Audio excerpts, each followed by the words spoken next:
through Friday. So you should catch our X-Space show. Interesting, varied topics from night to night. We'll talk to Wednesday. We'll talk to an actual U-2 pilot that has flown the U-2 actually in the 2000s. So this U-2 spy plane program, unbeknownst to me, is still actually active and still going. And he's actually flown some modern missions in it. So it should be a great show. I'm done plugging, so we can go back to talking to Karen Reed and your best boy, Turtle Boy. Yeah, Turtle Boy. Let's hear from Vet. So when you have this guy right here, this is Brian Higgins. This is the ATF agent that was clearly trying to mac on Karen Reed. He definitely did give her a little smooch. He was very happy about that. He did tell his female sergeant that they had this romantic interaction. Apparently, he didn't tell Brian Albert on the 4-hour drive to the funeral there or back, but he did tell that one person. And out of all the records on his phone that were incriminating, and he had to give up something, he thought the messages between him and Karen Reed was he would call his federal and the FBI crime lab, the ATF agent that works in the federal crime lab, for I'm trying to extract things from my phone. Can you help me? Then he goes to the first floor of a federal building where he's not assigned to any case, and he's on the kiosk extracting just that before he destroys his phone.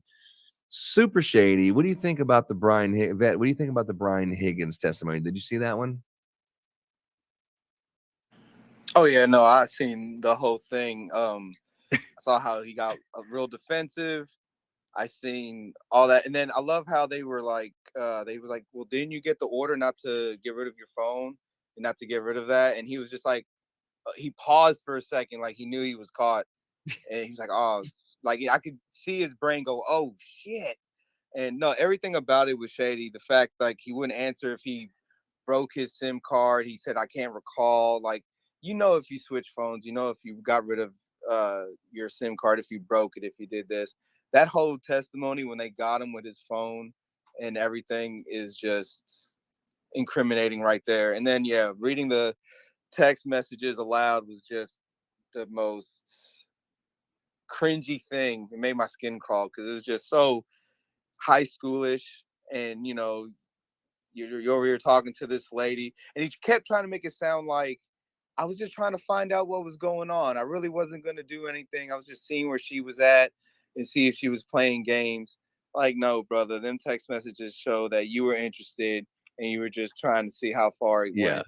And you're a piece of shit. You're trying to fuck your girl's boy. Exactly. You're a fellow officer. You're trying to mac on his woman behind his back. You're showing a piece of shit, no bro code. Hey, what you're supposed to do on that is be like, if you get a text message from her saying, hey, do you like me? Or I forgot exactly. Check yes or no. Yeah. Yeah. Yes or no, or some circle yes, circle no. Yeah. Right. You instantly just go, no, don't text me again about something like this. That's my friend. And if you have any kind of interest in me, you guys settle whatever it is and you come to me later, not right now. And you just end it right there. You just don't even pursue it with the back and forth and but if you like me, you would do this, or do you like me? I think you're hot and all this weird stuff. Yeah. And then they come back from lunch and he goes, well, I deleted the phone information because unlike most Americans, I don't have kids. So therefore there was no memories. There's just no memories that were worth saving on the phone because I don't have kids. You're like, oh, that makes sense, I guess. Look, you guys are missing the most important part about that. Why did he go and take the text messages that he and Karen Reed, the most embarrassing text messages yet? Why did he go to the kiosk and have those removed and then delete all the data on his phone? In his mind, he's so fucking stupid. In his mind, he thought that gave Karen Reed motive to kill John O'Keefe. They were thinking they've had problems with their relationship. Like, why would she back her car into him? That's not why. No, because that's what the state could prove. They knew the defense could come up with her text messages, so they knew that text message occurred. They've got her end of it, so he complies with that and pulls it off. You're right. Whose phone got deleted? His. Who else's phone got deleted? Michael Albert. So whose phones do you not have Celebrite for unless they've talked to somebody else you've celebrated, so you have their other end of the text message? So they're already going to see those text messages anyway, so he can't delete those because right. And he gave them up and got rid of the phone. You know what you know already is what he gave them. That's what his friend probably advised them. They're going to get those anyway, so you have to give them those because they're going to have them anyway. It's going to look weird if you don't. This is about as dirty as it gets with him. That's the most dirtying and damning thing for him, for me, is that I know exactly why he went to the kiosk. I know why he went to that kiosk to get that Celebrite to pull that information off. It's a federal. It's not. It'd be difficult for a state to get a warrant for it, or even to think about that. They wouldn't think about going to the kiosk to get the stuff. You'd think about going to Celebrite at another location. So he goes there and removes just that information off. And whoever did it probably had him set up to when they opened up the phone, they went in there and grabbed their very specific information they wanted, and the Celebrite never downloaded or mirrored the content of the phone in the first place. 100% dirty.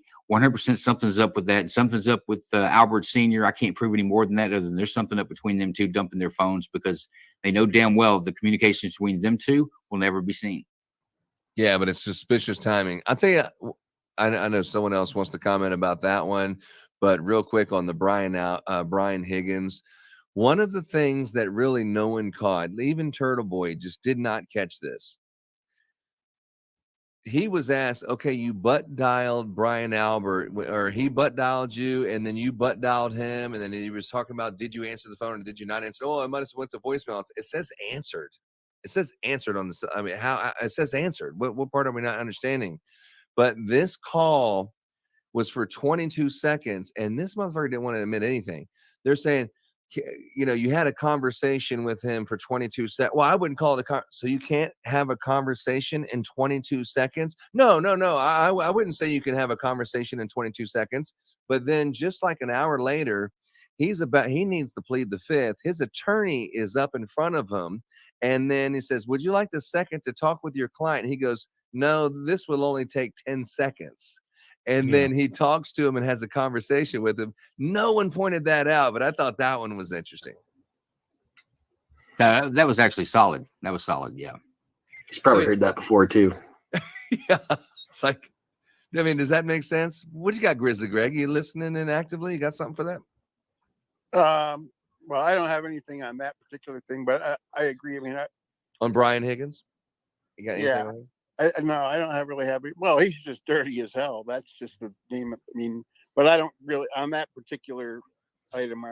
I'm not educated enough on the details of that. I missed all that in the trial. So, but now you're like hooked, and you're gonna watch tomorrow. Yeah, that's the thing. So I was gonna say, we talked about this like a week ago before the trial started, right? And the big thing that came. I mean, there was a bunch of things that I thought stunk. But the biggest thing in my mind was that was her taillight, like on a GMC Yukon. You don't just smash one of those, bump it into somebody's beer belly, right? Like if you're going to smash that light, you hit something pretty solid. And so I thought that really stunk. And as it turns out, it is. And it got even more stinky from there, because you're telling me that they found the lens pieces on the top of a foot of snow. But they found them 12 hours later. Like the original police, John, shows up and they didn't find any shoe, any taillight, anything like that. So they grabbed they collected the evidence in red Solo cups like you're using for beer pong, some kind of a Safe Mart paper grocery bag, and they put this 6-pack of cups inside of there. And then they borrowed the neighbor's fucking leaf blower, because Brian Albert won't come out of the house. So they have the neighbor's leaf blower, and they're blowing around the crime scene by 9 o'clock. So this is at 7. So at 9 o'clock, 2 hours later, they completely abandoned the crime scene. There's nothing secured at the crime scene, nothing. The state police take over 2 hours later at 9. The state police take over. They unsecured the crime scene. And then 12 hours later is when they came back on a hunch and found the taillight, the hat, and the shoe, the missing shoe. They found it 12 hours later. Completely suspect. Imagine the coincidence there, right? I mean, that's pretty crazy. I gotta give a shout out to you, Kingdom. Like you've got these details down. Did you take all this shit in the trial, or how are you doing this? Man, I just what? Cocaine. That's how he's No. keeping up with it all. No, just I don't have a job in the off season. My job is to get ready for. I have a seasonal business, so when it's the off season, I'll fiddle fart around and like you guys are doing X spaces at night and whatever, and you'll do that kind of stuff. But this one, the case just really got me. Me and LNU were just playing we were just playing something, and I said, let me take over, let me just put it on this court TV, and it was just playing this day of it. And then he goes, oh, I've heard about that. And then we started talking about it, and then I just got sucked into it, man, and I've just got infatuated. And then I started listening to Turtle Boy. Turtle Boy knows the whole entire story. He's been covering it and interviewing all these witnesses months and months before and following people at football games. He knows all the backstories. He lives in the area. So if you watch just 2 videos of his, you really get up to speed. And then I've been watching his broadcast at the end of every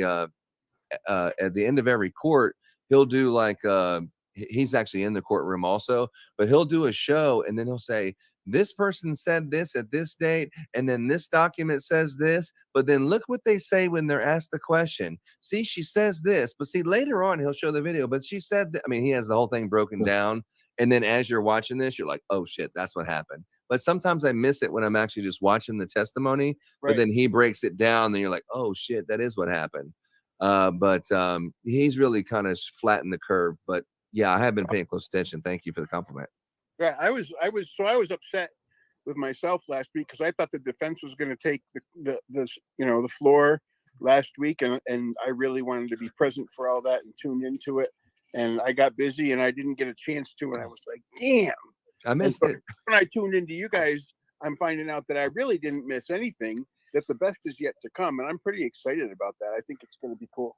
I think this week is a shortened court. I think they have it on Monday. I think they have half a day on Tuesday. I think they have no court on Wednesday. They have a half a day of court on Thursday, and then no court on Friday. So I don't think the prosecution will be resting in this week. I think they might go into next week before they actually rest, and then it's the defense's turn. So I don't know. I think some of these witnesses are going to plead the fifth. Tell me about so we talked about the fact that the prosecution didn't bring in the key investigator, right? Yes. But and there was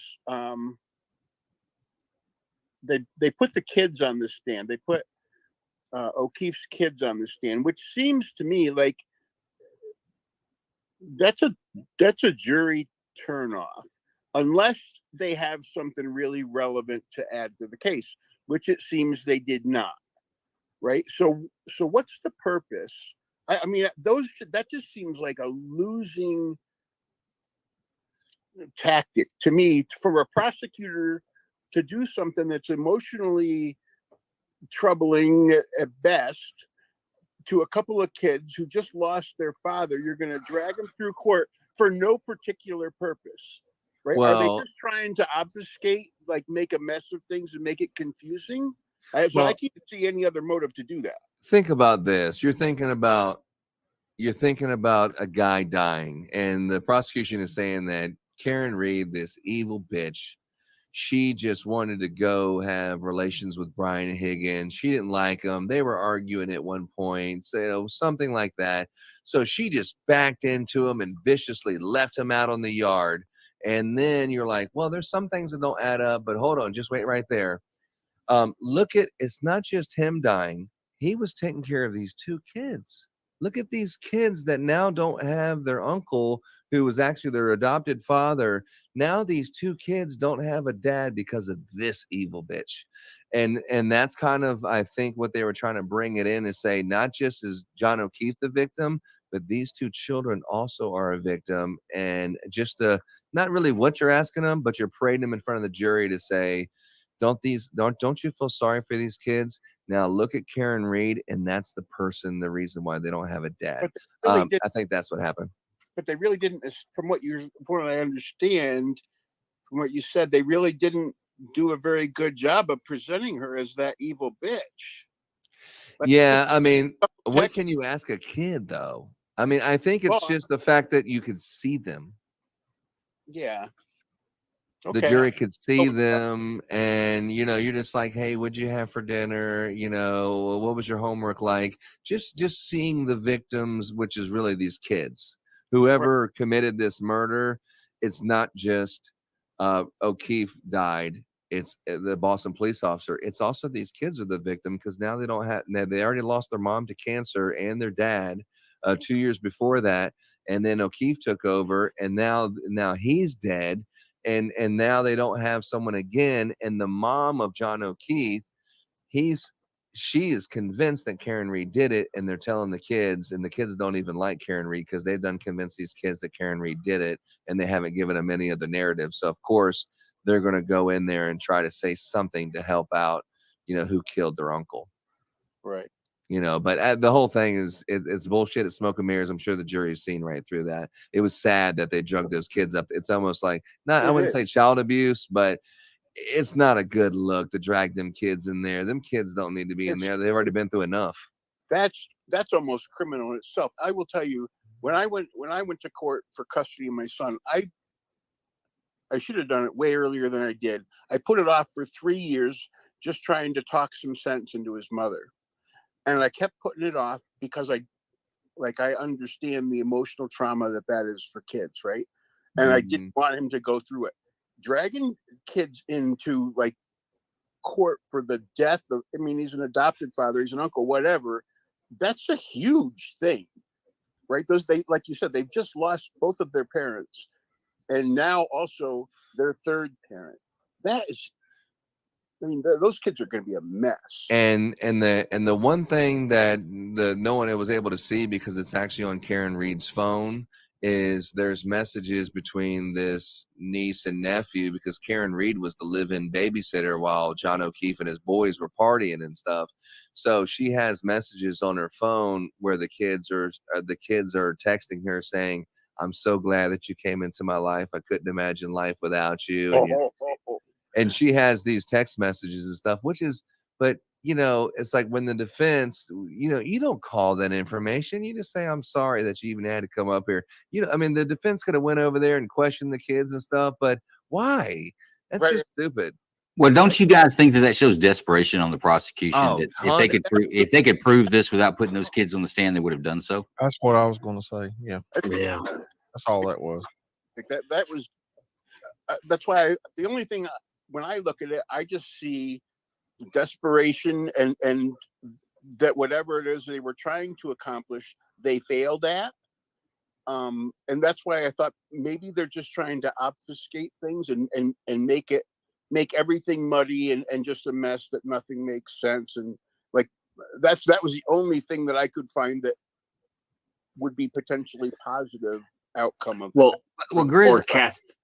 Go ahead, Range. I was going to say, or cast any kind of shade on her character, right? Just to make her look questionable in any way whatsoever. And I think you're right. It's a desperate move, and I think it's probably didn't go too well for the prosecution. Yeah, that might be an understatement. I think in the prosecution's wargaming on that, they were going to take. That's why they followed the Higgins text messages, because she makes reference in there that she didn't sign on to be a mother and that the kids were a problem. So they were going to continue that down as well. She said the kids were a problem. She had this new love, so she hated O'Keefe enough to back him over. Is what they want you to, the track they're trying to lead you down. But the problem is the testimony was weak. It was weak on Higgins as far as believing almost anything coming out of there, other than he was a dirty rat trying to mac down on the cop's girl. That's what he comes to all the other cops. They're going like, man, we had a saying in my department. If he'll F somebody else's wife, he'll F yours. So you don't. We never trusted cheaters, and you damn sure don't go after the cops' girls or wives. But aside from that, I think that's what the prosecution thought, that they had this trail that they could pull this emotional string out so that you looked at her in a negative light, that she didn't want to be around the children. And historically, there are some cases out there. I forget the Smith trial. I think it was North or South Carolina, where she drove her kids off into the water because she had a new boyfriend. So it's not like they can't. That's not the model they could try to do. And don't think the prosecutions don't go into trial and they war game that out on how they want the jury to be left. But I don't think it worked for them. I don't think it worked. Now that I think about it, it might also be, you heard all of this Brian Higgins testimony. Let me bring these kids up here. So hopefully the part you'll remember is how Karen Reed says she didn't sign up and to be with these kids. She didn't sign up to be a mom to these kids. And then let's bring the kids over here. So maybe you'll just focus on that and not all the other shit that Brian Higgins said. No, I think you're 100% right. I think you're kind of saying exactly what I was saying as well. That's what they want you to remember out of that. We got the text messages. We're going to have to bring them up because the defense is going to bring them up anyway. So let's harp on the fact where she said she didn't want to be around. She didn't want to be a mom. Yeah, the defense is going to bring up. I don't think the defense ever would have brought them kids up there, man. No, 100% no. Now, you know what? The defense, it'll turn a jury against you. That may have really hurt the prosecution because a jury will turn on you fast when they think you're doing something like that. Yeah, that's what. So what's the kids? What's the out here? I mean, you know that you've bitten off a little bit more than you can chew. You know that you got Michael Proctor that's about to come on and plead the fifth. There's no way that he's going to be under. There's no way he's going to answer questions. The prosecution is not going to bring the lead investigator. The medical examiner did agree with the police officers that it could have been. Here it says it's inconclusive, but it also was from hypothermia. But it has a note. It was not from being in a fight. It says it on the thing. It was the medical examiner when she testified on the federal grand jury. It says it on the note. Inconclusive. It did die from these damages and hypothermia, but there's a note on it. It did not happen from him getting into a fight. Like, why the fuck would you put that on there unless you were coached to put that on there? Well, here's the problem. None of that's going to be every bit of evidence in the trial has to have the ability to be cross-examined. They can't use really anything other than a sworn testimony, but that doesn't have a lot of weight to it unless she comes and sits on the witness stand and stands for cross-examination. No way. So I'm curious to see if they're going to call her. If they don't call her and they don't call Proctor, then I don't know. The prosecution's waiting for a summary judgment because I would almost think that the judge would have to give a summary judgment if you don't have the lead investigator that knows the case or the medical examiner to come in and be cross-examined on the way this person died since you charge him with murder.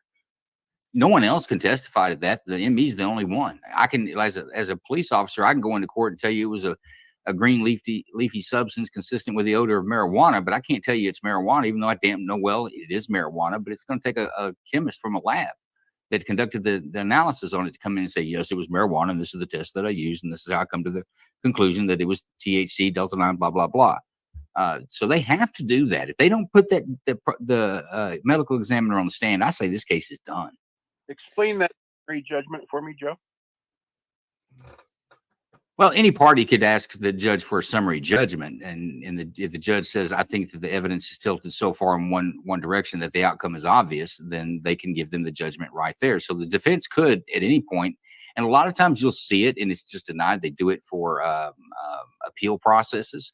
That when the first thing the defense does, the first motion the defense brings when it's the defense case is to file a motion for a summary judgment, and the judge is just as quick as it's asked for, denies it, and they move on into the questioning.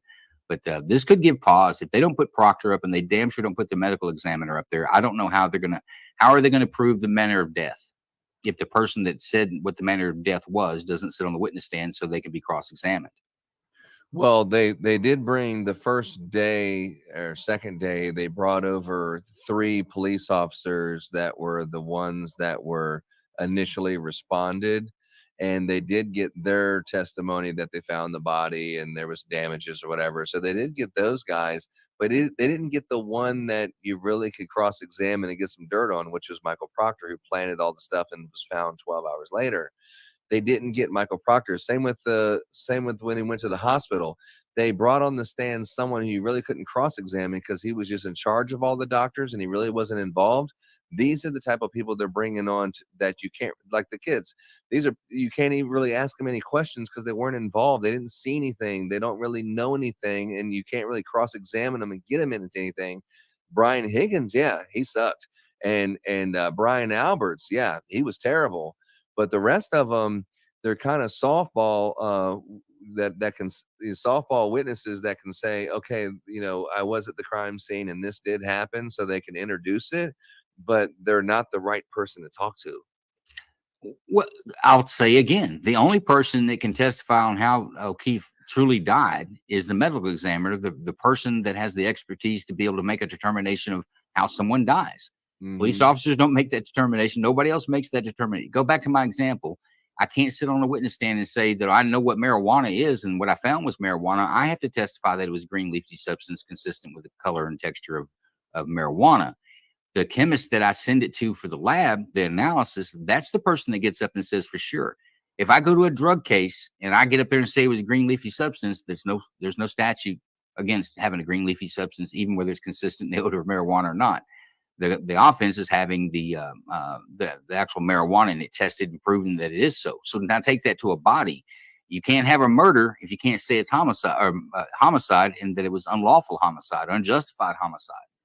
The police officers can't say how that man died. He's just likely been hit by a car, has been by someone else, or been in a fight. They won't be able to tell you either way.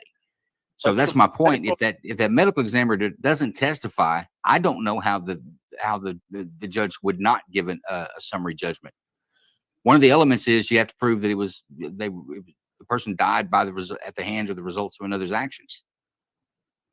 But the medical examiner said that he died from hypothermia and medical examiner hasn't said anything in court that can be cross-examined. Everything you're hearing there is from somewhere else. Now, a different hearing. Yeah. And at grand jury. Now, the grand jury testimony, it can only go, I don't know that you can even read it in court because there's a rule. If in order for it to be evidence, it has to be cross-examined. Watch when they put something into evidence. Oh, I would like to enter this into evidence. And if the defense and prosecution agree, then it'll go. If the defense has an objection to it, they hear the objection prior to it being evidence, but they can't introduce it and let the jury hear it until the judge says this is evidence. Right. Everything must be cross-examined. They get the chance to look at it before they put it in.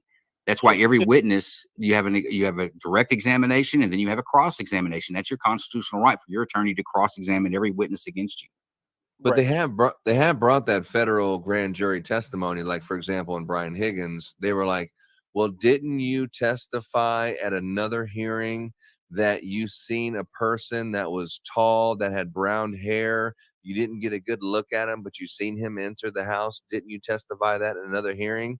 And then they brought the paper up there and they said, is this okay? They have presented testimony from that federal grand jury several times already. Now, and well, they're allowed to do it, but look at the scope. They're not talking. Higgins is not commenting on somebody else's grand jury testimony. He's talking about his own. Right. And well, exactly. But when the medical examiner gets up there, they can also pull that out. You can't change the story now because we locked you into one when you were under oath saying it whenever it is you said with it. And you got to remember too, there was also a state grand jury that I'm sure the medical examiner testified in the state grand jury for sure. That's how we got here. It had to have a state grand jury to indict. So now, if there's no way around the medical examiner getting up and telling how this guy died. So, but you know that some of these witnesses, even if you don't call them, the defense is going to call them. So do you just not call them and have the defense say, there's a reason why they didn't call him, I'm about to show you? Or do you just go ahead and call Michael Proctor because you know the defense is anyway, or you don't call it? Because it looks like they're not going to call him because they should have already done it. I think there's two courses of action there for prosecution in this situation. One is you let them get them up and you try to use your best litigation skills and reduce their testimony down to dirt. Try to just bash them, treat them like you would a defense witness, and try to impeach their testimony. Or the other one is this guy may be at home right now on his knees, lolly, praying that the judge gives a summary judgment and they can just end this damn thing right there. And he say, hey, man, I did my best, but the witnesses just sucked. I think that's only two categories they can go in. Yeah. How do you exit from this? How do you exit from this before it gets any worse? If I was the prosecution, I would have never brought the case. I would have taken a look at the bullshit that I had to deal with, and I wouldn't argue that in front of a jury. They had to think she's gonna get the plea deal, or if she would plea out, or I mean, because I know Michael Proctor, he had a text message that he was texting his friend Brian Albert. I wish she would just die. So apparently, now remember the state can dismiss this case tomorrow. They can dismiss it at any time. Do you think, Joe, that they brought the case only because of public pressure? Like had two grand juries. That clearly says to me that the prosecution or the prosecutor doesn't want to take ownership of prosecuting this case. They're going to say the only reason that this is in court is because the grand juries decided, that there was sufficient evidence. So they're trying to take that, put that burden on somebody else, take that off their shoulders. You know what, Grizz? I don't know. I know there's a lot of uproar about police corruption. This Canton Police Department's got a lot more than this going on. There's missing narcotics, controlled substances out of their evidence room. There's missing firearms. The entire police department quit with the exception of one person. The local county had to pick up service, and I think they've only got 2 officers working back now, or as of just a few weeks ago. So there's a lot of other issues. There was a public vote, evidently in Massachusetts or in this township. You can vote to have your government audited, and they voted to have the police department audited. How many chiefs has there been since this incident? 2? Yeah, there's been one. There was one chief, and then he retired like a couple days after, and then the other one, he's also retired. And then one of the person that was in the house was the fire chief's daughter was in the house, and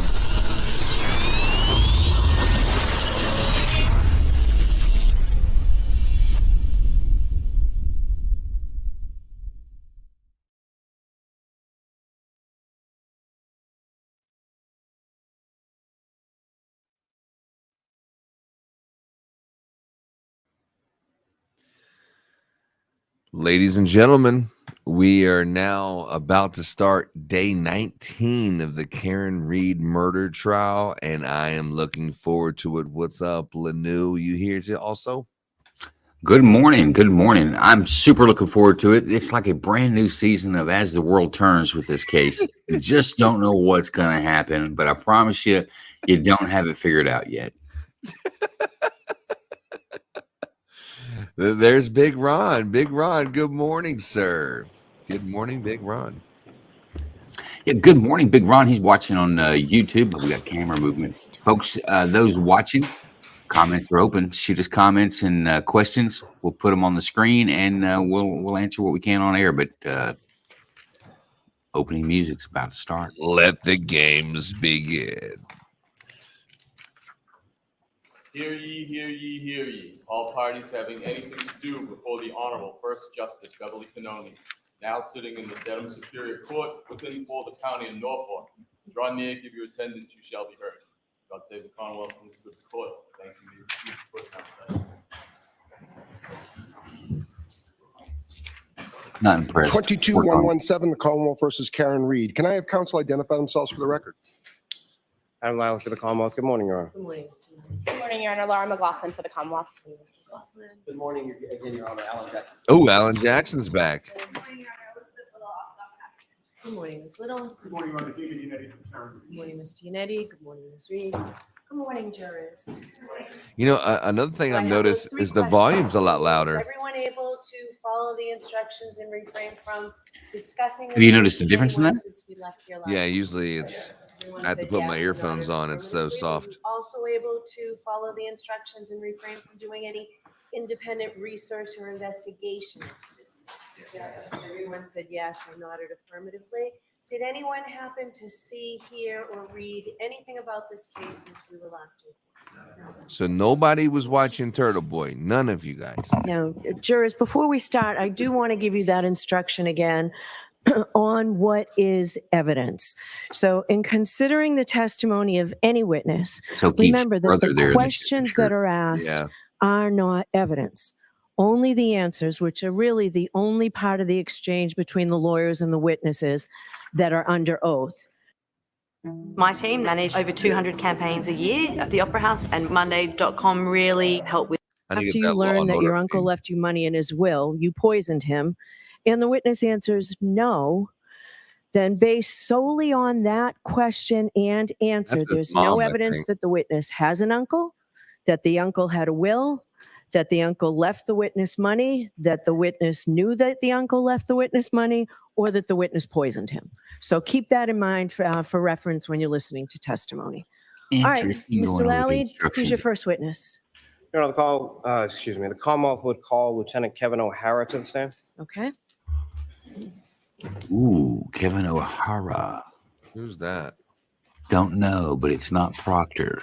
Oh, it's 100% not Proctor. I think that's the mom and dad or something right there. Yeah, I think you're right.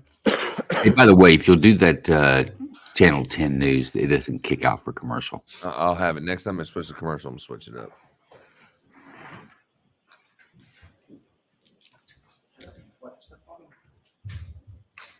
You tell us what the evidence you give the court and jury in the case narrative is the truth, the whole truth, and nothing but the truth, so help you God. I do. Good morning.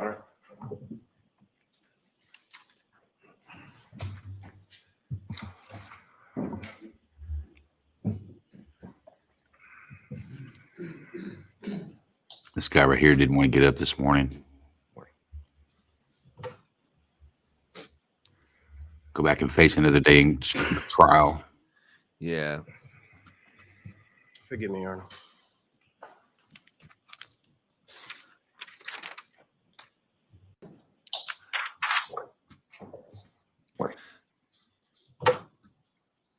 I switched to this one. The actual trial is about 8 seconds ahead of this, so we'll catch up soon. Forgive me, Arnold.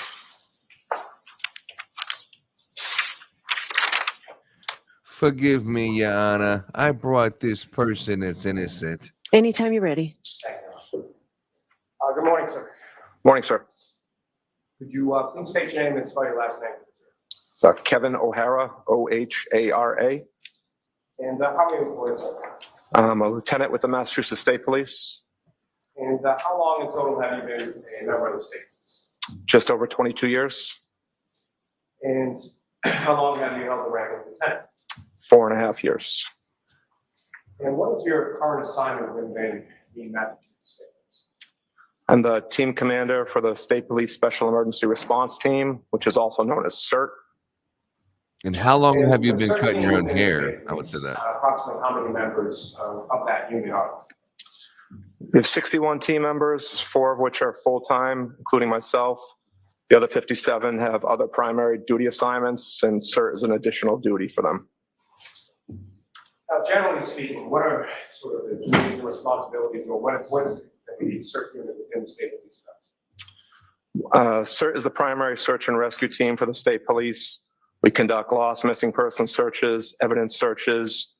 We do security or crowd control at large-scale events such as the 4th of July, the Boston Marathon, Gillette Stadium.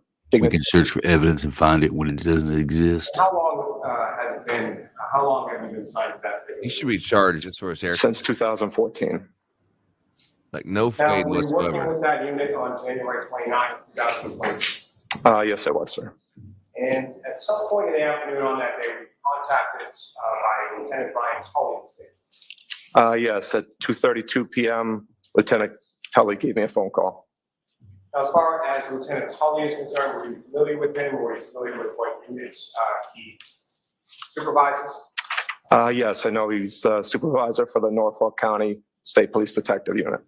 If you could describe to the jury sort of process by which your particular unit is activated. Is that an instantaneous thing, or how does that work? Normally, we'll receive a courtesy phone call, which is what I received from Lieutenant Tully, seeing if we were available. We had members that could respond today for an incident he had ongoing. I told him we would be available. He then has to submit a request through his chain of command, which is the Division of Investigative Services. I also have to submit a request up my chain of command, which is through Field Services. To get approval on my end, has to be approved by the Special Operations Commander, which is a major. And depending on the request, it may even go above his level to the Lieutenant Colonel who is in charge of the Division of Field Services. So that initial call that you received about 2:32 in the afternoon, how would you characterize that first call? Again, I'd say it was more of a courtesy notification, just to make sure we weren't on another assignment, that we had members who could respond that day. Obviously, there was the weather issue that day, making sure members could respond to the scene. And who asked you to The cover weather it up? issue That day, what kind of weather issue? It was a blizzard. I think most areas had received between 18 to 20 inches of snow.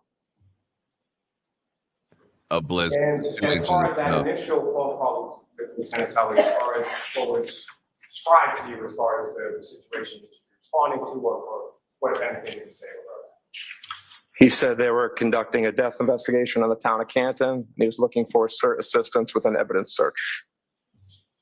And how did you respond to that request on that initial phone?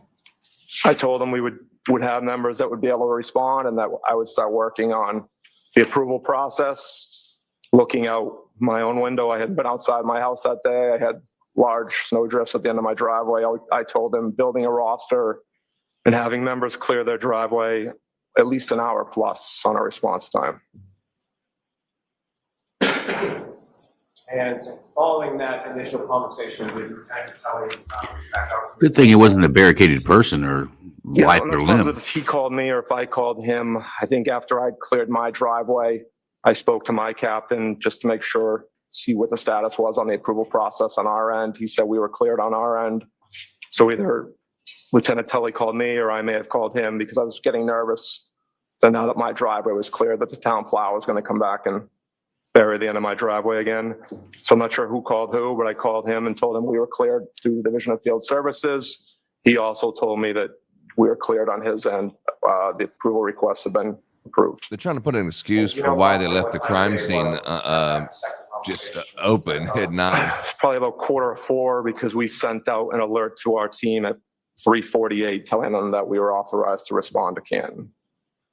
And as far as your team was concerned, can you speak a bit about sort of that process as far as the response and who to respond and how you were able to sort of pull together the body to respond? So CERT is broken up. We're geographically dispersed across the state. So we have an East team, West team. I had reached out to a supervisor from the West team, someone I knew who I wouldn't request to drive that far in the snowy conditions to set up a roster for us. So he sent out an alert to the team at 2:53, requesting an availability list. I told him to just confirm that the people responding either had a truck or some kind of four-wheel drive vehicle to respond. And where was it that you were told, where did you eventually respond? Lieutenant Tully told us that we were going to 34 Fairview Road in Canton. And from the time that you cleared your driveway, secured response from your higher-ups, what time was it that you left, or how long did it take you to get from your home to 34 Fairview? Well, like I stated, the alert went out authorizing the team to start responding at 3:48. I got the exact address via text from Lieutenant Tully at 4:10. We sent out another alert message at 4:17, just reminding people to bring shovels, brooms, rakes, etc. I left my house at 4:13 in the afternoon, and I got on scene at 4:56. So it took me 43 minutes to drive there. Did you see a tail light? From your house to that location, Canton, about how absent sort of weather, how long the drive was that long? Probably 20 minutes, sir. And when you respond, how many other members of the unit were able to respond to the front of the scene? Initially, we dispatched 8 members, including myself.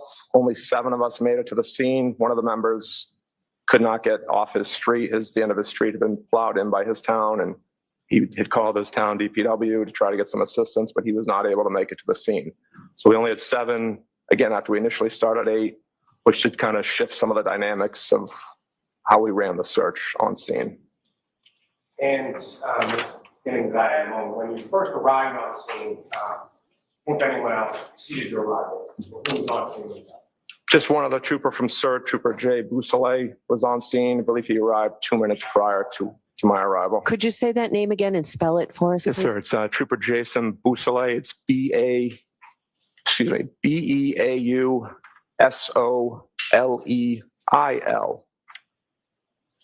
Thank you. Well, And Lieutenant Rao, when you arrived on scene, where did you park in relation to the house, or where was Trooper Bousselet? I'm glad he spelled that.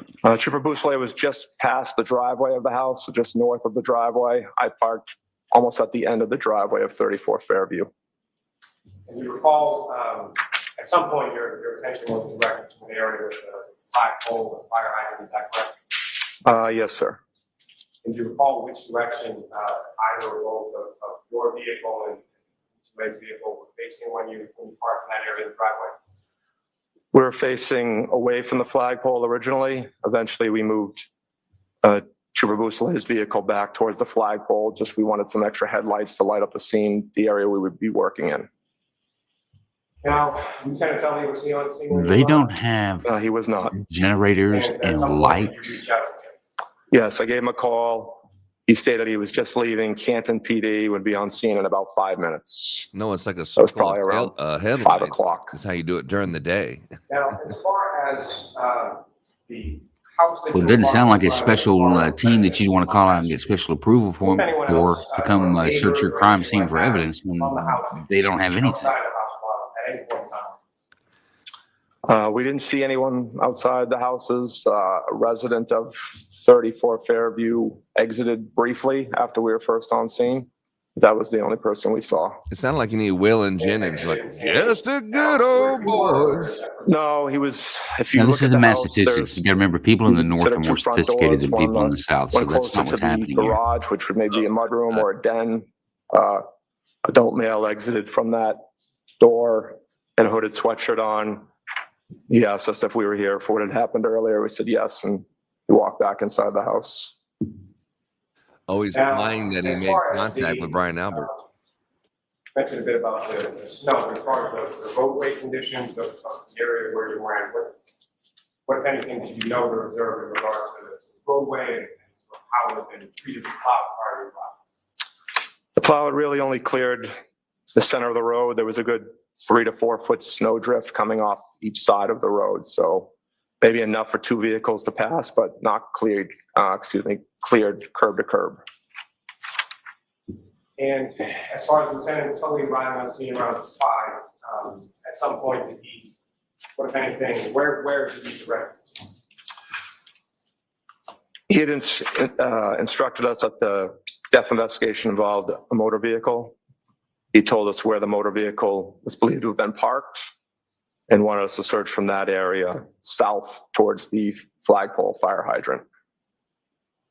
Now, as far as this type of search was concerned, had you, what if any experience did you have doing this type of searching? In blizzard conditions, we've really never done evidence searches like this. We've done missing person searches we've gone out to, but for evidence searches, nothing like this. Something if a scene could be secured, we really wouldn't respond in a situation like this unless we really needed to. A foot of snow is a blizzard. And this is their special response team? Come on. This is your state police in Massachusetts? I've never searched for anything in the snow before. Gone over by another agency or by someone else within the state. Yeah, we're a stage 2 response, so pretty much every search we've ever done has been previously searched. We're never really the first person to search an area. I can see why he would call you second. I guess sort of the difference between what you do as far as searching is concerned and sort of looking or making observations or things of that. I think our training is a lot different than maybe the regular patrolman or trooper responding. There's not much training provided anymore in the academies.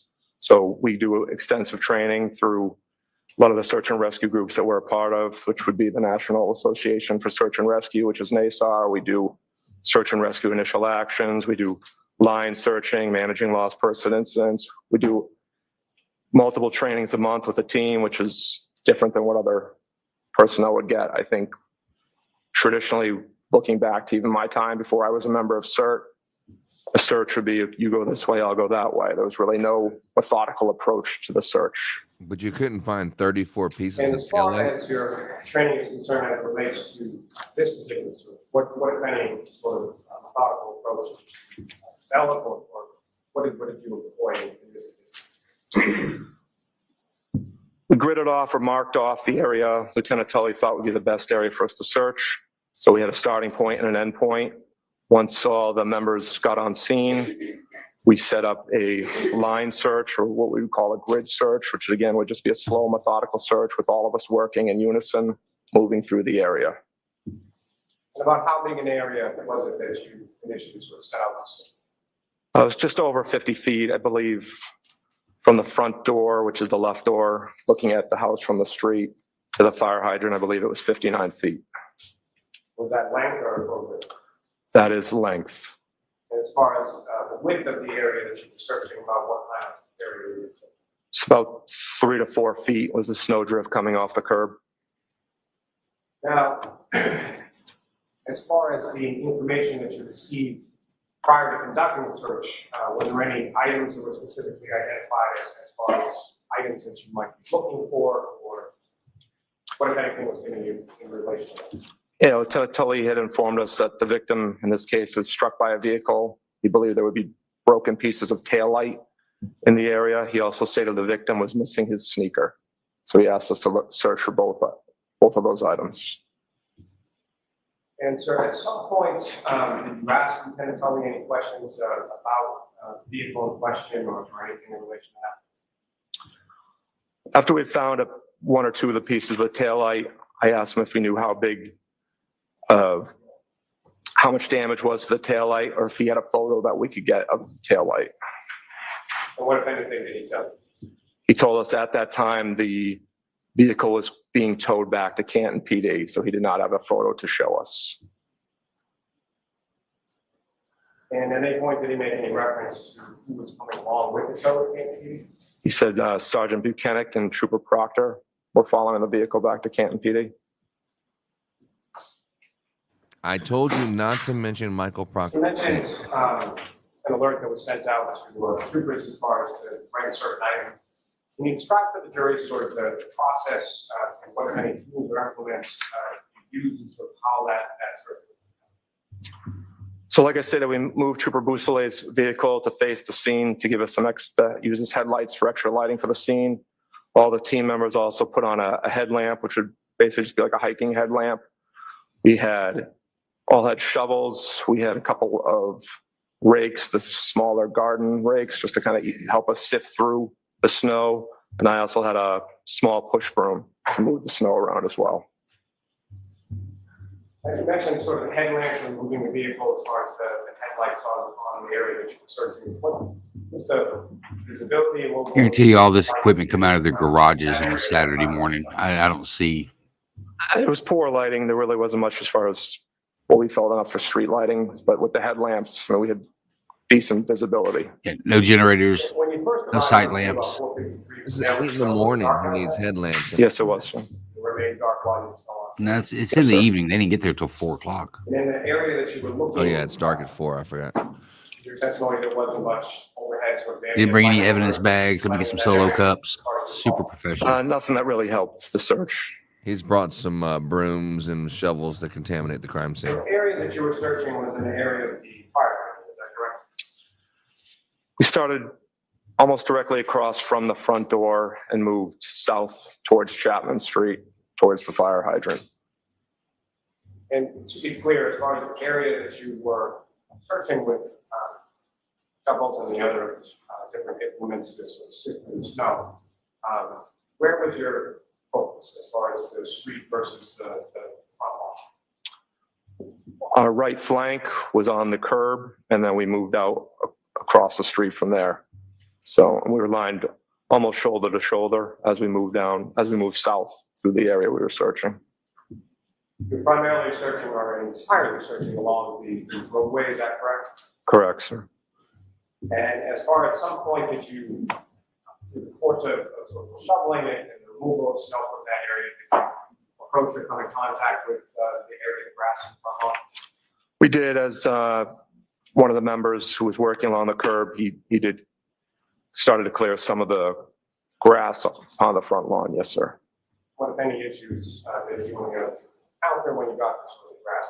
It was very difficult to clear the snow. I don't think we had very good visibility on what we were moving, even with the push broom and the rake. It was very difficult to definitively say we had cleared the lawn properly. So we didn't focus too much of our efforts on that area. They're going to explain the blowers Now, here. we referenced that. Brought my blower from my garage. Some members of your unit were able to I respond borrowed to it from the neighbor. snow in the street, is that correct? Correct, sir. And that had some impact as far as documentation of the scene, is that correct? Correct. Normally on a search, if I'm the overall, as a team leader, I would run what you consider a command post or be the incident commander for CERT. I would stay behind the line and kind of document our efforts, but because this was such a small search area, wasn't really an issue because we weren't breaking people off into teams. No one was out of my sight line. And we had multiple detectives on scene that were able to fill that role for me. Yeah, the crime scene wasn't even secure anyway. It was just open for any Tom, Dick, and Harry to go over there and look around there. 7 members with anyone else present for the course. I believe there was 5 other members. I believe there were only 2 that I recognized from the state police. So I'm not sure who the other 3 were. They were Canton detectives or Canton patrolmen, but they were all dressed in civil, plain clothes. And as far as documentation for the scene, what, if anything, was done with reference to violence? As we began to find evidence, I spoke to Lieutenant Tully and just confirmed that he was going to document everything we were recovering via photograph and evidence log. As far as documented photos taken by Lieutenant Tully, Yes, they were, sir. and the items that were photographs, were they photographs prior to anyone touching them or moving them or placing them, other than those sort of related to the search effort? Correct. As soon as we found anything deemed as evidence, we stopped our search efforts until they were documented by Lieutenant Tully. Like the And in missing reference shoes? to your search efforts, what, if anything, of evidentiary value did you and your team locate? I found multiple pieces of red and clear taillight. And where were they in relation to sort of the grid or the area that you assessed? They were on the street in between the flagpole and the fire hydrant. Oh, he's saying he found the tail light. And That's sir, new. In addition to the pieces of red and clear plastic, that you recovered, you know approximately how many pieces of that you were able to locate on that day? I believe maybe 6 or 7 pieces. And how big or how small did they range in size as far as the pieces that you located? There was 3 larger pieces, 2 red, 1 clear, and then a couple of smaller pieces.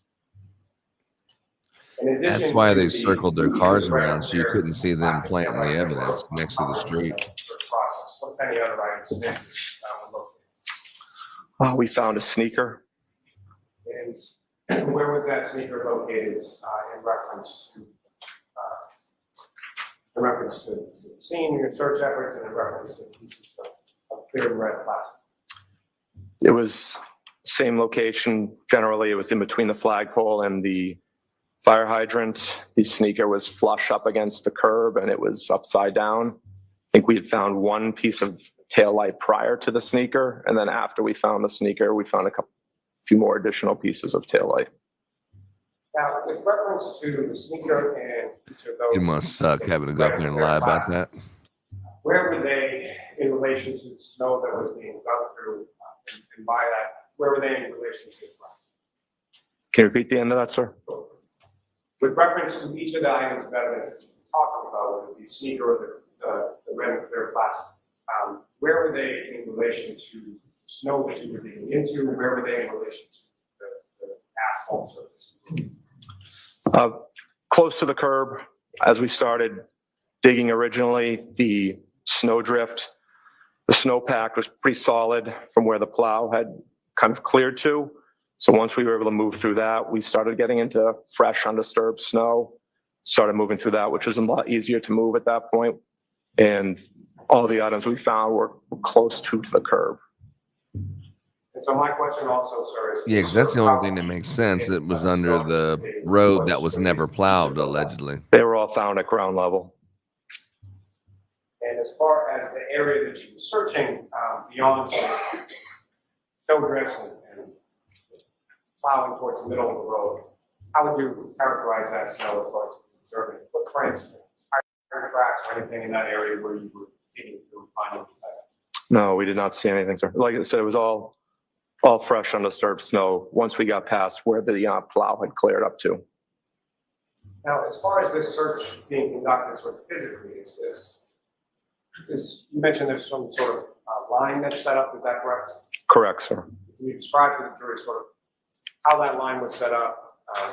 What were the different functions in different parts of the line, and where were you in relation?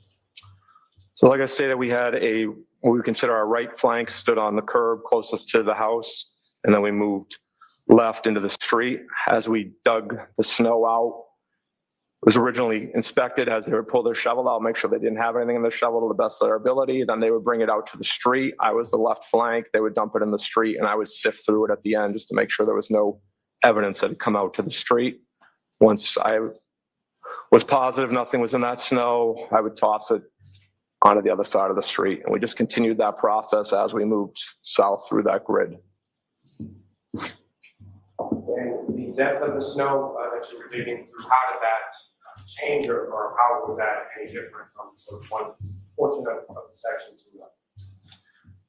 Where the plow had touched, clear to, I would say that was probably about a 3+ foot in height. But as we moved into the snow itself, getting closer to the curb, that was in level with the rest of the area, what was on the front lawn, which was on the neighbor's lawn. So probably 8, maybe 18 inches of snow.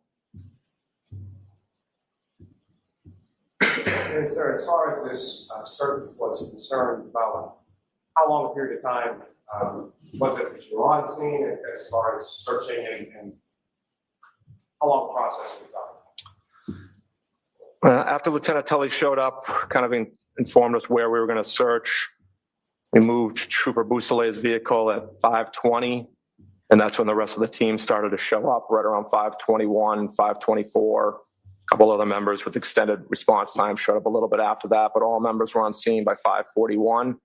We had already started the process before they had all arrived on scene, and we were complete by 6:15. We started to wrap up and clear the area. As far as the wrapping up, how was that decision arrived at, and sort of what led to that decision? So after we found the sneaker and a couple of additional pieces of taillight, we moved south for, I'd say, over 5 feet, maybe closer to 8 to 10 feet, without finding any other pieces of evidence. So Lieutenant Tully and I had a conversation. He was very satisfied that we had found everything we were going to locate. That you were there to look at for. that time, and we decided to suspend the search. And what was, as far as you were concerned, with weather conditions and everything that had gone on? Okay. Alan Jackson's going to give this guy a fucking ruler. Any sort of situation, the search that that's clear. I told Lieutenant Tully, we'll do a debrief at the end. We'll go over probability of detection, how I feel, whether we would have found everything that was there. I told him that there was a good chance we did not find everything. I said if you want us to come back in the daylight, which give us better lighting to search, or after a couple of days, the weather was supposed to warm up. If you wanted us to come back after there was some snow melt, just to reach out to me, and we would come back. And as far as suspending the search at that point, was that something that was your decision independent of Lieutenant Tully? No, that was in consultation with Lieutenant Tully. What about securing the crime scene so when it melted, it would be undisturbed? You mentioned troopers Canton and Proctor, you received information that they were following the vehicle to the station. Is that correct? Correct, sir. At any point in time that you were on scene, did you know either Sergeant Mechanic or Trooper Proctor? Yes, I know both of them, sir. And at any point in time that you were on scene, did you see either Sergeant Mechanic or Trooper Proctor in the area of critical care during the entire time? Okay. No, they were not on scene. So the other sort of troopers that you had mentioned around, they were not, right? They were not there, no, sir. Now, as far as the Proctor wasn't even on the scene now. How was that done? Generally speaking, in relation to searches that your unit conducts, and how was it done in this specific? So we don't recover evidence. We'll stop and halt our search. Sometimes we've been waiting for crime scene to show up for 2 hours before we've continued to search. So once we found the first piece of taillight, again, I conferred with Lieutenant Tully, asked him if he was documenting it and recovering everything. He stated he was. Once we felt comfortable that he had done that properly, we then continued the search. Wait, they're asking him to make sure, hey, did you write that down and make sure this is done properly? That doesn't sound right at all. They're just trying to cover their ass. So when Proctor makes a stand, he can say, I didn't find that. This other guy with the stupid haircut did. Correct. Yes. Yeah. They let me run the search the way I deem best.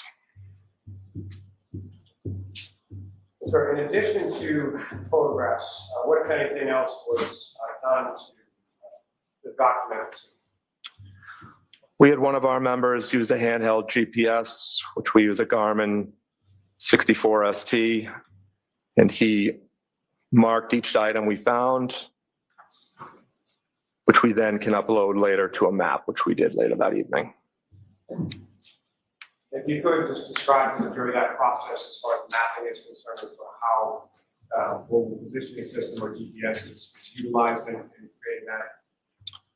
Correct. So the Garmin GPS we use, it connects to 4 different satellites to give you a best range of your location. There obviously is some range error involved with GPSs, but he was able to stamp 3 of the items, or 3 pieces of the tail light. But as he was marking those items on his GPS, they kept, because they were in such close proximity, they were almost marking directly on top of each other. So he only marked 3 of them because it was just going to clutter the map as we continued if you were to mark all the pieces we located. But really, it was 27 pieces, but we said it was just 3. Pieces of tail light that were marked on the item. Excuse me. Were those the larger pieces, smaller pieces, or something? They were the larger pieces, sir.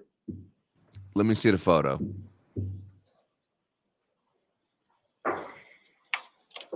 This guy is clearly lying. It's unbelievable that they're putting this story together and lying and putting this thing together. It's crazy. Yes. What do you think, LNU?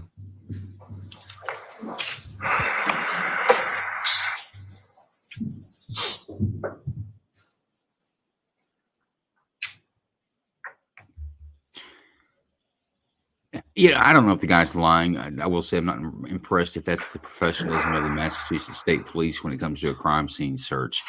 I mean, they don't show up with any lights. They don't show up with any special gear. Well, we use our GPS, connects with 4 satellites to give us precise location, but, you know, they're all on top of each other, so we only marked a couple. There are other pieces of equipment out there that are used from a laser transit. We just set it up, and then you go and you stand by each piece of evidence, and it marks exactly where that's at. I mean, it rebuilds the crime scene. That's the way modern law enforcement works. I don't know what's happening up there.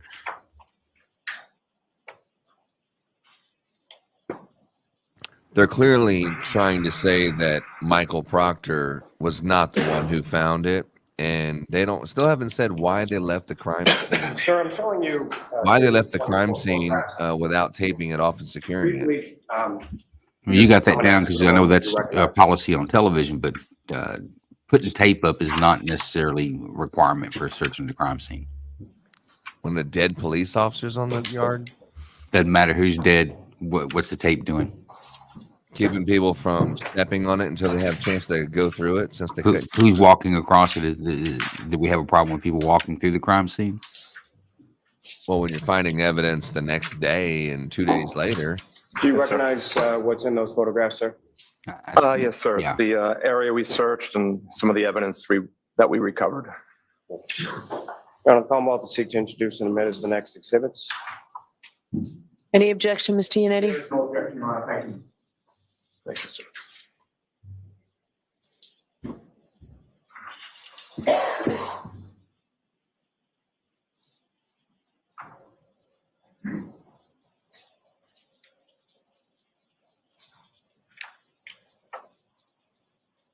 Other being Mark, may we approach briefly? All right. Oh, I'm sorry. She needs to have her attention on the mic. I'm sorry.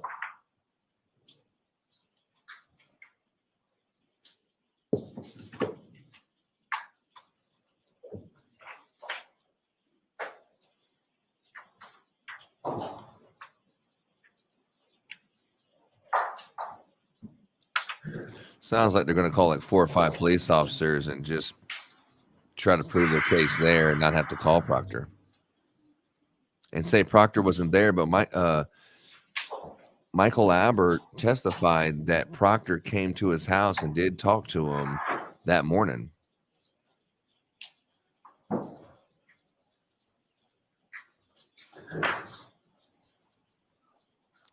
But he's acting like Michael Proctor was never there.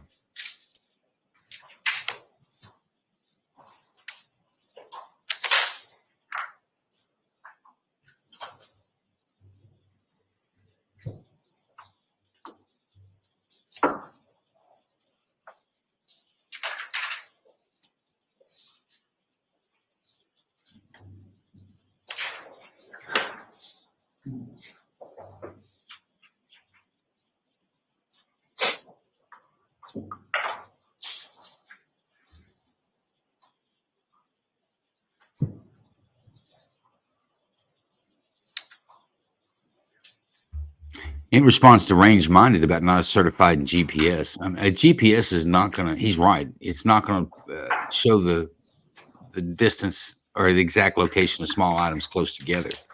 A laser transit in a stick that records where you're standing, you put that where the evidence is and lock it down, then give it a number, and you create a schematic of the crime scene. That's the way it's done. What they did, I don't know what they did up there.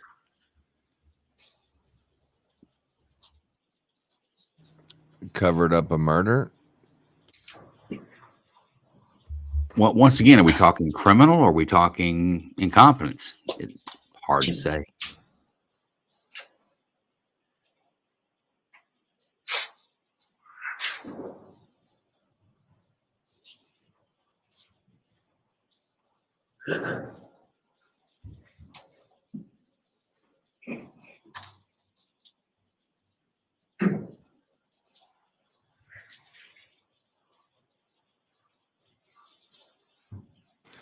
Alan Jackson's. I'll take this guy for a little roll.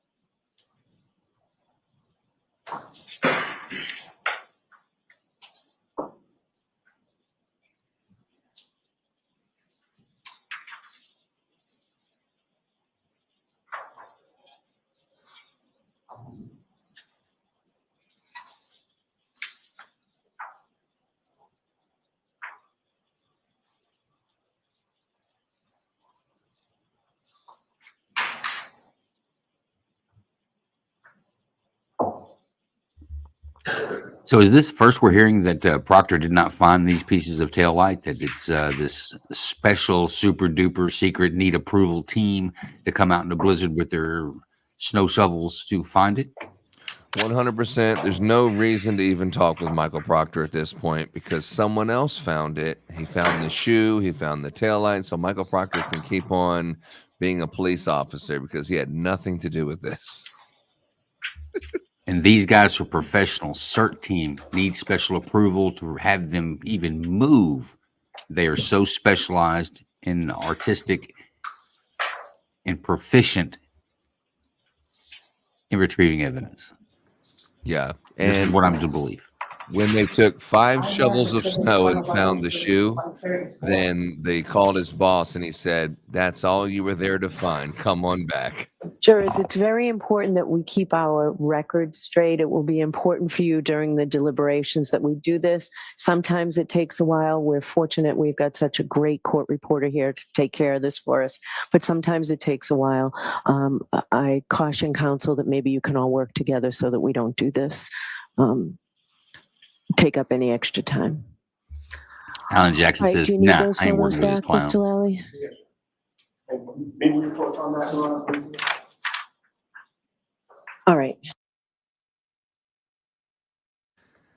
So we have a little silence in the case, but yeah, you can see what the prosecution is trying to do. They're trying to just take Michael Proctor completely out of the case. They cannot bring him up there. So they're trying to say this officer has seen what was going on. This officer is the one that found it. This is, if you want to say that the police office work was shoddy, then you can kind of point at this guy or this guy, but not Michael Proctor. There's no reason to call him to the stand. They're probably going to try to make it look like Michael Proctor, try to discredit him. Well, now they're dancing around that 18 inches of snow is a blizzard in Massachusetts. You folks in Massachusetts, when we get a little snow down here in Texas, y'all talk a bunch of crap, but we can move around. We've had 18 inches. We didn't call that necessarily a blizzard. We might have lost power a couple of times, but for the most part, I don't believe that people in Massachusetts believe that 18 inches is a can't get out of my driveway and we wouldn't normally come out in life-threatening blizzard. I would say when he's like, well, how big is your penis? You're like, oh my God, it's probably this long. But the measurement sticks on the crime scene said it was 2 inches at 7 in the morning, and it was a foot, 12 inches. It was 12 inches of snow later that night, and he's saying 18, which is clearly past 12.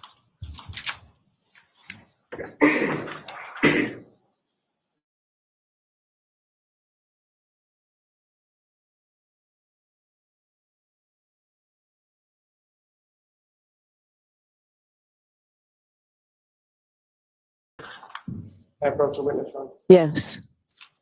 Sheriff, for you, it's laser points on that point. It's really higher than what asked you to.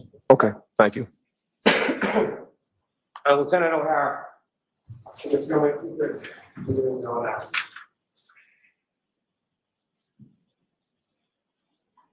So, Lieutenant O'Hara, what you have up on the screen before you, is that what you have as Exhibit 134?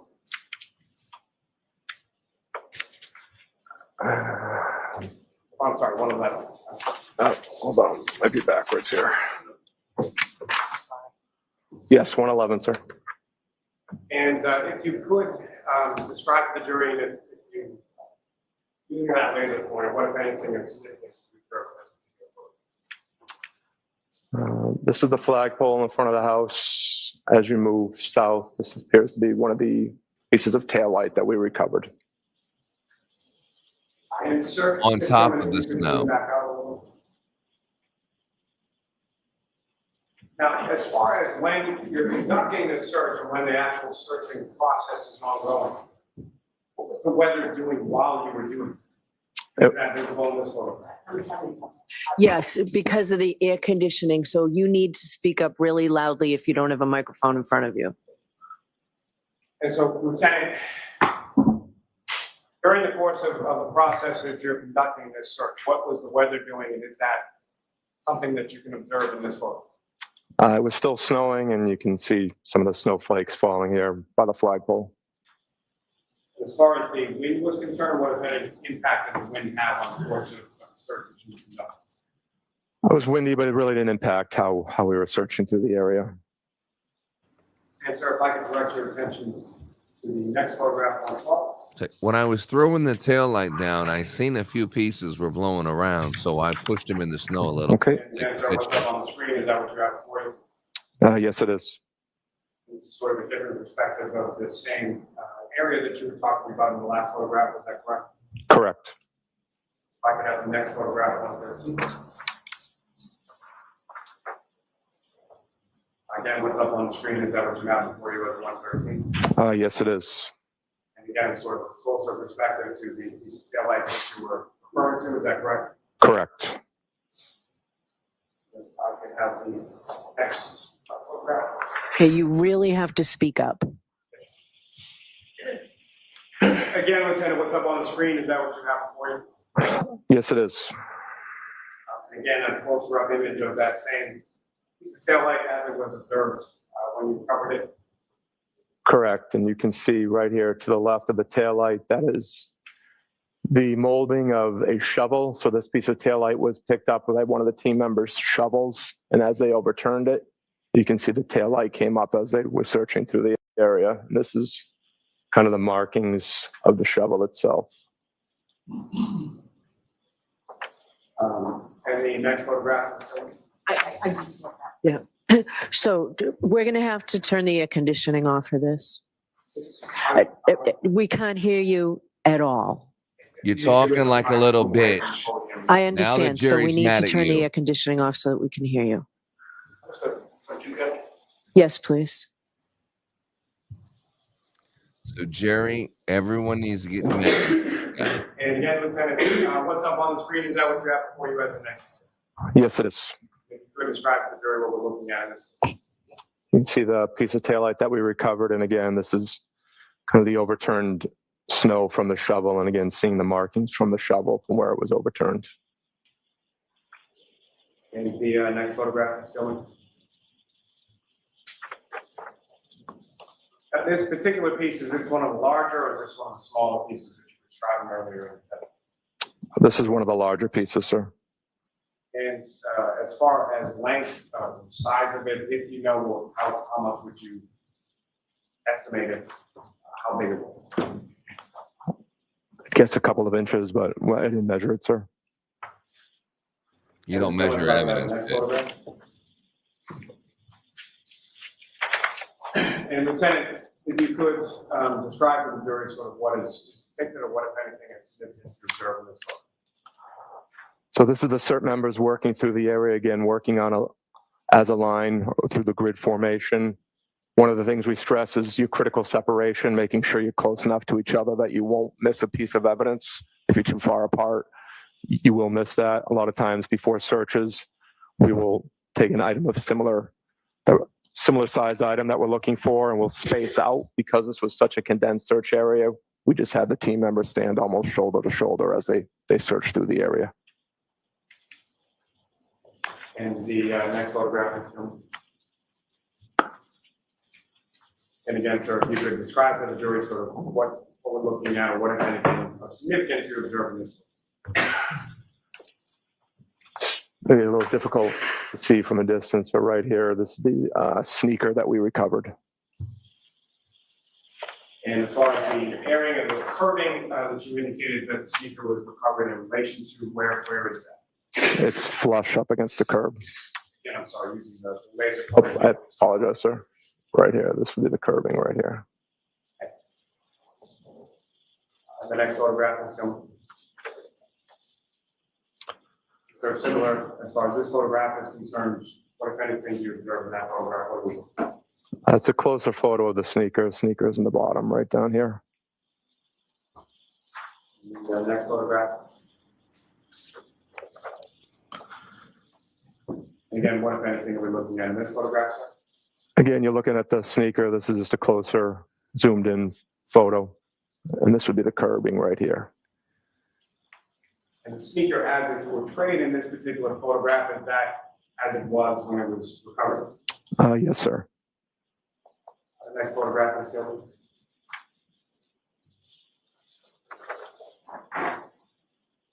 The other side of that sneaker, is that correct? Correct, sir. Is that fixed sort of in relation to the curve that you were describing earlier in your testimony? Yes, sir. You can see the curbing right here.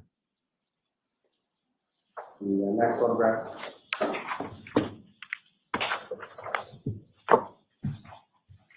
Now, as far as the sneaker was concerned, when it was recovered, where was the snow in relation to? Was it on, around, in? Where was the snow in relation to? The sneaker was completely buried. It wasn't until we started digging through the snow that we found the sneaker. The next photograph.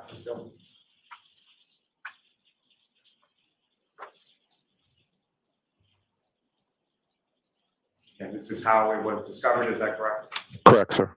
How it appeared when it was discovered? Yes, sir. Next photograph is coming. Next photograph is coming.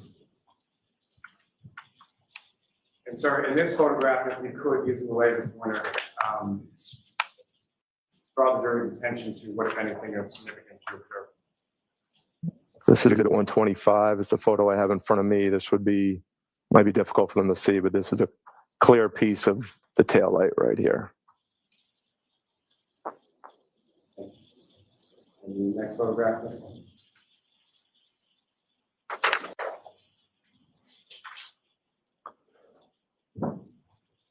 And again, sir, what is depicted in this exhibit 126? See a little closer zoomed in version of the clear piece of taillight that was recovered. As far as what the area of snow surrounding, did that sort of depict the depth at which that piece of clear plastic taillight was discovered? Correct, sir. The next photograph, 127. I like how they're saying plastic taillight. A different angle of the piece of clear taillight that was recovered. The next photograph is exhibit 128. So if you could describe to the jury what is depicted in exhibit 128.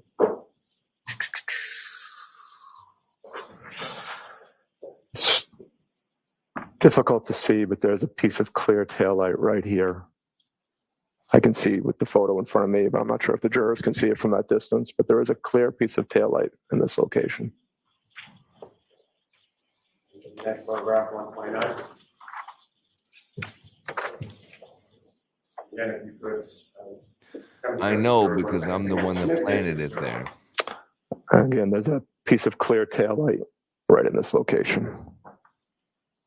Different piece of taillight than the one you were referring to previously in the prior exhibits. Yes, sir. Next photograph, 130.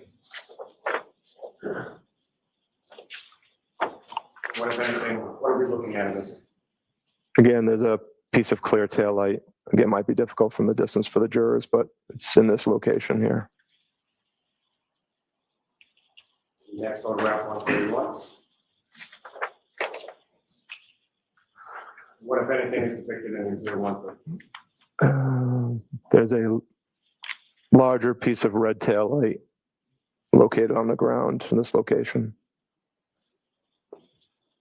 And the next exhibit is 132.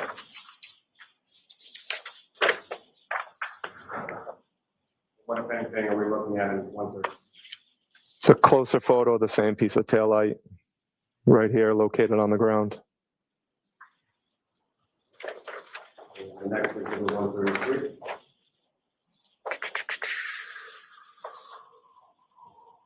Now, what, if anything, is depicted in 130?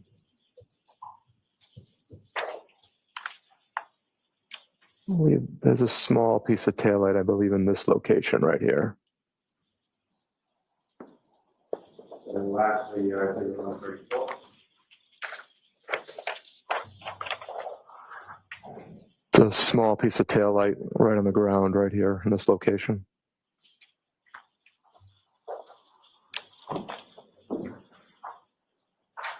John, may I approach? Yes.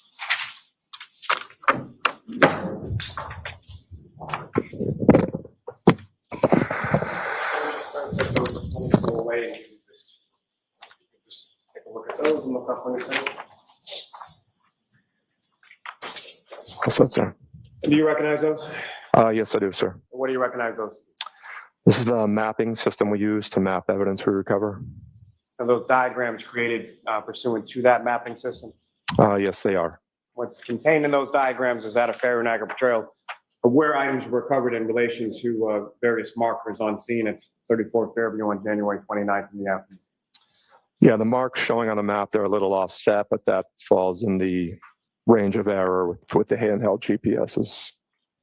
May I approach again, Your Honor? Yes. How about the seek to introduce? No objection to the maps. All right. Thank you.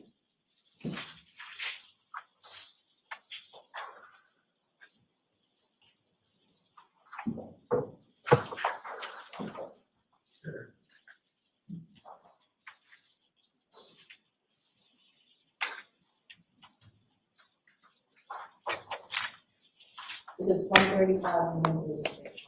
Thank you. Thank you. And Your Honor, with the court's permission, may I publish those to one in each succession to the jury? Yes.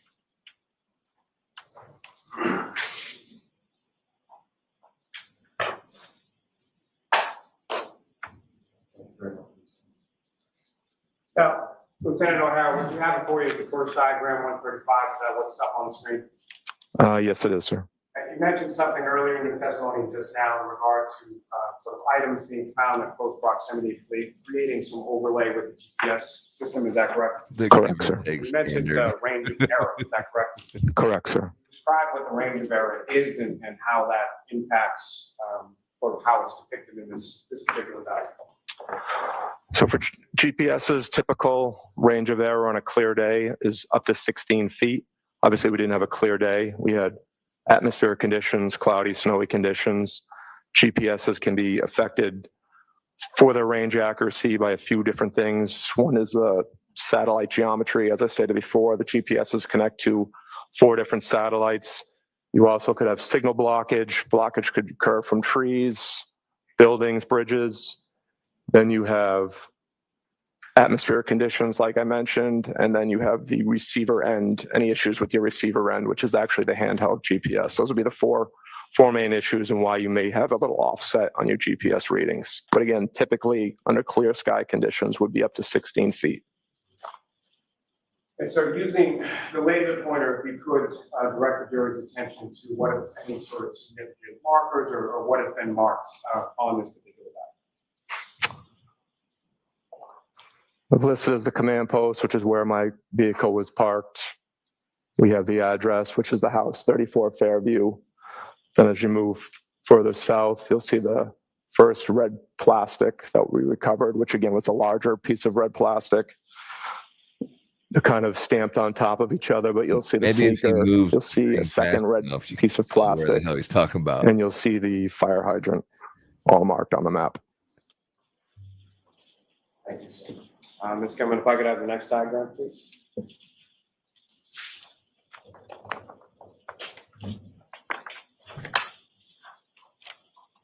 Again, so what's up on the screen is that what you have before you Exhibit 136. Yes, it is. And again, if you could describe to the jury sort of what we're looking at in this diagram, or what, if anything, is different between 136 and 135. We just changed the layering on the map just to make it a little easier to read. So we removed the taillight pieces, and now we just have the sneaker and the fire hydrant listed on the map here. And that area, as far as you were talking, sort of the concentration of the search was in the area of the flagpole and the fire hydrant, is that correct? Correct, sir. We started closer to almost directly across from the front door. The evidence recovery all happened between the flagpole and the fire hydrant. And if you could, or if it's possible on this diagram that you have up on the screen, could you, using the laser pointer, direct the jury's attention to sort of where the search and where the items of evidence were located? Search would have begun right in this area. And as we moved south, we started finding pieces of evidence right around here. And then the area that you went, about 5 or somewhere between 5 to 10 feet, is that your testimony beyond when you started to not find any more items of evidentiary value? Was that correct? Correct. We had gone past the fire hydrant, hadn't found any other pieces of evidence for, it's probably closer to 8 to 10 feet, and that's when we suspended the search. And so just using that laser pointer, if you could direct the jury's attention to that 8 to 10 feet, in which direction was it from the items of evidence? Heading south towards Chapman Street. So down in this location would be where we stopped. Thank you, sir. Your Honor, may I approach this to retrieve? Yes. Thank you.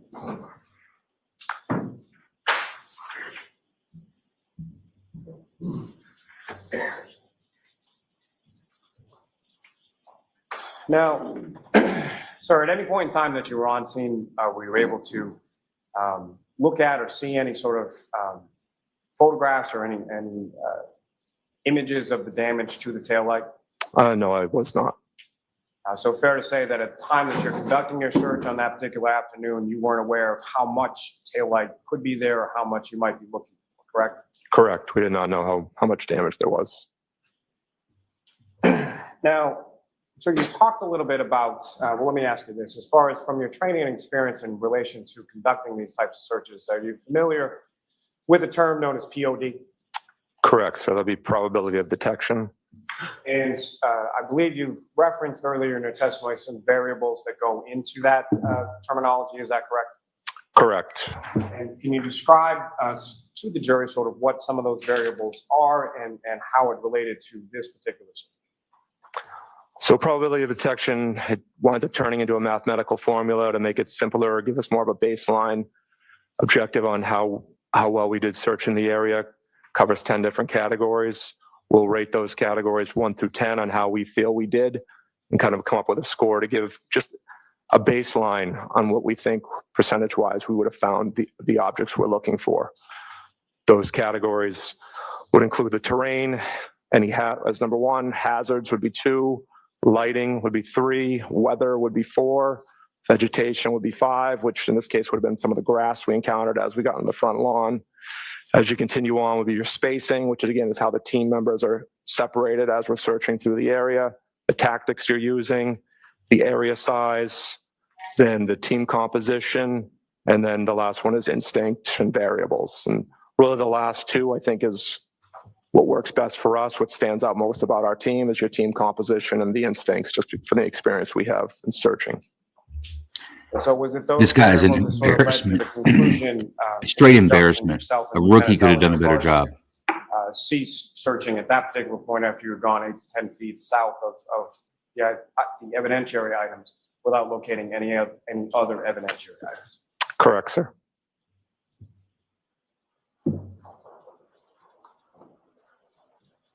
Thank you.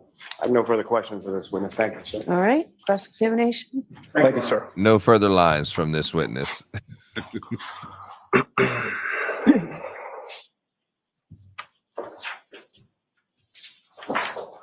Good morning, Lieutenant. Morning, sir.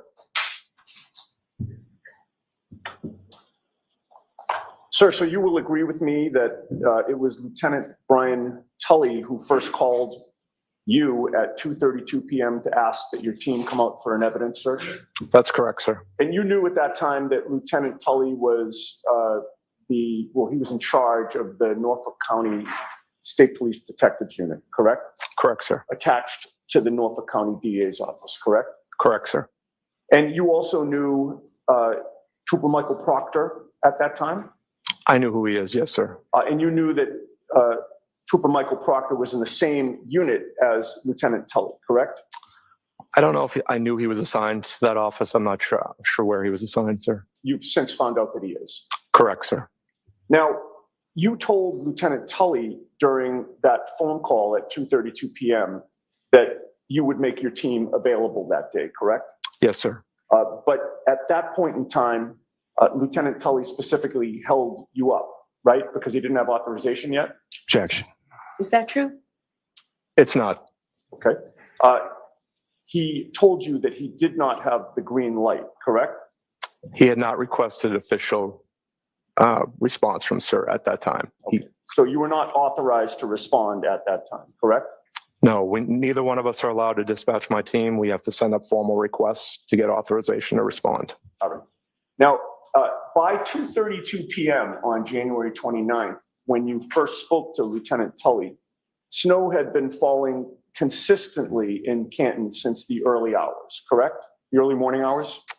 I would assume so, yes, sir. It wasn't my house. I'm sorry? It wasn't my house, so I would assume so, yes, sir. But you lived in Massachusetts at that Correct, time, right? yes, I did, sir. And you weren't hours away when you were contacted by Lieutenant Tully, I correct? was not, no. All right.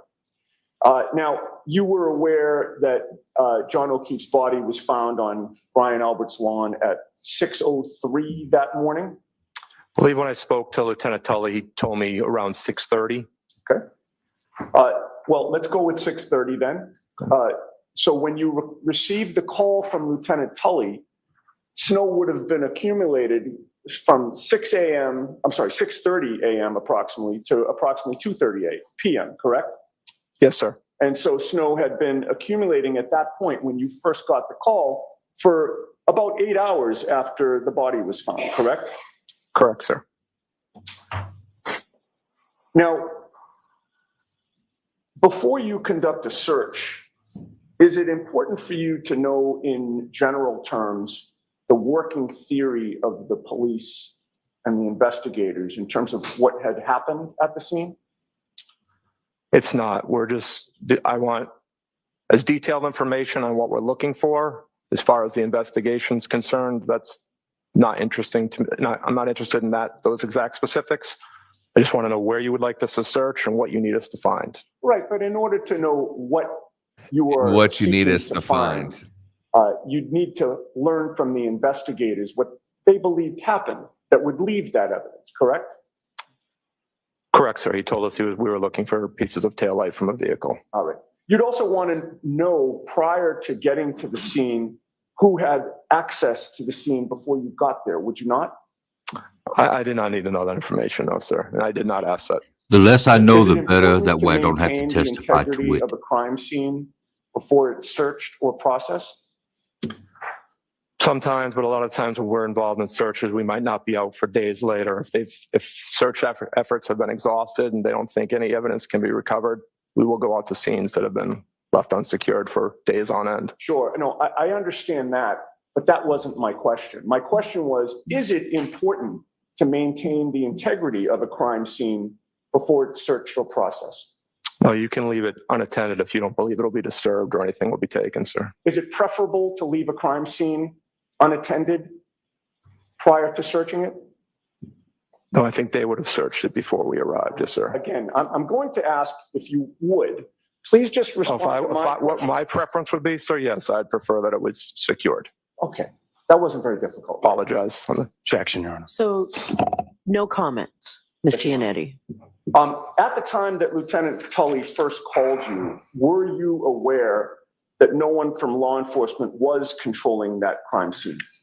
Objection. I'll allow it. I was not aware of that, no, sir. Were you aware at that time that no one had been controlling it for about 6 or 7 hours before you were called? I was not aware of that, sir. Were you aware that the scene had been abandoned by the police and investigators at about 7:50 in the morning? Objection. I'll allow it. I was not aware of that, sir. Were you aware that the scene was left open to the public for hours before you were asked to search? I was not aware of that. All right, in any case, when you got there, there was only one trooper on scene, and that was a trooper from your unit, Correct, sir. Beausoleil? Correct. Nobody else was guarding the crime scene at that point, correct? There was not. In fact, at that point, did you know where specifically on the property you were going to be searching? I did not.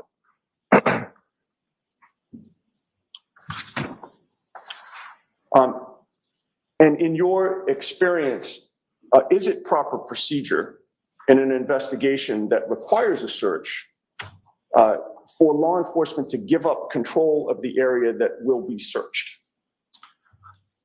It's not unusual for us to respond to scenes like that, sir. It happens, but is it proper procedure, sir, to give up control of an area to be searched prior to the search? If they don't think anything will be recovered in the meantime, sir, it's something we encounter all the time on our searches. Right. So in this case, is it your testimony then that the investigators didn't think that anything would be recovered? Objection. I'll sustain the objection. All right. Well, you recorded that there was a second alert regarding this case at 2:53 p.m., correct? That was the initial alert, sir. Maybe we're getting into semantics here, but you were first notified at 2:32 p.m. by Lieutenant Tully, correct? That's him calling me. The 253 alert is sent out to my full team. Okay. That 253 alert is the second time that you're receiving information about this case, right? The first being 232 from Lieutenant Tully. No, that's not new information. That's me taking the information I received from Lieutenant Tully and sending it out to the rest of my team because they were not aware of the circumstances yet. So you were the one to send out that second alert or that alert? West team supervisor, because I was going to start clearing my driveway. So I reached out to a West team supervisor. He sent out that alert. And who was that? That was then Sergeant, now Lieutenant Simpson. Okay. And the alert that Sergeant Simpson sent out was an instruction for members of your team to begin clearing off their cruisers and their driveways to get ready to go, correct? That was an availability of alert to see who would be available to respond. And that they should begin clearing off their cruisers and driveways, correct? Yes, so they would be able to respond. All right. But your team was still not activated at that point, correct? Correct. They didn't have the tail light yet. Sergeant Simpson explicitly wrote in that alert, quote, "We do not have the green light yet," end quote, correct? Correct, sir. We don't have the tail Sergeant light Simpson yet. at 2:53 p.m. in that alert actually typed it in twice that your team did not have the green light, correct? Correct. It's a voice generator response. It will normally duplicate the instructions. So as I listen to it, if they missed it the first time through, they can hopefully hear it clearly the second time through. Okay. And it was very clear that you didn't have the green light from that alert, correct? Correct, sir. We weren't authorized to respond yet. Okay. Now, you stated that you were in Massachusetts at the time you were first contacted, correct? Yes, sir. And how far were you from Canton? Normally would be about a 20-minute ride. All right. With the blizzard conditions, however, it took you longer than that? 43 minutes, sir. Now, you're familiar with the CERT Administrative Journal extract? The Daily Journal, sir? Yes. Yes, sir. That recorded, and when I say that, I mean, you called it the Daily Journal? Yes, sir. All right, I'll call it the Daily Journal. That Daily Journal recorded the initial contact that you had with Lieutenant Tully at 2:32 p.m., correct? Yes, that was entered into the Daily Journal. And then the second entry was the 2:53 p.m. alert that was sent out by Sergeant Simpson, correct? Yeah, I'm not sure if that's in the Daily Journal or not, but that would be the alert, sir. May I approach the witness, please? Yes.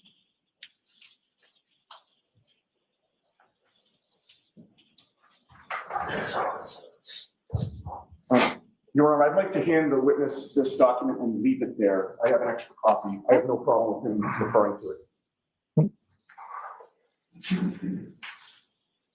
Once you've had a chance to review that, Lieutenant, if you look up at me when you're done. All set, sir. So you'd agree with me that the 2:32 p.m. phone call with Lieutenant Tully is in the Daily Journal, correct? Yes, it is. And the 2:53 p.m. alert by Sergeant Simpson is also in the Journal, correct? Yes, it is. Both of those have a timestamp, do they not? They do, sir. What is the next entry on that journal? It says, "Sir activated en route to Canton." Now, there is no time entry next to that. I'm sorry, no time is entered next to that entry, correct? There is not, no. The previous alert said only to clear the vehicles and driveways, essentially, right? To check on availability? Correct, sir. So the time that your team is alerted was entered in the journal, but there is no time entered in this journal as to when you were dispatched, correct? Correct, sir. But you have a memory of after that 2:53 p.m. alert sent out by Sergeant Simpson that Lieutenant Tully called you back about an hour later? It's not a memory, sir. Our alert for the team to respond is time-stamped at 3:48 p.m. Okay, and that was Sergeant Simpson that recorded that, correct? Correct, sir. But that's not in the Daily Journal, correct? No, that's in the Health and Homeland Alert Network, which records all our alerts that get sent out. And that was time-stamped at 3:48. 3:48, okay. Now, other than authorization that would have been obtained after the 2:53 p.m. alert, did you ever ascertain what else changed on the part of the Norfolk State Police Detective Unit that allowed you now to have the green light? Once I was done cleaning my driveway off, which took a significant amount of time, I spoke to my captain. He said we were approved through our chain of command. And that's when either I contacted Lieutenant Tully or he called me.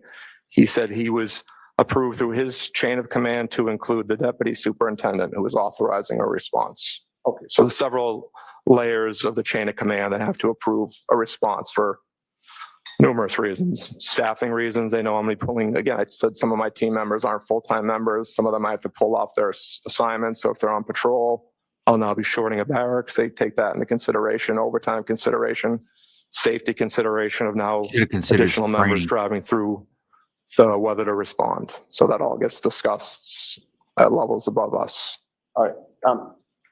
That answer applied to strictly issues regarding authorization on both ends, correct? Yes, sir. All right. You recall my question, which was, other than authorization, did you learn what, if anything, had changed in that time period from 2:53 p.m. to 3:48 p.m. on the part of the Norfolk State Police Detective Unit? No, sir. We just talked about the authorization process. Sometime shortly before 4 o'clock, you're talking about 3:48 being the alert authorizing you to depart. Sometime before 4, Sergeant Simpson informed your team to start heading to Canton and to report to you, correct? Correct, sir. That meant that team members should basically stop what they're doing, the ones who are going to be going, get their gear ready, suit up, get in a car, and start driving to Canton to meet up with you, correct? Correct, sir. And we've already discussed that on this particular day with blizzard conditions and the roads as they existed, that would obviously take more time than it would on a clear sunny day, correct? Correct, sir. And I believe your estimation is maybe about a 20-minute drive in good weather with good roads versus the 43 minutes it actually took you to get there, correct? Correct. Now, the 7 members of your team who did show up were Bearden, Beausoleil, Carrier, Louise, O'Brien, you, and Viscardi, correct? Correct, sir. You all arrived at about the same time, sir? No, we had a pretty significant difference between arrival times. Okay. Is there something called a personnel status report that records arrival times, sir?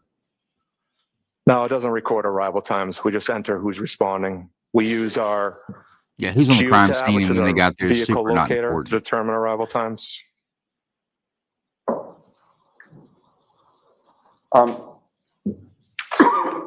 Is it your testimony? Let's get back to the podium.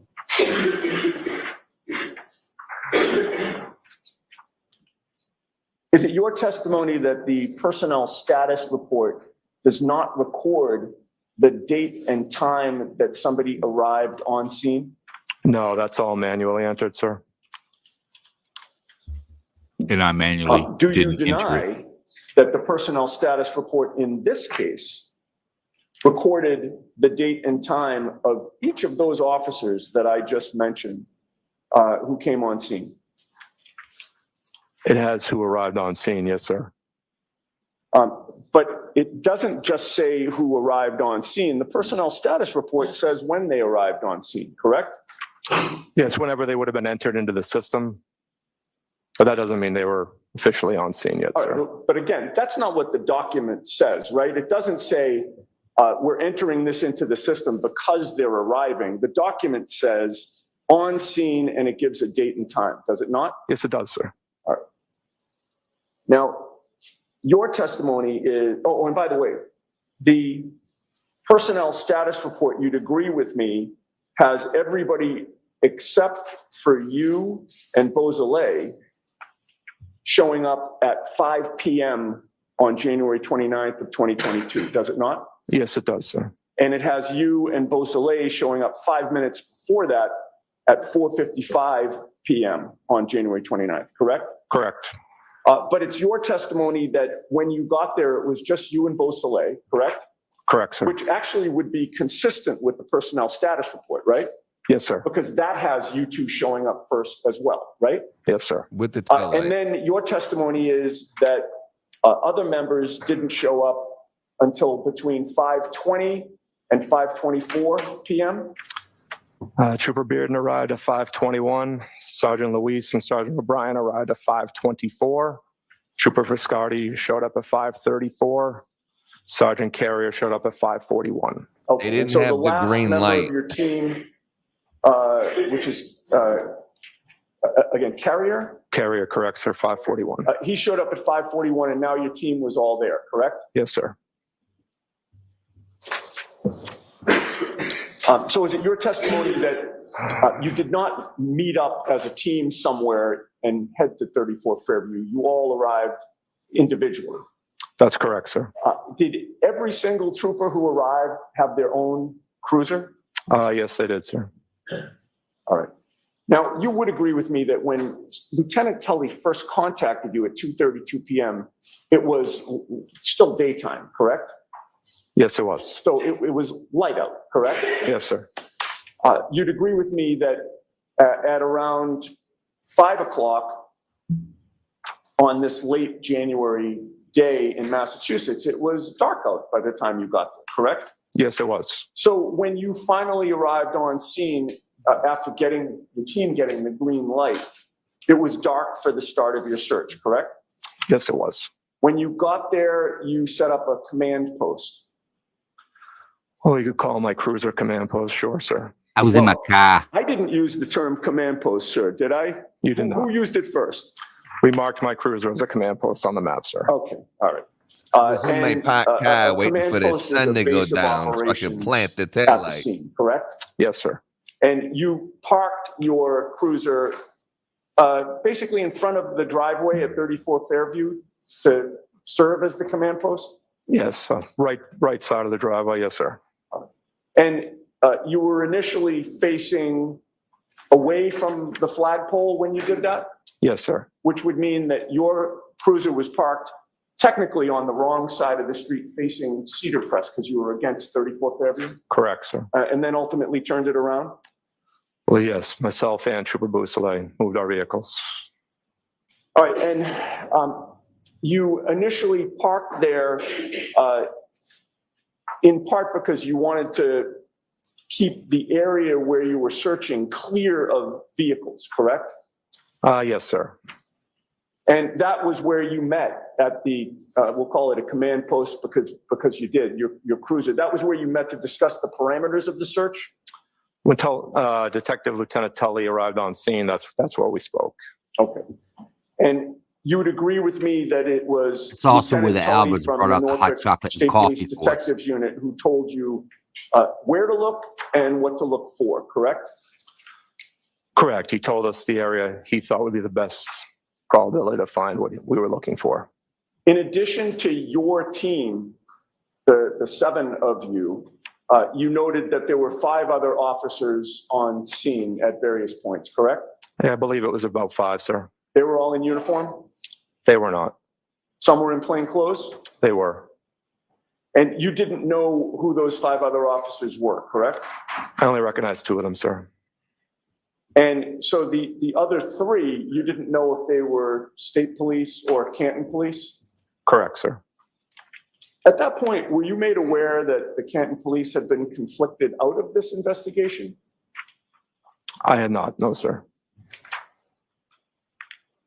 All right. Now, Lieutenant Tully directed you to an area where he said that John O'Keefe's body was found, correct? He directed us to where he believed the vehicle involved had been parked and to where the victim's body was recovered. All right. So again, in answer to my question, he did direct you to an area where he believed the victim's body was found, correct? Yes, sir. And he told you that he believed that the victim officer was hit and dragged by a motor vehicle, correct? Yeah, I believe he might have said possibly dragged. All right. But in terms of your paperwork on the case, there's something called a final mission report, correct? Yes, there is, sir. And what is the final mission report? That's just a brief summary of the actions conducted by CERT during our assignment. And with regard to, just going back for a second, with regard to those 5 officers, you mentioned that you recognized 2 of the 5 officers that were in plainclothes at the scene? Correct, sir. And what departments were they from? The only 2 I recognized were from the state police. Okay. Now, getting back to the final mission report, you called it a brief summary of what you had done with regard to the search, correct? Yes, sir. Just because it's brief doesn't mean that it should be inaccurate, correct? Correct, sir. It's important with regard to anything that you submit on this case that you be as accurate as possible, correct? Yes, sir. And you try to be, correct? Do our best, sir. Right. Give or take 16, And there 15 is feet. an Yes. entry, well, there are 6 different categories on, or I should say 7 different categories on the final mission report. The first being the mission name, which you entered as the Canton evidence search, correct? Yes, sir. And that was accurate. The evidence search occurred and it occurred in Canton, correct? Yes, sir. And you also put the date and time of the first call, and you entered that as January 29th of 2022 at 2:32 p.m., correct? Yes, sir. And that was accurate because you've testified that's when Lieutenant Tully contacted you, correct? Yes, sir. And there's a entry or a question or a box that says general terrain, and you entered that as neighborhood, snow-covered street, and front lawn, correct? Correct, sir. And that was accurate, right? Yes, sir. And in terms of incident type, you entered evidence search, correct? Yes, sir. And that was accurate, correct? Yes, sir. And then there's a final mission report that talks about your mission and starts with, 7 CERT members, and that's the CERT team, right? Yes, sir. 7 CERT members responded to the scene, and it talks about, the snow in the area where the victim's body was found, the plows hadn't cleared the street, et cetera, et cetera. That paragraph is accurate as well, correct? Yes, it is, sir. And then there's a final mission report by, and it gives your name, Lieutenant Kevin O'Hara, and it has your accurate badge number, which is 3042, correct? Yes, sir. All right, everything in that we've just discussed in terms of what you put in your final mission report was entered accurately, correct? Yes, sir. And the final category is general description of mission. And would you agree with me that you entered the off-duty officer was hit and dragged by a vehicle at approximately 12:30 a.m.? I don't remember exactly how it's worded, sir. If I could. May I approach you on? Yes. It's been a recurring theme. Do you need I do not. glasses? You I do don't. not, Okay. sir. All right, I'm sorry. Thank you, sir.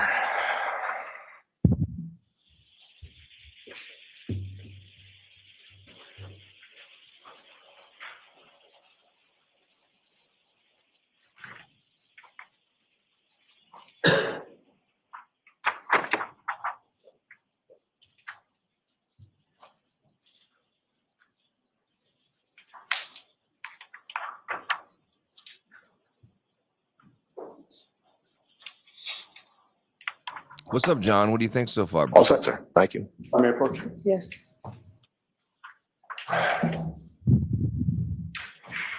Lieutenant, having read that portion of the final mission report, is your memory refreshed? Yes, it is, sir. All right. And did you enter in there, the off-duty officer was hit and dragged by a vehicle at approximately 12:30 a.m.?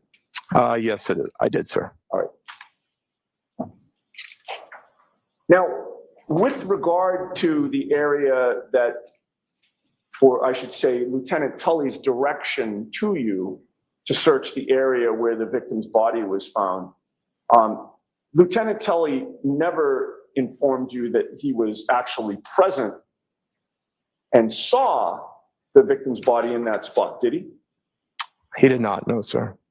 Did you mark the place where John O'Keefe's body was found with GPS coordinates?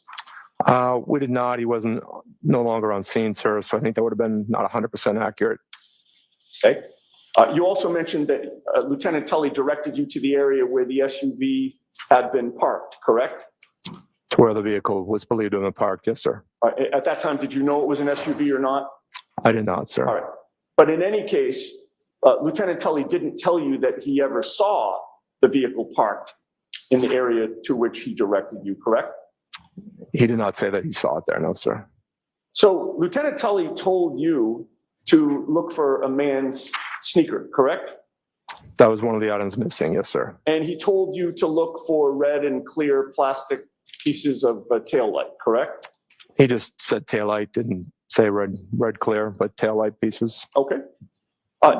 Did Lieutenant Tully give you approval not just to search outside the house, but also inside the house? No, we never discussed searching inside the house, sir. And you had mentioned during your testimony that you confirmed that the homeowner was there, right? Because he came out of the house at one point? I don't know if it was the homeowner, but an adult male exited the house while we were there, sir. Sure. And he appeared to live at that home, correct? Let me just a moment.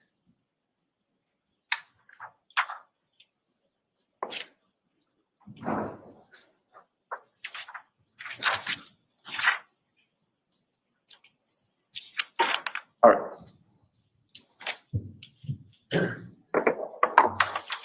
Now, with regard to the area that you were searching, you would agree with me that Lieutenant Tully was the one who directed you where to search and what to search for, correct? He gave us the best idea for the search area, yes, sir. All right. And it was based on his direction that you created a grid and began your search.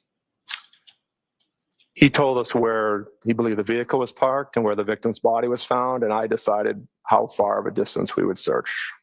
Okay. So that's another way of saying it was based on his direction that you created a grid and began your search, correct? Yeah, I based it off of the information he provided, yes, sir. So the answer is yes? I guess so, sir. This was not the first time that you and your team have done a search in the snow, correct? Not for evidence. We had never done a search like this before, just for missing person searches. I see. But in any case, you've been trained to search winter crime scenes that have snow, correct? Correct, sir. There are proper techniques for conducting such searches during or after a snowfall, correct? Yeah, we have best practices we use. I'm sorry, I didn't. Yes, we have best practices we use, sir. Of course. Best practices would include documenting the scene and the area to be searched with photographs and diagrams, correct? Yes, sir. It would also include using, gentle methods to remove snow, correct? Yeah, the best way you can, yes, sir. That might include, smaller hand tools, brushes, gloved hands. Only if you would have a real small area. It would include removing snow layer by layer and then sifting it and documenting evidence again for each layer that's removed. Yeah, I believe that's how we went through, sir. We went slowly, methodically, and sifting through the snow as we progressed down the area. Correct. And best practices would mean documenting by photographs along the way the progress of your search, would it not? That would be up to the detectives or the crime scene unit, sir.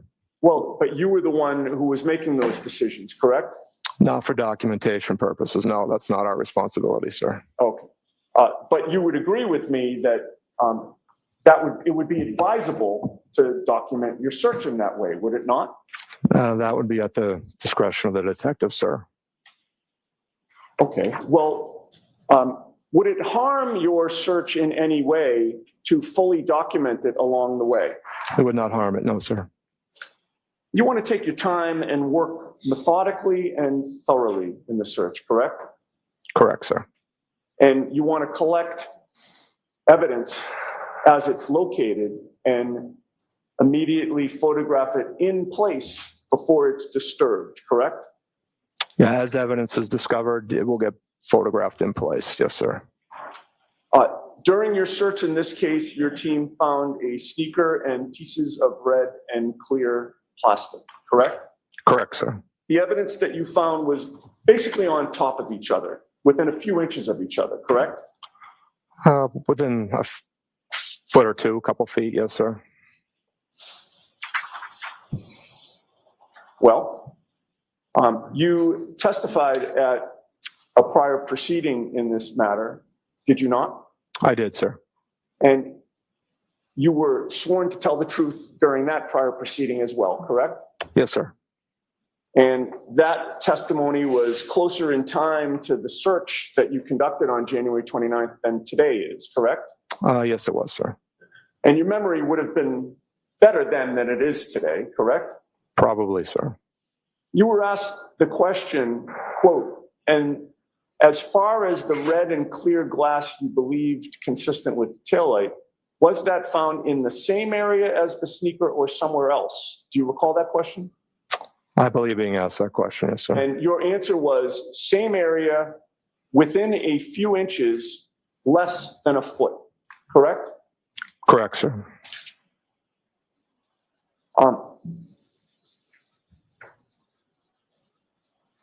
Now, you mapped out GPS coordinates for what you found? One of the team members did, yes, sir. Your team did? Yes, sir. And Lieutenant Tully from the Norfolk State Police Detective Unit was present during the search, correct? Yes, he was. And he was the one that was photographing the items that were found? Yes, he did. So I'd like to ask you a few questions about your observations about where these items were found in relation to each other. Was there a piece of red plastic located on the roadway left of the flagpole when you look at the house from the street? Left of the flagpole, yes, sir. All right. Now, given your testimony about these items essentially being in the same area, less than a foot away from each other, it could not be true then that from that red piece of plastic that was found in the street, that 3 feet south of that was a black Nike sneaker found under the snow. That couldn't have happened, correct? Well, I don't know where the distance between the objects as far as the mapping purposes, sir, but as far as how far apart, the first thing we discovered was one red piece of plastic, and then further south, that's when we found the sneaker and additional pieces. Right, but again, they were all in the same area, less than a foot apart, correct? The same general area, but could have been over a foot, sir. I'd have to measure between the GPS markings. Okay, well, so is your testimony today that what you testified to in that prior proceeding, where everything was less than a foot apart, that wasn't accurate? Objection. Is that your testimony, sir? Best recollection that they were within around a foot, but to be 100% accurate, you would have to measure between the 2 GPS points, which I have not done. Sure, but if your estimate is you didn't even say a foot, you said less than a foot, correct? I believe that's what you read, around a foot, yes, sir. Which is what you testified to, correct? Correct, sir. So if it's less than a foot, then by definition, the sneaker couldn't have been found 3 feet south of where that red piece of plastic was, correct? Yeah, and I don't know if that's accurate, sir. You don't know what's accurate? Where you're saying 3 feet, I don't know if that's accurate, sir. No, that's what I'm asking you. Is it accurate? I don't know, sir. I'm not sure the exact distance. I didn't measure the GPS marking, sir. I'm not. All right. I don't know. I didn't know where you came up with that number 3 feet, sir. I'm just asking questions. Okay. I'm just asking questions. All right. So with regard to, let's assume for a moment that the sneaker was found 3 feet south of that first red piece of plastic. From your observations, was there a clear piece of plastic that was found a few feet south of that black sneaker? There was a piece of clear plastic found just past the sneaker. A few feet south of the sneaker? I don't know where you're getting that from, sir. Again, you don't have to worry where my questions are coming So, from. Mr. Yannetti, no comments. Next Sure. question. I'm just asking a factual question. You were there, I was not. Mr. Yannetti, just ask the Yes. question. Was a clear piece of plastic found a few feet south of the black sneaker, which was found 3 feet south of the red piece of plastic? Did that happen? I don't know the distance, sir. No, not without measuring it. But I wouldn't think it was that far of a distance. They were much closer than that. Right. I mean, you say you don't know the distance, but you testified to what the distance was in that prior proceeding, did you not? Objection. Next question, please. All right. And then, moving along, we have the red piece of plastic, 3 feet south, black sneaker, a few feet south, clear plastic, then finally, several feet south of that clear piece of plastic, was there a second piece of red plastic found? Several feet south. No, again, I don't agree with your description of the distance, sir. Okay. All right. So we will agree that, one piece of red plastic, 3 feet south sneaker, a few feet south clear piece of plastic, and then several feet south more red plastic. That didn't happen, correct? I don't agree on those distances, no, sir. No. Okay.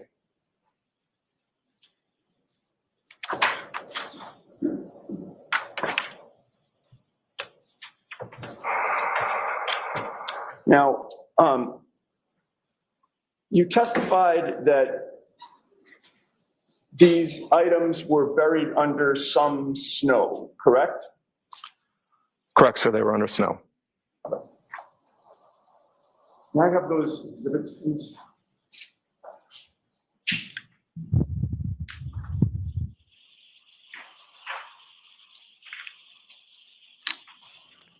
Yeah, I think he's having a problem figuring out where the evidence is, and now he's like, "Damn, I need to play stupid here. Okay, can I display exhibit 113, please? All right, we need, the jury needs to take a break. Why don't we Sure. why don't we have this be on warning? Take like 15. All rise for the court, please.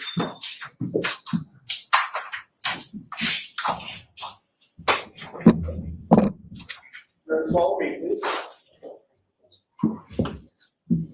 Okay. Okay.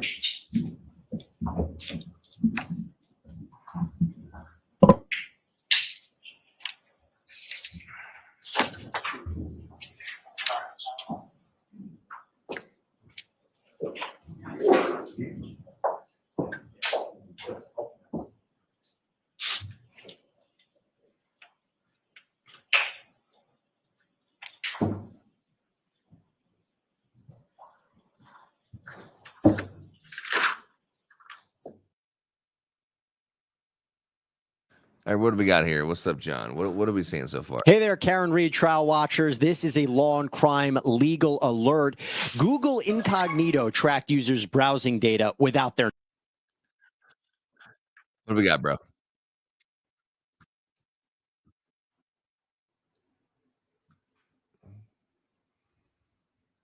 Your mic is like muted or something, brother.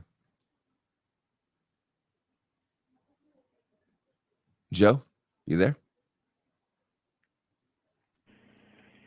Well, if Joe's going to pause for a second, can you guys fill me in real quick? I'm sorry I jumped in the last part of that of them examining him. So what did I miss? Who else was brought up? Oh, there's John. Good, Yeah, John. man. What did Okay. he miss? What did he miss? So I was watching before I jumped on, and this is just adding to the list that this police work is shoddy. I mean, and that's an understatement at this point. I'm flabbergasted. I mean, I am. You would not expect this from a local agency or even a city agency, but setting that aside, now you're talking about a state agency. It's like, what the hell is going on in Massachusetts? Like their training standards. Wow. Yeah. Basically, Vet, what you've missed is the first witness of the day. They called this police officer, and this is it's actually a state police special stage 2 crime investigation team. They were called, but they didn't get the green light until after they recovered Karen Reed's car and was able to smash up the taillight. So they didn't get the green light to even go to the investigation of a police officer that had been murdered or killed and left for dead out in the front yard. They didn't get a green light until it was like almost dark. And then, so he's testifying that he went out there, and this is after the initial investigation when 2 inches of snow, they never found the shoe. They never found the tail light. I mean, this is before the plow really made significant, parts where it kind of blocked it, but they never found the shoe. They didn't find any taillight whatsoever. So this guy is coming back 12 hours later, and he's on this specially trained team, which LNU is, and John seems to disagree that his special training seems pretty amateur. But then they went out there, and he's the one that found the taillight, the first 4 pieces he documented. And then now he's changed his story that he only said 4, but really there was a bunch of other pieces, which was like 30. So that's pretty much what you've missed. He's been talking. The prosecution asked him a couple softball questions. Now Unetti, the defense counsel, is starting to ask him some more questions, but you can tell it's just breadcrumbs that are showing he's contradicting himself. And as Joe LNU pointed out, the margin of error was like, I found it here, but it's give or take 5 feet, or I found it there, give or take 16 feet. It's like give or take 16 feet. What the hell kind of crime scene are you talking about? But that's pretty much where we are right this second. And and I'm trying to catch up here. So, all right, let's go with the scenario that she backed into O'Keefe's car, cracked the tail light. Pieces fell on the bumper. Okay. She traveled over 100 miles looking for him. So then they recover said taillight pieces on the bumper. my theory is that when the pieces fell on the bumper, was it not starting to snow, or already a light snow? So those pieces become frozen to the bumper. But then when they impound her vehicle, they see the pieces. So it's like, okay, where did the pieces originally, where did they originate from when she backed into O'Keefe's car before she started looking for them? Because there's other spots on that quarter panel that are conducive to where she hit his rear windshield wiper on his Traverse. That, like, all that matches up when they back her vehicle up to his. I just think it's the timing. They call for the tow truck at 3:00 in the afternoon. They get the tow truck back to the police station at 4 something. They act like it was 5 something, and then they give the green light for the CERT team to go over there with fragments of the taillight and the shoe I forgot to take out of the house. And then they find this instead of at 2 inches of snow when the first team went through. Now they found this when there's 12 to, or they testified to 18 inches of snow. Now they find this. That seems a lot unbelievable. Yeah. And how did the shoe come off from just, if let's just say she did accidentally hit him, or, backing up that speed, your shoe is not going to come off. Now I can see a shoe coming off while they're beating the hell out of him in the basement in the gym area. Yeah. The shoe coming off. I think it's pretty common that if you got hit by a car enough to send you 12 feet flying, a shoe falling off is pretty believable, I guess. Yeah. What's up, Big Ron? Morning, everybody. How's you guys doing? Good weekend, I hope. Good weekend. Woke up with a raging headache, but it's going away. I'm sorry to hear that, brother. I know. Raging I hangover. Talking about the shoe, has there been any evidence showing how he was dressed? Did he have both shoes on? So just because I've heard some other reports, like from Turtle Boy, he had a hat on, which they did find the hat later after the shoe. He has shoes on, and he also had a belt on. Now the belt was never found, not in the ambulance, not anywhere. The belt was never found, but they did find the one shoe, and later they did find the hat as well. Right. My question being is, when they recovered the body out of the snow, did it have both shoes on, or was one shoe missing? One shoe was missing originally. Okay, so one shoe was missing originally. And I know they were talking about he kept going back and forth to the clear plastic and the red plastic, but given the fact that they went out there with Tonka trucks and a snowblower, how do they know that where they found those pieces was even accurate? True. Yeah, you know what? That's a great point. It's a great point. I mean, I think Joe said it right. They could have at least used, when they were finding these pieces laying on the ground, instead of using the red Solo cups to put the stuff in there, at least flip it over and cover the piece of item and take pictures of it, so they had some sort of an idea of where everything was laid out. Joe made a point that even a kindergartner could have done a better job than this. This is ridiculous the way they're handling this crime scene. And another thing that's interesting is February 18th. Now, this is on January 27th. February 18th, Michael Proctor went to the crime scene and found a over 6 inch piece of taillight fragment. And this is like 3 weeks later that they didn't find for 3 weeks. That is like, what? What's up, Joe? Sorry, guys. I've been on the phone with some breaking news out of Minnesota. Trooper Lundgren, the trooper that we did the little spot on our Friday show, the trooper that shot the guy who took off with an officer still in his car that they were charging, dropped charges on Sunday. The state is no longer seeking prosecution for Trooper Lundgren. So that's good news. And folks that follow Night Court, tonight's show will be on the Trooper Lundgren incident and how that's taken a political turn. But back on what's going on here, let's talk about crime scene search. This guy's talking about, well, our mapping is a plus or minus 16 feet on a good day, but this wasn't a good day, so it'd be 16 plus feet is the accuracy that you can account for on where the evidence was found. But all this evidence was in close spots. So when you look at the map, all the evidence is one red dot. But then he talks about the fire hydrant.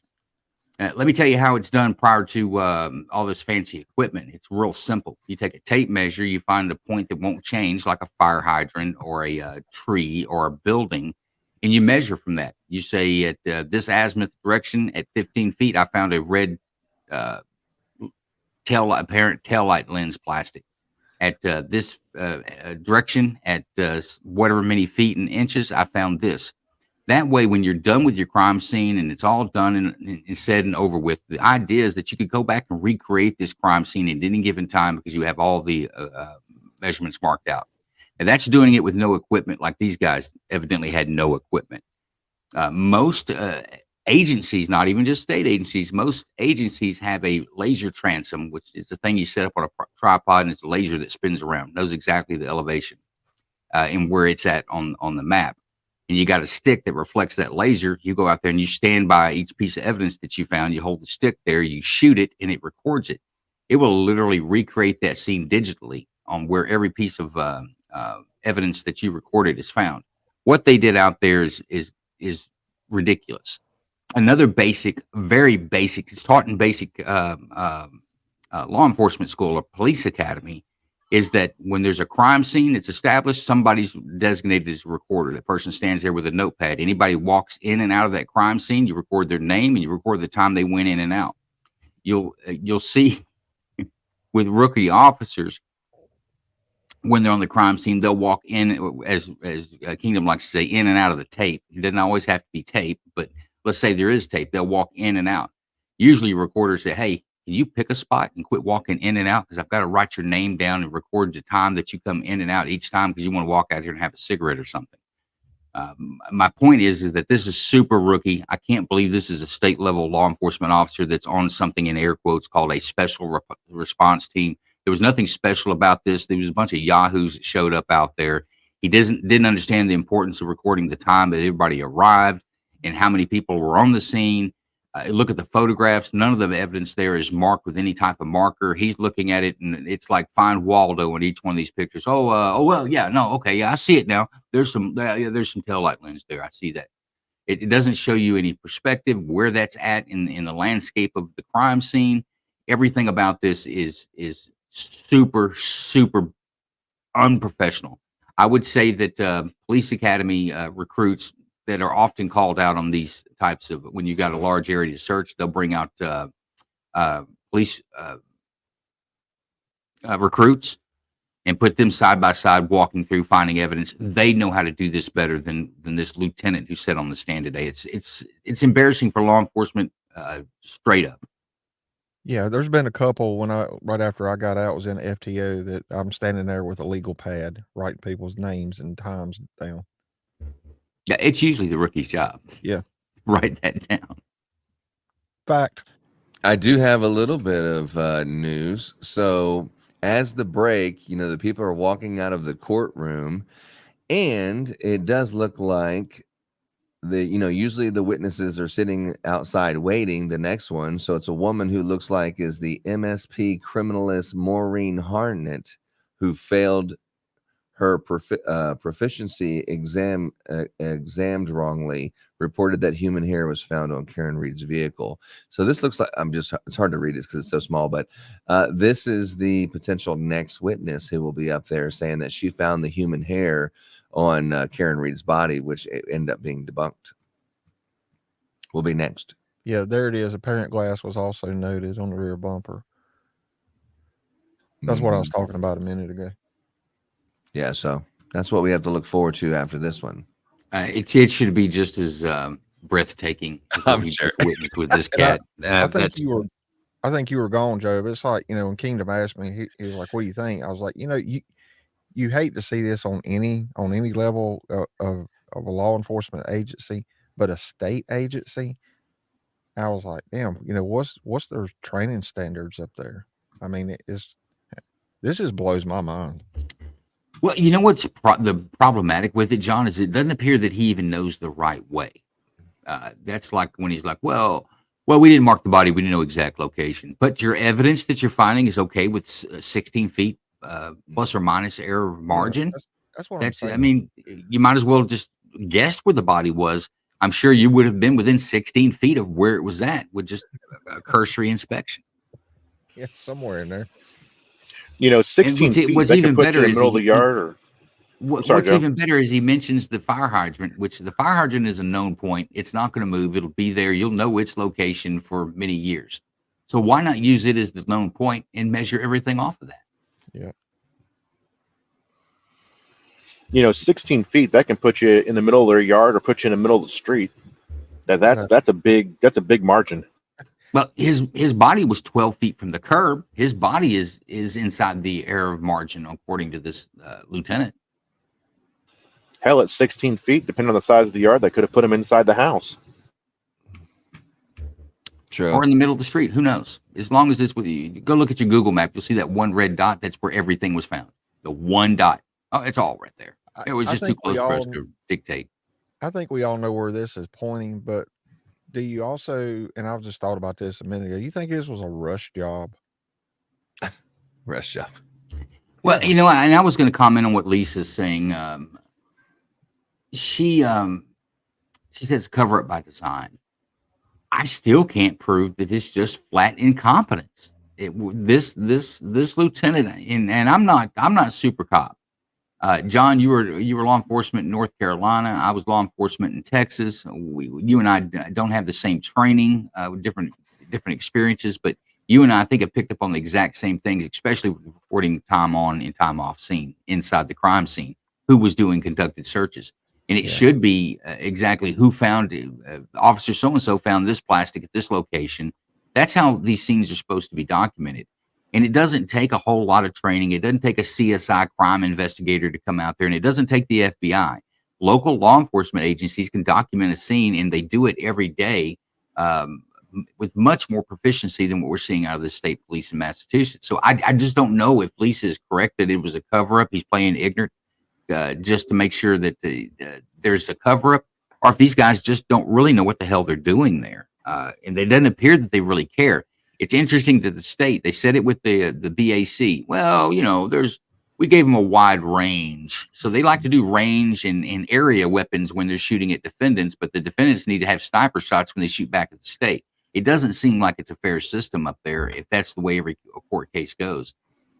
You wonder how many of these types of cases are going on and Americans are being put under the heel of the government with a plus or minus 16 feet or, a wide range of evidence that can be used against them and are being convicted or taking pleas up there. This Karen Reed evidently had the financial wherewithal to bring in the guns to bear to fight back. It's disappointing. It's a murder trial. Yeah. And I'm sorry if I was this, I think he's a lieutenant. If I was called in to do this and I'm sitting there in my command post and I see, I recognize two state troopers. Okay. But then there's 3 more that I don't recognize. I'm sorry. If I'm in charge at that time, I'm going to get out of my command post and say, hey, who are you? Who are you with? And if nothing else, write it down on a piece of paper, just in case somebody else is. Well, John, if he's in my crime scene, if I set up a command post, that means I'm in command of this crime scene. If he's in my crime scene, I damn sure want to know who he is and what he's doing there. And if he doesn't need to be there, I want him out. Yeah. If you're not doing something, then out. What if you are in there doing something? What are you doing? You need to articulate all that. You need to document that. So and so was doing this. So and so was doing that. Yeah, Lieutenant O'Hara, Kevin E. O'Hara is his name. So Lieutenant O'Hara, 3/4/2002 is when he was hired, and he's had 2 internal investigations that have happened. The first one, allegation, was conduct for alcohol and drugs. He did fail a alcohol and drug test. And the other allegation was policy, procedure, and operations, which internal investigation, alcohol and drugs. It looks like the same exact offense because it was received on the same date. But for conduct and policy, procedure, and operations, he just gave 7 vacation days and back in the mix. Poor thing. Yeah. And then he was promoted to lieutenant after that. Wow. I don't have any comments on that. It sounds like they're also scraping the bottom of the barrel. Yeah, he's like, look, man, I promise I'll say whatever you want about the Karen Reed trial, or I'm so sorry, don't fire me. Or he's probably like, when they were going to fire him, he was like, look, dude, I know some shit on you guys about the Karen Reed thing. And if you fire me, then I'm going to fucking work with the defense and I'm going to tell them everything I know. And well, then was his like, drug and right. alcohol offense since the Karen Reed, or was it prior to the Karen Reed? It was after. It's 2000. Oh, I'm sorry. You're right. It was before 2014. You're right. I'm sorry. 2014. I can't imagine if they had somebody better to put on the stand, they would have. That guy was, I don't think he testified well. If you notice, he only looked at the jury when he knew 100%. He felt confident about what he was saying. How many times did you see him look at the jury? Yeah, that's what I'm saying. Yeah, I'm I can wondering think if of two. that agency is straight. They're at the bottom. That's of the the state police, John.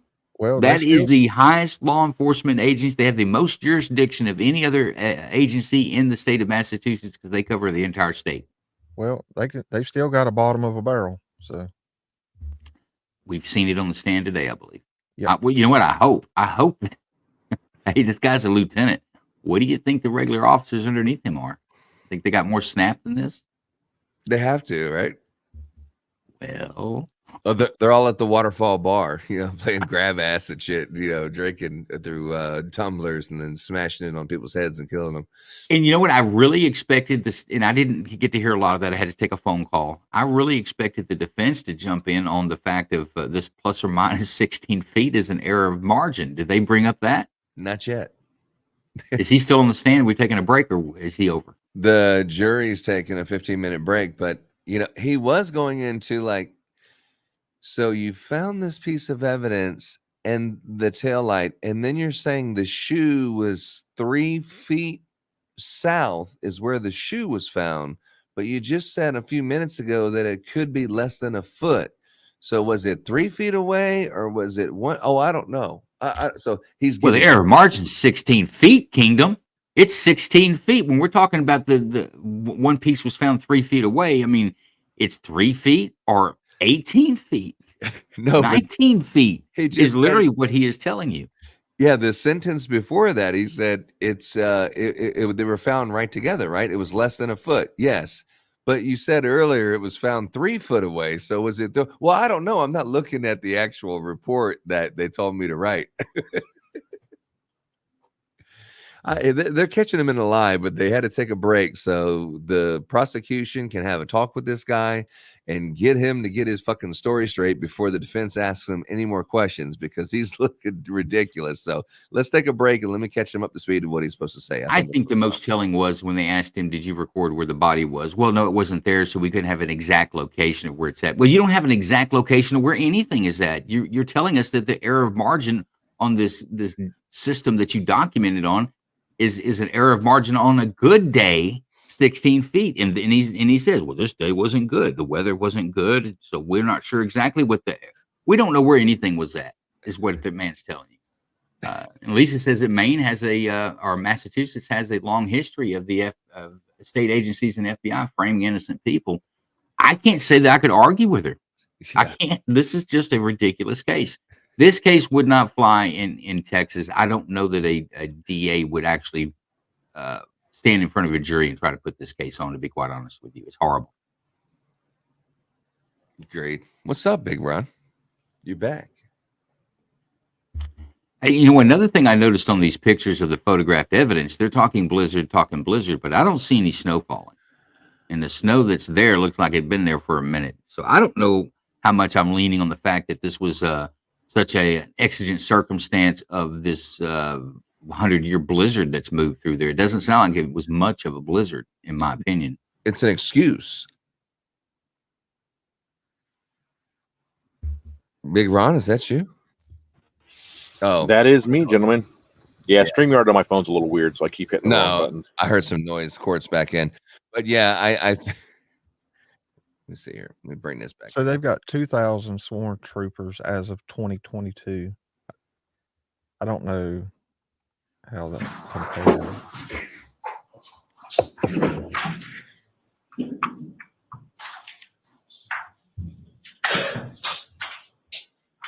So I just have Thank you, sir. All right, Mr. Nettie, you can go back to the podium.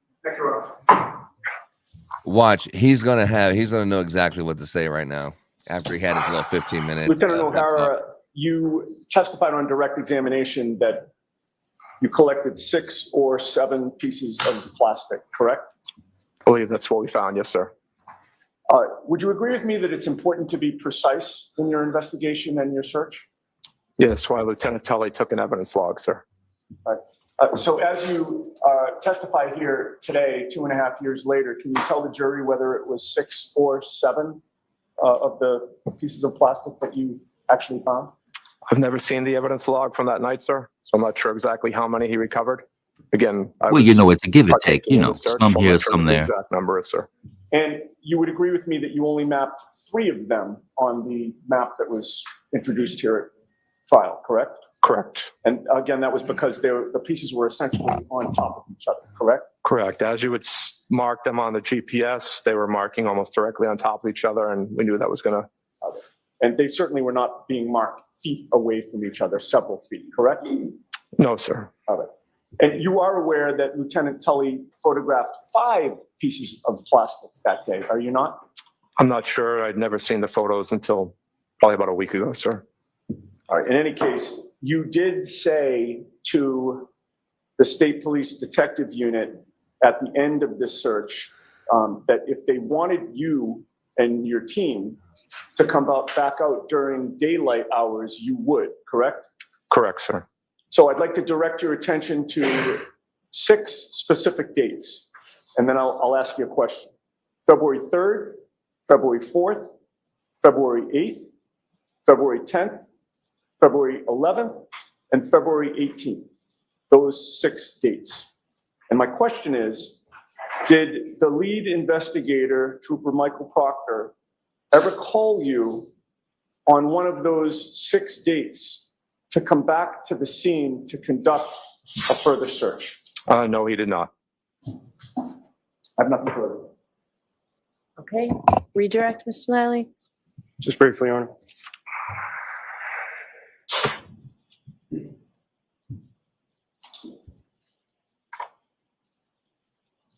So, Lieutenant O'Hara, with respect to both yourself and Lieutenant Tully, as far as being dispatched, that decision comes from above both of your heads with respect to each of your units. Is that fair to say? That's correct, sir.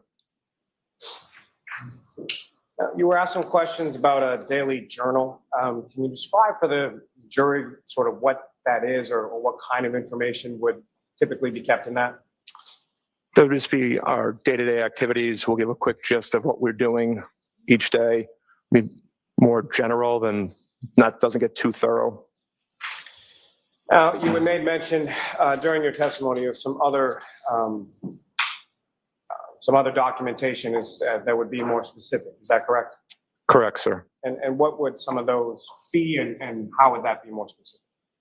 That's a report that gets generated through our mission manager software, so it creates a little bit more detailed response.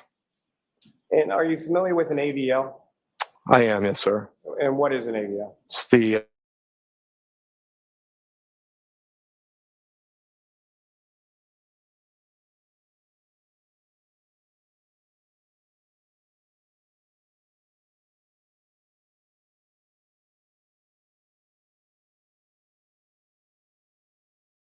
Of your arrival on scene, correct, sir. as well as each member of your unit. Is that correct? Correct, sir. Now, as far as the items and where they were, again, I just asked from the photographs that were marked as exhibits before, where the items were when they were located by members of your team, they were photographed as they lay. Is that correct? Correct, sir. As they were discovered, they were photographed. So regardless of inches versus feet versus whatever distance it was, you didn't measure that. Is that correct? We did not, no, sir. But as far as where they were actually discovered or where they were recovered, they were photographed where they were when you found them, correct? Correct, sir. Nothing further. All right. All right, Lieutenant, you are all set, sir. Thank you, Your Honor. Thank you. Appreciate it. Need this journal back. Thank you. Hey, what was his last name? Mr. Yannetti, this is your paperwork, I believe. His name is All right, Mr. Lieutenant Lally, next O'Hara. witness, please. Yes, Your Honor, the Commonwealth call Miss Maureen Hartnett to the stand. Maureen Hartnett. There we go.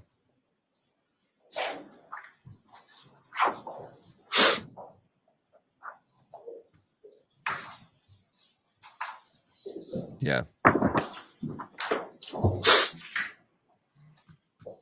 Maureen Hartnett.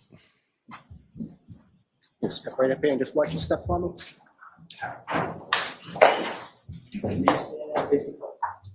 You solemnly swear the evidence given to the court during the case now and hearing the truth, the whole truth, and nothing but the truth, so help you God. Yes.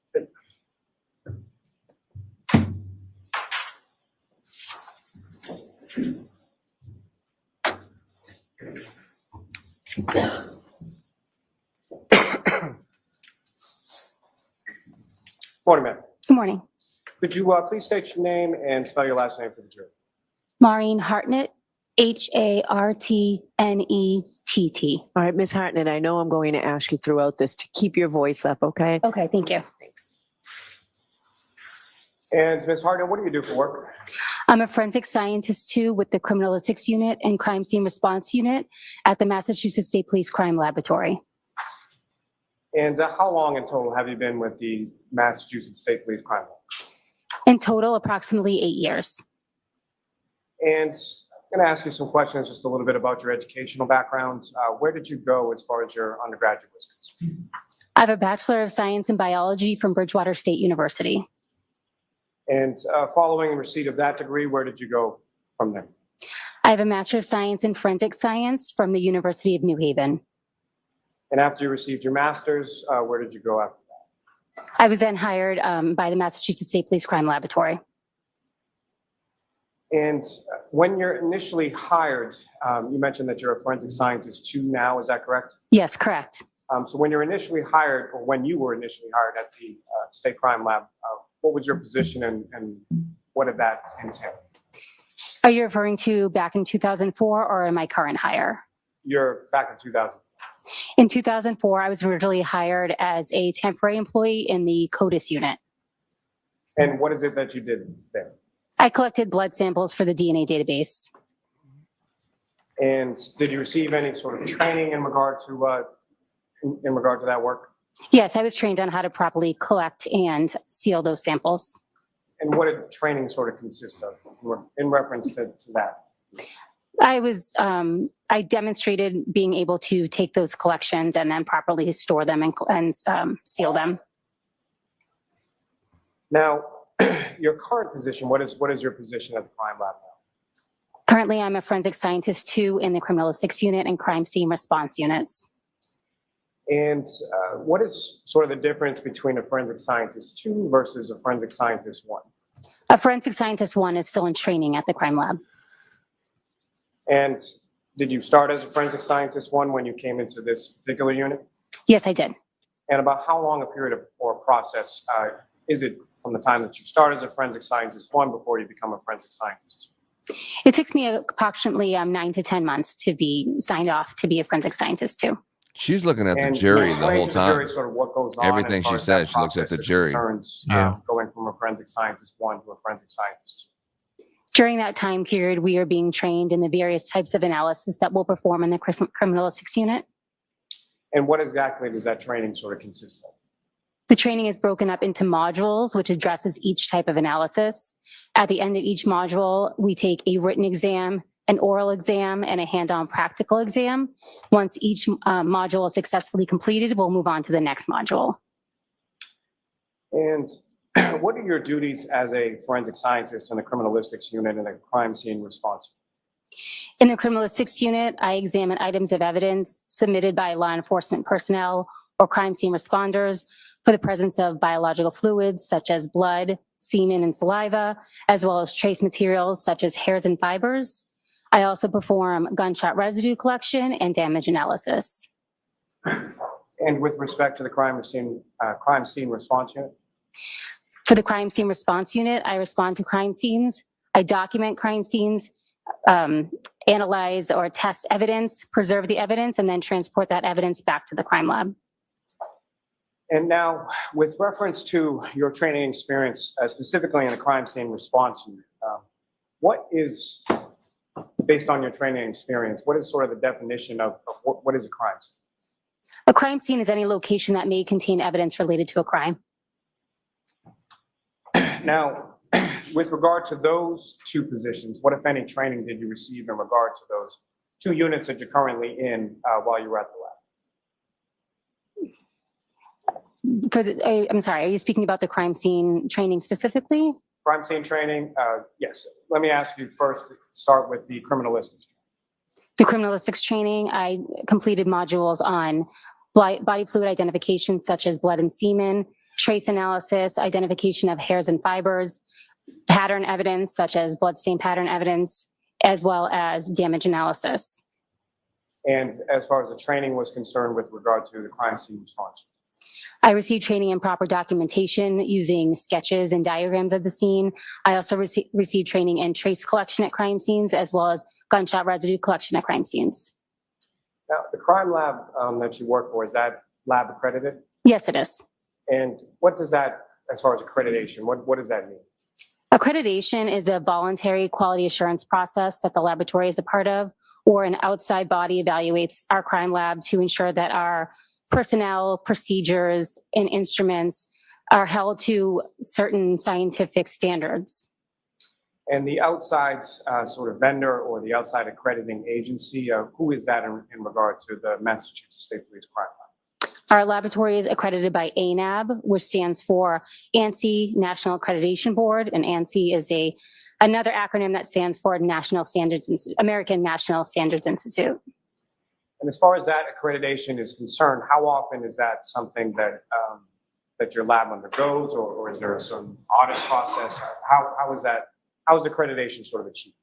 We are audited, I believe, I want to say every 2 years, but I'm not 100% sure. They come out to the lab and they go through certain systems or have a certain scope in which they audit us. We also do internal audits as well. And as far as that accreditation is concerned, is that something that was up to date in the month of January of 2022? Yes, it was. And is it up to date currently as well? Yes. Now, your work, I believe you just alluded to this as far as your testimony, but does your work go through some sort of review process?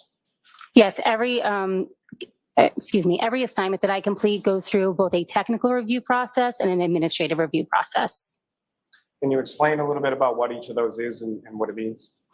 A technical review process is done by an independent analyst, either a peer or a supervisor, who will look through my file and determine whether or not they can come to the same conclusions that I came to based on my notes. Are you familiar, based on your training and experience within the lab, of something called a proficiency test? Yes, I am. And can you explain to the jury what is your understanding? What is a proficiency test? Proficiency tests are given in the different types of analysis that we do at the lab to ensure that we are maintaining our competency in that type of analysis. And about how often are these administered, or how often do you take proficiency tests? For biological fluid identification, I take 2 per year. For trace identification, I take 1 per year. And for crime scene response, I take 1 per year. And these proficiency tests, are they required by the accrediting body ANAB that you were referring to? Yes, they are. And did you take a proficiency test in hair and fiber identification in 2022? Yes, I did. And what was the outcome of that proficiency test? That was successfully completed and required a remediation. Can you explain to the jury what remediation is and why this specific proficiency test required remediation? A remediation occurs when you have an inconsistent answer with that is expected by the laboratory or by the test provider. In this particular instance, I had an inconsistent answer with the expected laboratory result. And how was the remediation completed in this instance? After the inconsistent answer was identified by my technical leader, we had a verbal discussion about why I came to the conclusion I did. To be more specific, each item had 2 samples. One of the samples for item 4, I determined as being a human hair without a root, when in fact the root was present. We had a discussion on how I came to that conclusion, and then she mounted that hair back on the microscope, and we discussed different ways that I could have come to the correct conclusion. And during that remediation process, were you permitted to continue to perform casework during that time? Yes, I was. I was permitted to continue to perform casework in hair and fiber identification. However, I was temporarily asked to not perform technical reviews of my peers' work on hair and fiber identification. And was prior casework that you had completed, evaluated to verify that the previous reports were issued correctly? Yes, they were.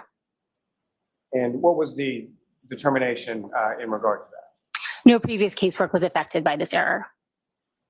And have you since completed additional proficiency tests in hair and fiber identification?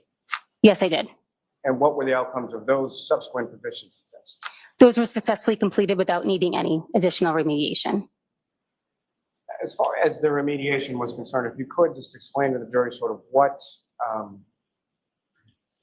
the issue was and what that remediation process looked like again. Sure. So I received 4 items in hair and fiber identification. Each item was told that they came from the same source. Item number 4 consisted of 2 items. One was a hair with a root. The other was also a human hair with a root, but I had said the root was absent. That was due to the fact that I didn't see anything like that under the microscope. It was something that was new to me.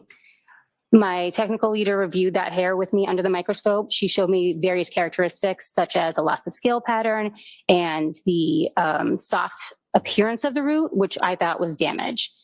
Because we had this discussion and I agreed with the different characteristics that she showed me, she then gave me several hairs, both with damage and with roots, so that I could basically continue to understand the difference of what I was looking at. Once she looked at all my notes and agreed with everything that I had done, she then issued me an additional test to demonstrate my continued competency in this. Now, how many criminalistics cases have you processed over your time at the lab? Over 1,000. And how many scenes have you processed in regard to your work with the crime scene response? I responded to approximately 150 scenes, 80 of which I was the lead investigator on. And how many exams have you completed with regard to motor vehicles? Approximately 65. Now, if I could ask just a general question as far as blood testing is concerned, how is it that you test for blood? Normally I would test for blood by locating a visible red-brown stain or an area that may contain blood. I perform a screening test, which is not specific to blood, but other items may also come up positive for screening tests. If that screening test is positive, I go on to perform a confirmatory test. And as far as the screening test is concerned, can you explain to the jury sort of what it is that you do in performing that screening test? The screening test is a 2-step process. I take a cotton swab, which I apply sterile water to. I take that cotton swab and apply it to the area that I would like to test. And then I add my 2 chemicals to the swab. Depending on what type of screening test I perform, there'll be a color change, either blue or pink for blood. And with regard to the confirmatory test, can you explain to the jury sort of what does that consist of?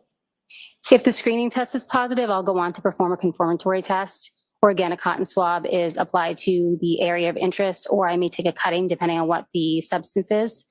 I then add a chemical to that cutting or swab, and then the liquid portion is added to a test card, something similar to a COVID, if you've taken a COVID test or a pregnancy test, the liquid is spotted at one end of the card and it flows up the strip. If there's 2 lines, it's positive. If there's 1 line, it's negative.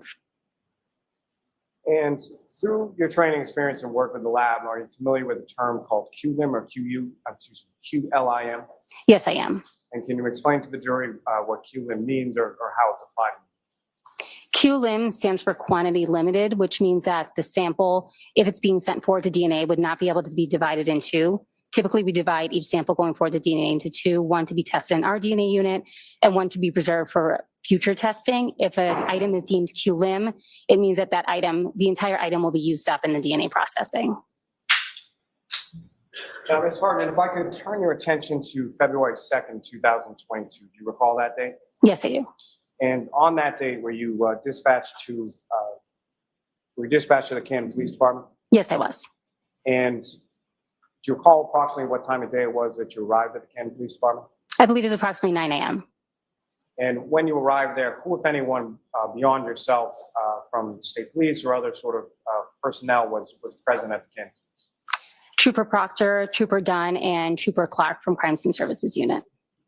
And at some point subsequent to that, were there other members of the state police that arrived in that area as well? Yes. And was one of them a reconstructionist named Trooper Paul? I'm not sure what the name was. I do know that the reconstruction team did come on after I arrived. Now, where within the Canton Police Department were you directed to go, or where did you go? I was directed to the Canton Police Department garage. And when you got to the garage, what specifically did you observe there, and what, if anything, were you asked to do? I was asked to examine a black Lexus SUV. And did you then examine that black Lexus SUV? Yes, I did. And you made certain observations of that, is that correct? Yes, correct. Now, with respect to your observations that you made of the black Lexus SUV, was that memorialized in any way? Yes, I took notes as I was examining it. And you mentioned Trooper Clark as well, is that correct? Yes, correct. And is he from the Crime Scene Services section within the State Police Lab? Yes. And what, if anything, was he doing with reference to the black Lexus while you were making your observations or while you were conducting your work? I believe he was taking photographs. I don't know any other, I don't know what else he performed while he was there. And you're on a may approach? Yes.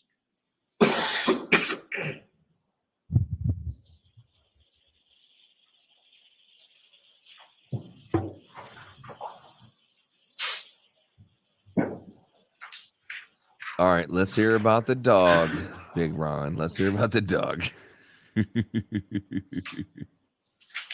You love that dog, bro. They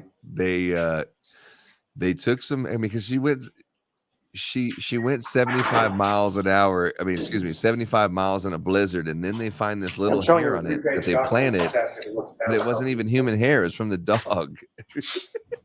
They planted the wrong hair. Fucking idiots. At least so many holes in this case.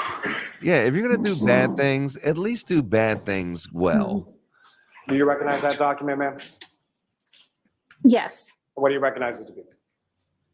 It's, it looks like diagrams that I had taken at the scene. However, it appears to be missing some information. So as far as the notes that you took, they're not memorialized? Ms. Harden, you had taken notes on those diagrams when you were at the Canton Police Station in the garage? Yes, I did. And that diagram that you have before you does not contain those notes, is that correct? That's correct. But as far as the diagrams that you had before you and that you were taking notes on, those are the diagrams or a form of those diagrams? Yes, that's correct. And contained on that is certain information related to the vehicle, is that correct? Yes, correct. Includes the make, the model, license plate number, is that correct? Yes. And if you could just read from that form as far as what you recorded as far as the make, the model, and the license plate number. The make is a Lexus. The model is LX570. The year was 2021. The registration is Massachusetts 3GC684. The VIN number is JTJF1Y7AX1M434347. The exterior color is black. The interior color is tan. The registrant is Karen Reed, and the exam location was Canton PD Garage. I approach Jan, Your Honor. Yes. I'm also seeking to introduce in the minutes. So that's Any what she looks objection? like when she's telling the Thank you. truth. Thank you. Ms. Hardnett, with reference to the diagram that you took notes on, do you have a copy of that with you today? Yes, I do. And Your Honor, with the court's permission, I would ask that the witness be allowed to take that out just to, as far as the testimony related to the diagram. Okay. And with the court's permission as well, I would ask if we could display what's now been marked as 137 on the screen. Yes.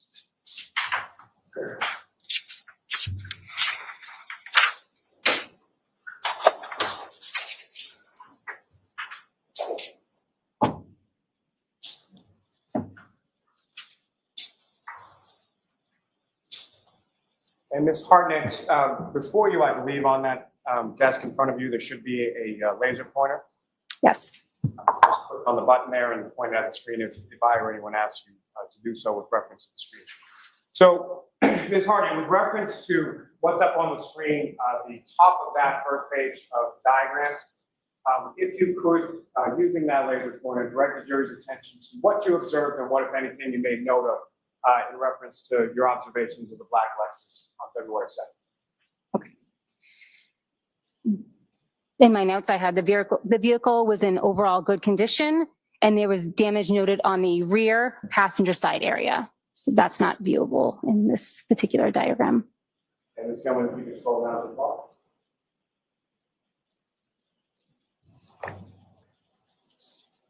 So in this area here. And as far as the damage that you noted in the right rear passenger area, what was it specifically that you noted?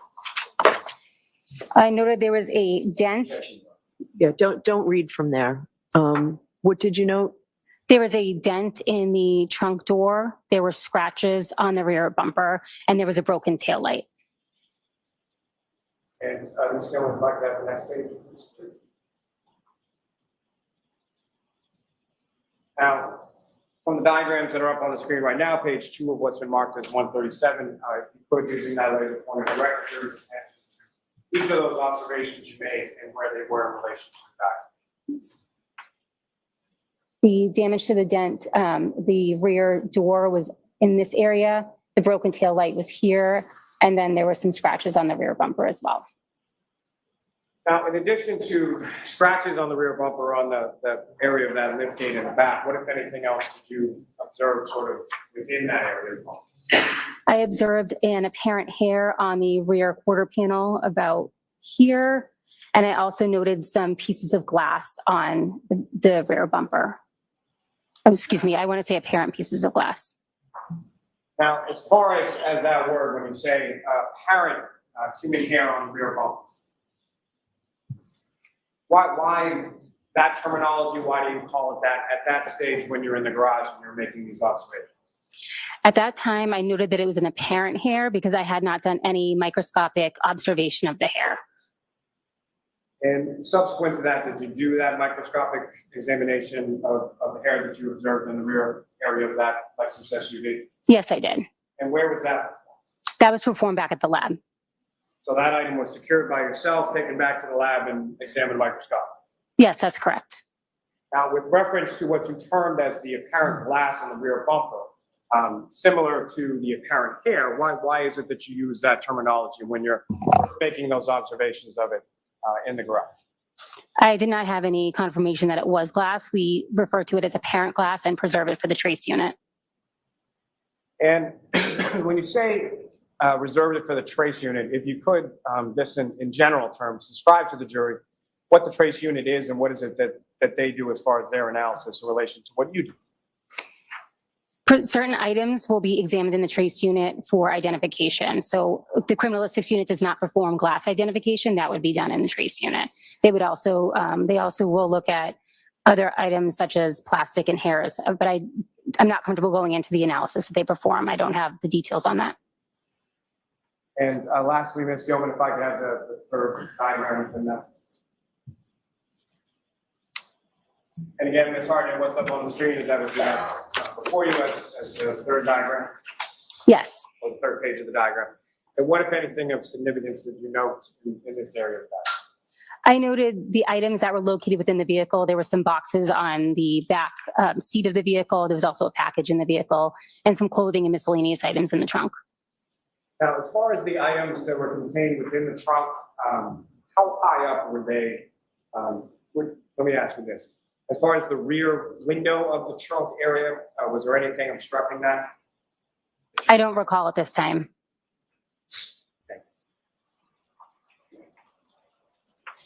Ms. Gilman, you can, excuse me, you can take that down. May I approach again, Your Honor? Yes.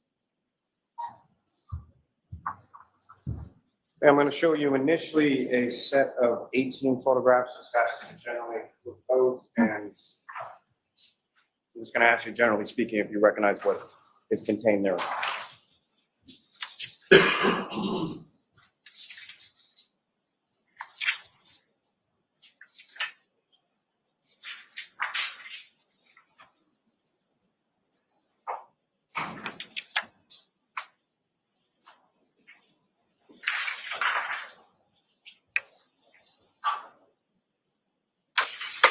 right, what do we got? What do we got?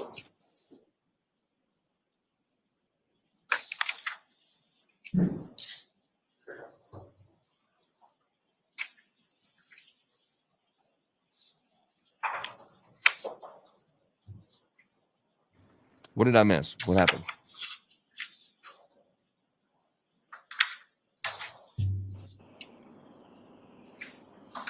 They talk about who examines the glass, and that she doesn't do it, and pretty much it really.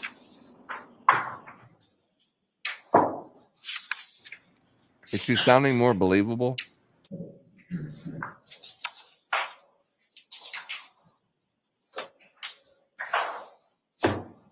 I find it curious how her notes aren't on. Hey, the man, do you, document that generally was- speaking, do you recognize what's depicted in those photographs?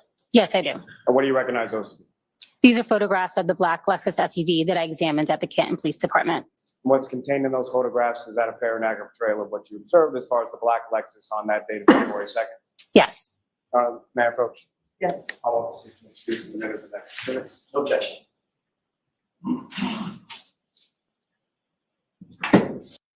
Behind every door at Houston Methodist, you know what to expect. Expertise.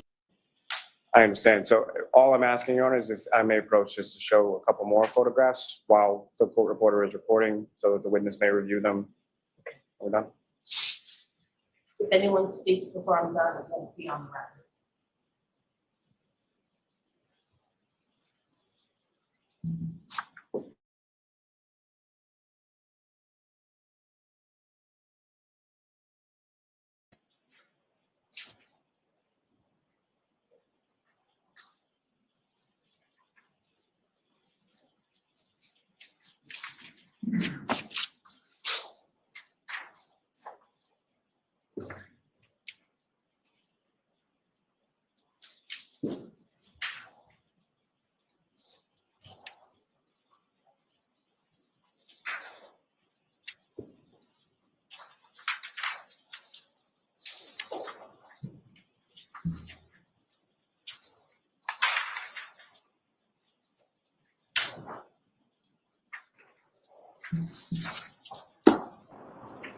I've come to the conclusion that they did a bad investigation, so years later, no one gets in trouble.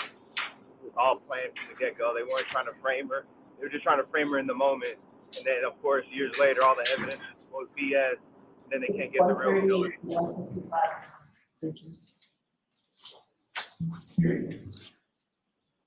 Thank you very much.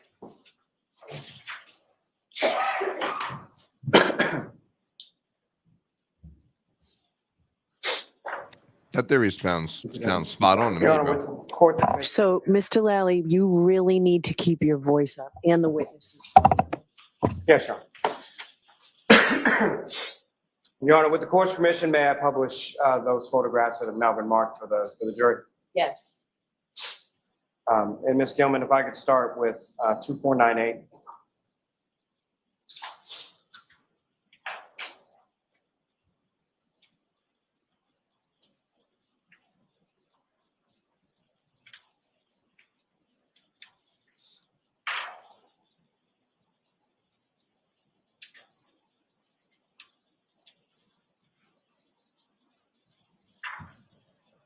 Ms. Hartnett, you recognize what's up on the screen? Yes, I do. And what do you recognize that to be? That is a picture of the license plate of the black Lexus SUV. And if I could have the next photograph, Ms. Gilman, 2499. Again, do you recognize what's up on the screen, Ms. Hartnett? Yes, I do. And what do you recognize that to be? That is the front end of the Lexus SUV. And Ms. Gilman, next photograph, 2500. And again, do you recognize what's up on the screen is this exhibit 140? Yes, I do. And what do you recognize within this photo? It's the exterior of the Lexus SUV. And as far as this is inside of the garage of the Canton Police Station, is that correct? Yes, that's correct. In addition to the vehicle, is this a fair and accurate portrayal of what the inside of the garage looked like when you were there that day on February 2nd? Yes. And if I could have the next photograph, it's going 2501. And again, do you recognize what's up on the screen there? Yes, I do. And which part of the vehicle are we looking at in this photograph? Looks like the front passenger side of the Lexus SUV. And the next photograph is Gilman 2502. And do you recognize what's in this photograph as well? Yes, And which side of the vehicle are we looking at this point? the driver's side. And Ms. Gilman, if I could have 2505.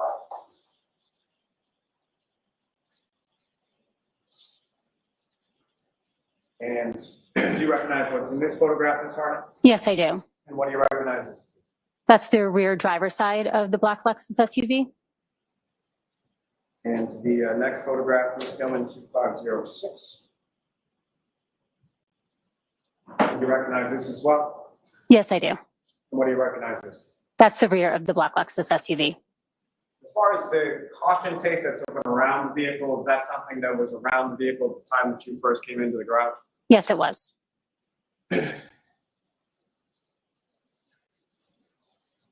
Now, from this photograph 2506, which is exhibit 145, using the laser pointer before you, if you could draw the jury's attention to the damage that you were talking about, or where you observed that located on the vehicle. There's damage here on the bumper, and there was also damage to the rear door. I think it may be blocked by the caution tape. And Ms. Gilman, if I could have photograph 2508.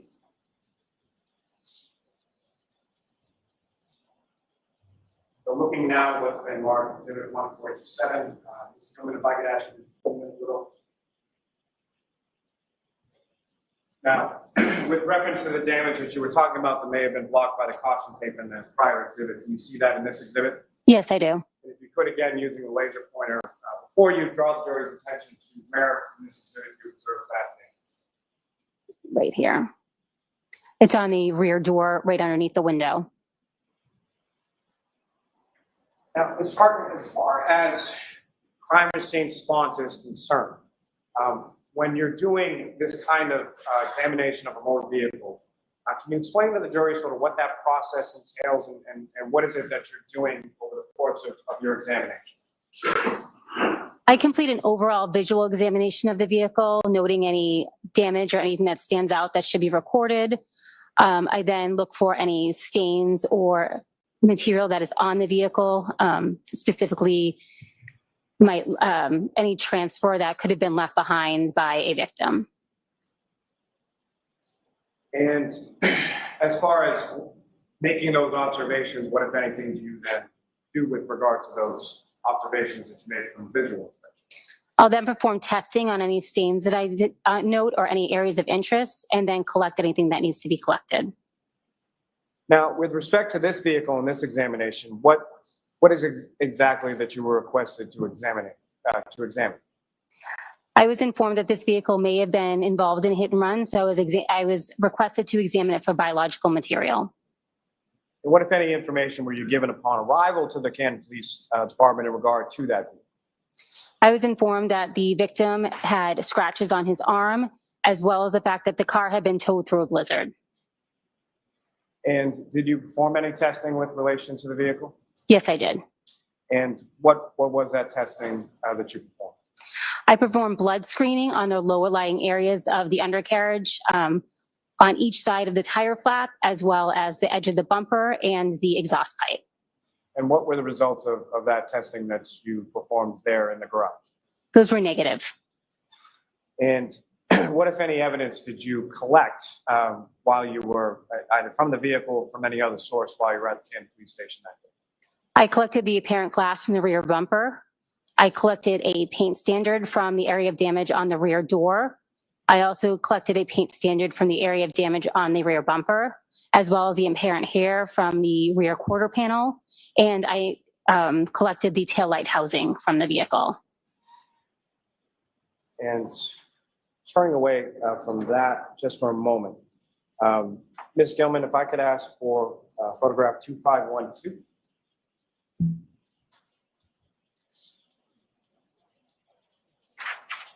And Ms. Harden, direct your attention up on the screen. What's now been marked as exhibit 150? Do you recognize this? Yes, I do. And what, if anything, of significance in relation to items collected or items you observed, do you observe in this particular photo? I observed the apparent glass on the rear bumper. Ms. Gilman, if I could have photograph 2515.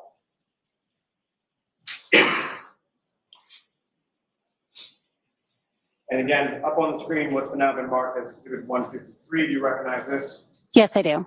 Now, as far as that area that you were talking about where you recovered, which you termed initially in the garage as an apparent human hair, do you see the location of that within this photograph?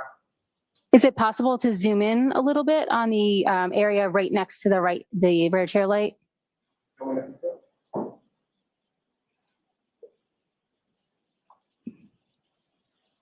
To the best of my recollection, it was in this area. Now, as far as areas where you observe certain items or where damage is indicated or observed by you, is that later marked in some fashion? I note the damage in my notes. But as far as on the physical item itself, is that marked in any way, shape, or form? Yes, I'll use stickers to indicate areas that I would then refer to back in my notes. So that second set of photographs that I placed before you when the stenographer was marking those exhibits, do you generally recognize what's depicted in those photographs? Yes. What do you recognize those? These are pictures of the interior of the black Lexus SUV. May I approach you? Yes. Your Honor, I'm on the seat to introduce in a bit. Just 4 photographs of the next exhibit. Is there an objection, Mr. Jackson? No objection to this. How did that piece of tail light stay on that car after 70 miles unless they smashed it there at the police station?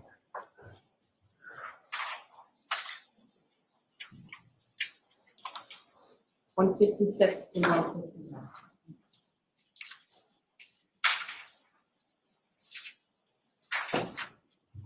I'll take those. Thank you very much. Your Honor, with the court's permission, I would ask to publish those for the jury as well. Okay. Ms. Gilman, if I could have photograph 2521.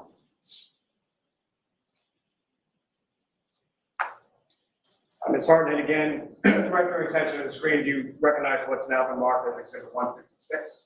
Yes, What do you recognize that to be? that's the driver compartment of the black Lexus SUV. And if I could have Ms. Gilman photograph 2527.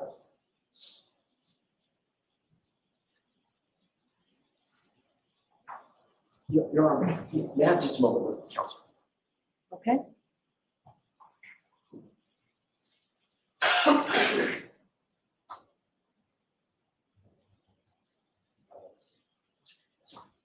Thank you, Your Honor. Appreciate it. So, Ms. Harden, direct your attention to the screen, photograph 2527, that's now been marked as Exhibit 157. Do you recognize that as well? Yes, I do. And what is depicted in that photograph, ma'am? It's the front seat area of the black Lexus SUV. And specifically, as far as the center console area of that vehicle, is that fair and accurate portrayal of what you observed inside the vehicle on February 2nd? Yes. And lastly, from this packet, Ms. Gilman, if I could have photograph 2535. And Ms. Harden, it's 2535, which has now been marked as Exhibit 159. Do you recognize what's up on the screen there? Yes, I do. What do you recognize that to be? That's the interior of the trunk of the black Lexus SUV.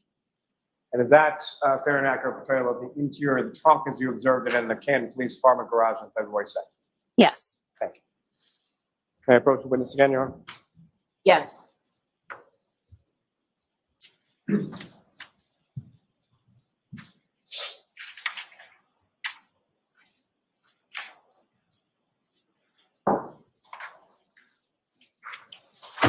I'm showing another series of 9 photographs, and just ask you to look at those.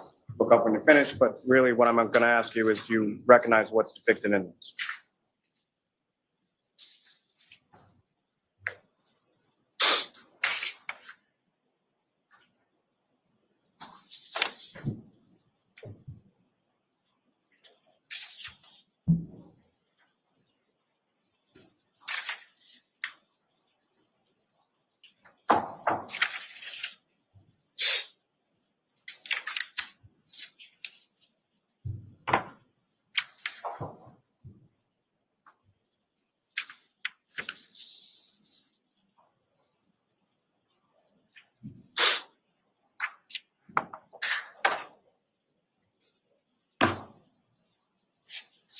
And do you recognize what's depicted in those photographs, ma'am? Yes, I do. And generally speaking, what's depicted in those that set of 9 there? These are pictures of the rear passenger area of the black Lexus. Your Honor, may I approach? Yes. I'm open to introduce and admit as the next 9 exhibits. Is there any objections to Jackson? None, Your Honor. Thank you. Well, you really have to keep your voice up. I'm sorry? You really have to keep your voice up. I apologize, Your Honor. Or we're going to turn the air conditioning off again because you cannot keep your voice up.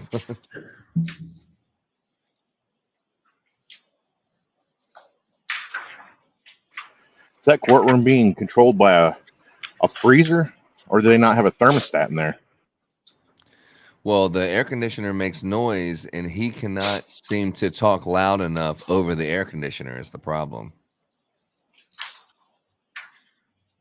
160 to 166 one. I'm sorry, 160. Yeah, and then the next thing he says, he's whispering again. It's like, come on, dude. Raise your voice and act like you don't want the jury pissed off at you when they turn the air conditioning off. Thank you very much. Yeah, Big Ron, it's probably like a window. Your Honor, unit or with court something. permission, may I publish portions of this for the jury as well? Okay. Ms. Gilman, if I could have photograph 2539.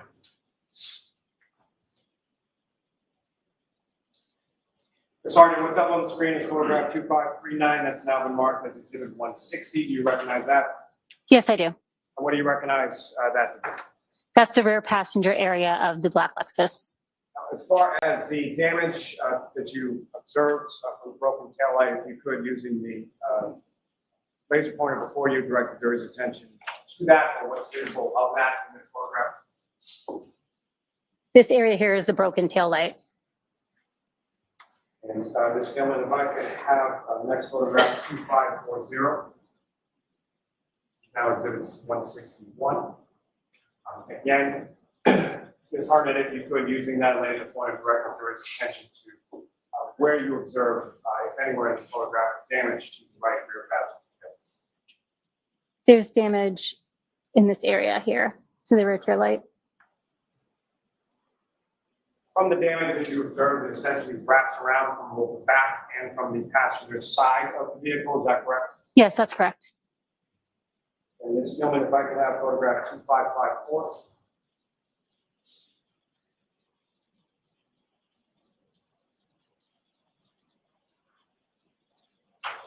And Ms. Hartnett, do you recognize what's up on the screen as photograph 2554-0165? Yes, I do. And talking before, earlier in your testimony, about some stickers or some sort of evidentiary marker that you would put on an item that you're examining, correct? Correct. And you see any of that in this photograph here? Yes, I do. And did you direct the jury's attention using laser pointer to where you observed that and what, if any area of damage or what that's to note? There's a sticker here, and I know you can't see it. I don't know if you can zoom in.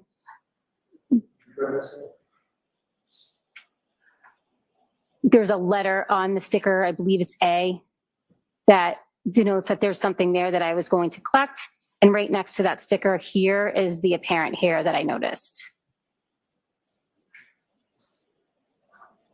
Ms. Gilman, if I could have photograph 2558.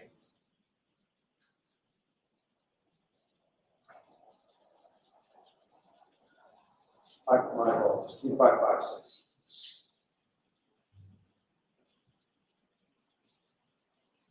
And similarly, Ms. Hartnett, do you recognize anything in this photograph in regard to something that you had marked? Yes, that's the rear bumper of the SUV. And Ms. Gilman, if you could zoom in a little on that placard. And Ms. Hartnett, in this photograph, what, if anything, is depicted that you denoted something sort of black or further examined at a later? There's pieces of apparent glass here on the bumper.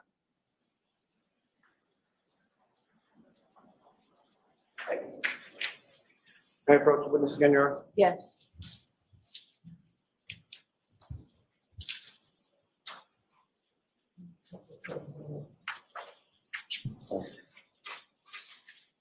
I'm showing you another series of 4 photographs. If you could just those up on your thing.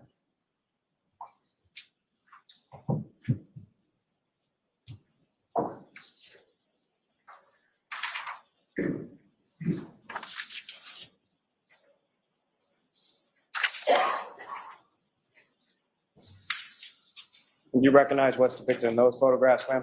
Yes, I do. And what do you recognize those to be?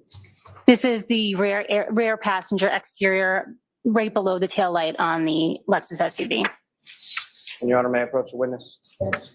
Come up, see if you introduce you as the next one. Do it. Okay.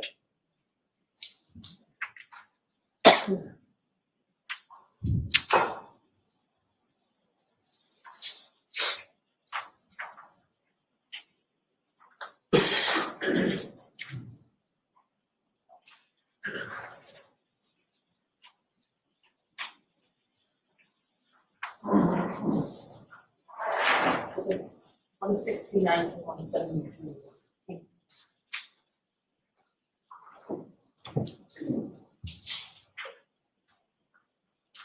Your Honor, with the court's permission, may I publish some of these photographs to the jury? Yes. Ms. Gilman, if I could have photograph 2573.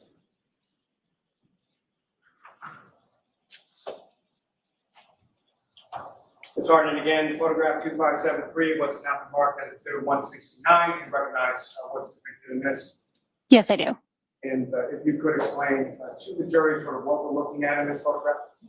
This is the area of the rear passenger side of the vehicle just below the tail light. And Ms. Gilman, if I get asked sort of towards the top center of that photograph, if you could zoom in on that area. Ms. Harden, do you observe another sort of sticker or placard that you placed in that area? Yes, I do. And what, if anything, is that in reference to? I'm sorry, I can't see what the letter is on it, so I'm not sure what that's in reference to. If I could ask Ms. Gilman. So, Mr. Lally, when you when you put your head down to read, your voice goes down considerably. We can't get a recording of your voice, so you need to speak up. Understood. Ms. Gilman, if I could have photograph 2576.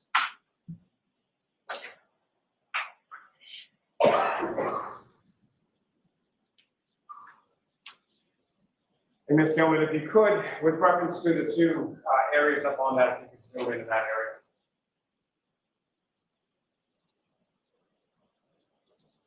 Sorry, first on the one below.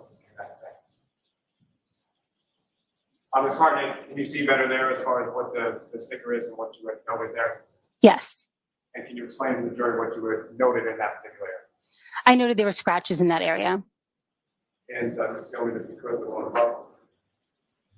Thank you. Also within this exhibit 172, there's another sticker further upward on the vehicle. What, if anything, did you note or observe in that particular area? In that area, I noted the apparent hair. Thank you. May I approach the witness again, Your Honor? Yes.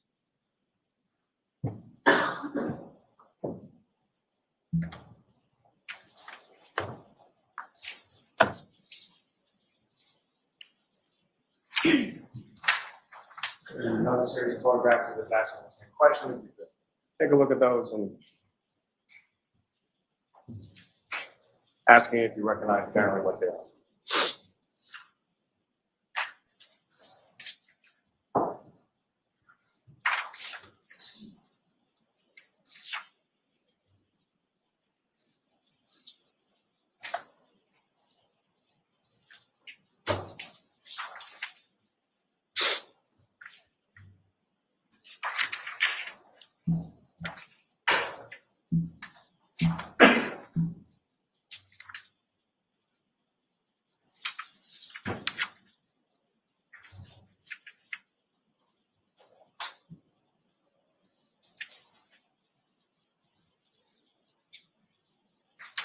Next question, Mr. Lally. I'm sorry, Your Honor. May I approach? Yes. I'll call on to introduce the amendment as the next exhibits. No objection.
173 to 186. Thank you. Thank you very much. Your Honor, with the court's permission, I'd ask to publish some of those photographs to the jury as well. Yes. Ms. Gilman, if I could have 2558.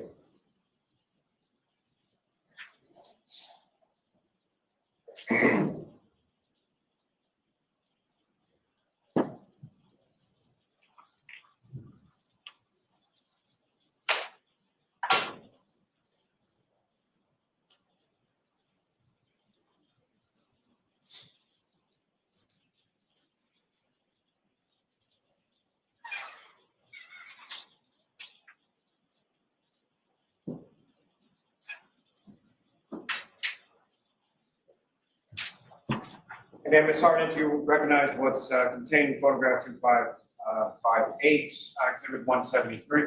Yes, I do. And Ms. Gilman, if I could ask you to just zoom in a bit on the sticker in the middle of the screen.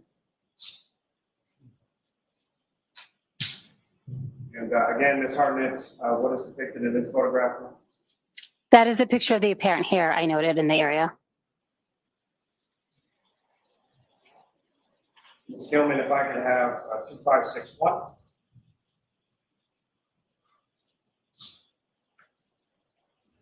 For the record, this is exhibit 176. Ms. Gilman, if I could ask you to zoom in a bit on the sticker in the middle there.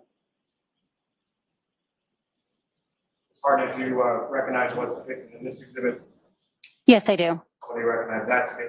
That's the damage I noted on the rear door.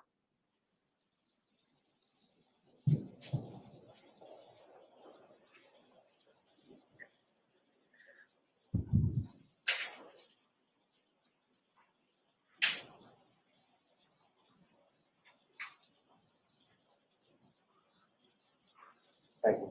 Your Honor, may I approach the witness?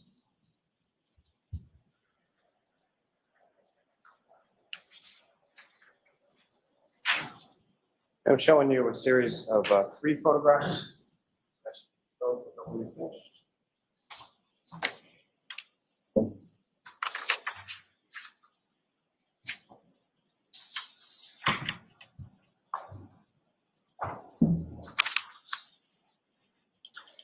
And do you recognize those, ma'am? Yes, I do. And what do you recognize those to be?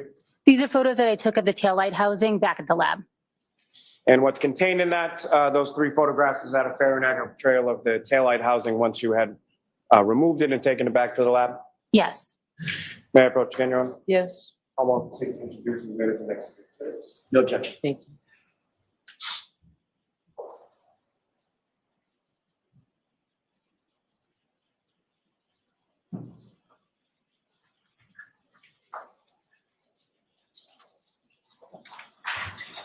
One 187 to 189.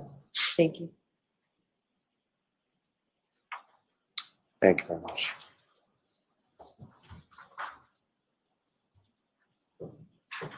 And so, Ms. Hartnett, before we get to those photographs, I do have a few questions. Sorry, it makes no difference to me, but I think we can turn the light back. Thank you, Mr. Officer.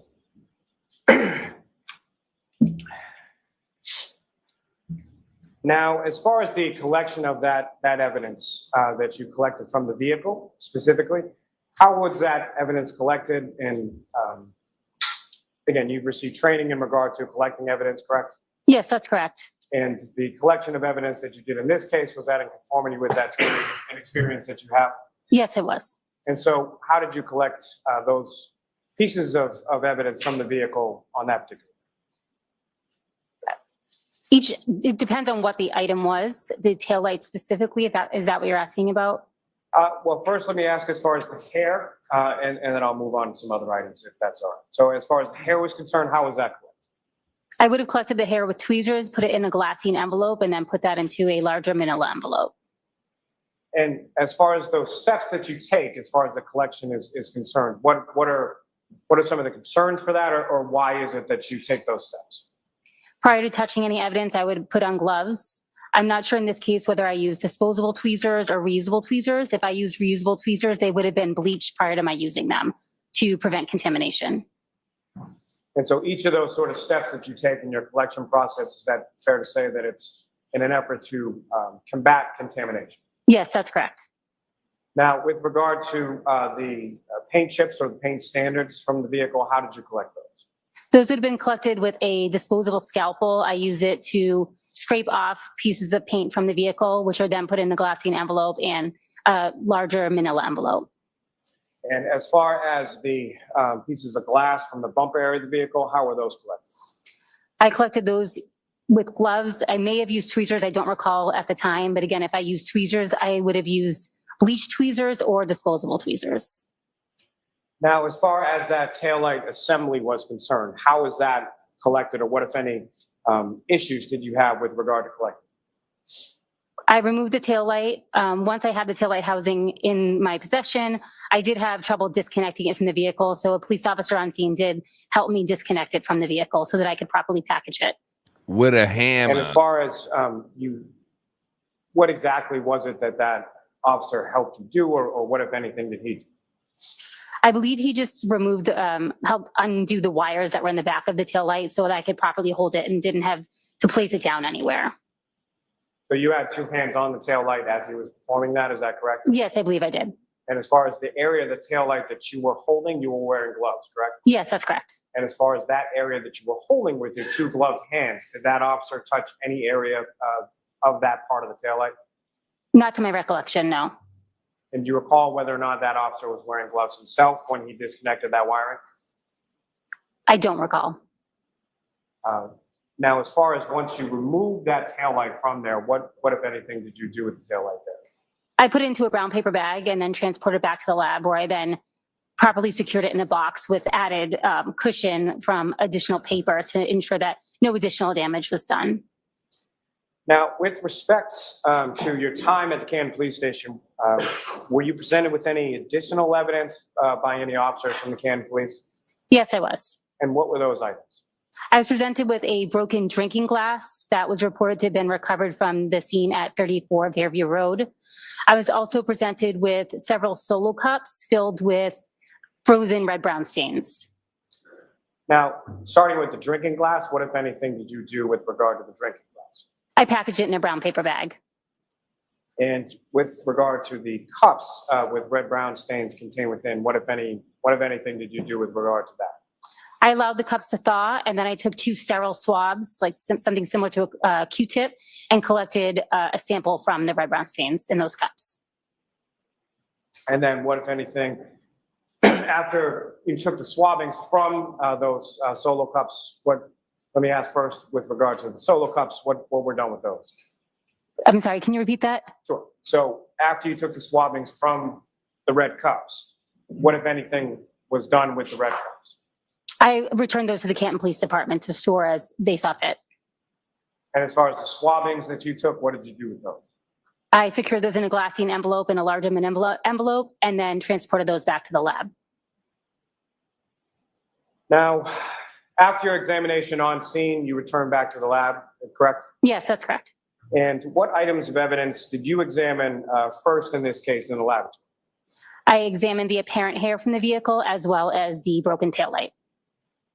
Now, starting with the examination of the taillight, well, let me ask, in general terms, when items are taken by you back from any kind of scene or any kind of place that you're processing, and you bring them back to the lab, what is it that you do with them when you get back to the lab? When I get back to the lab, I ensure that they're packaged properly, that they're sealed, and they're stored in the appropriate location within the lab. I also enter them into our laboratory information management system so that from that point forward, those items can be tracked throughout the lab. Now, each of those Now, when you come in with sort of a case, is there some sort of number or something that's associated with the case when you first sort of generate that?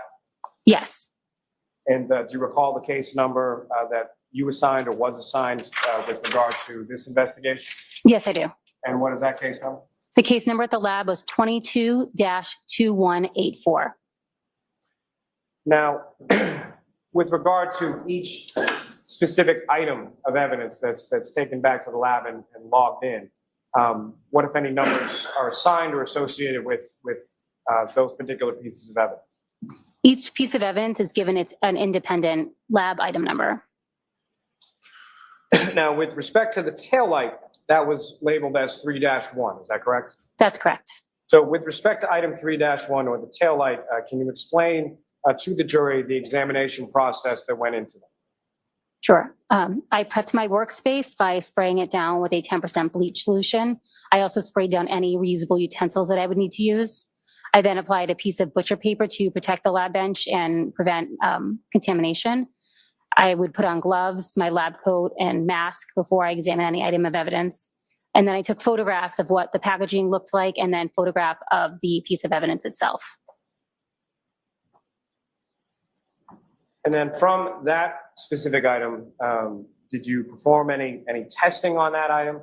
No, I did not do any testing on the item. And why not? I was, due to the case history, there was no visible red-brown stains on the item, as well as the fact there was a very limited surface area for me to sample from. In addition, I was informed that the car had been towed through a blizzard. So given the fact that there was potentially very limited material on the taillight, if any type of testing that we do would remove additional material. So I made the conservative decision to take a swabbing of the item and send it forward for DNA. As far as that swabbing of the item for DNA purposes, can you explain sort of what the process is or how that's done? Yes, we use a polyester swab, which is a flat spatula-shaped swab. I apply sterile water to the swab and rub the exposed areas of the taillight. And then that swab dries before it's packaged and sent to DNA. Now, with the court's permission, could I publish for the jury what's now been marked as exhibits 187 through 189? Yes. Ms. Gilman, if I could have first photograph 8970.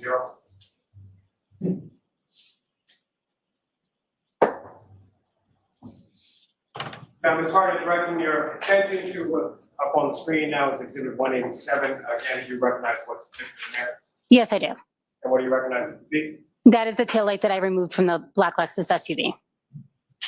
And Ms. Gilman, if I could have 8971, next photograph. What's now on the screen is exhibit 188. Again, do you recognize what's depicted there? Yes, I do. And what is depicted there, and what, if anything, is in addition to the taillight, what, if anything, are you? That is the taillight from the black Lexus SUV from a different angle. I am holding up a ruler to show the scale of the item. And lastly, photograph 8972, exhibit 189.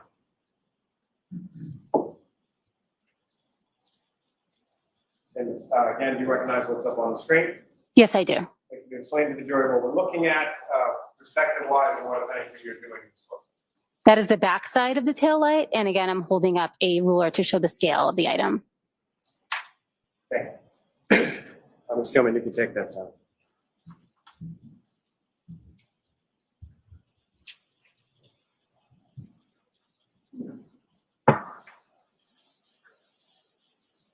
Sorry, just one moment, Your Honor.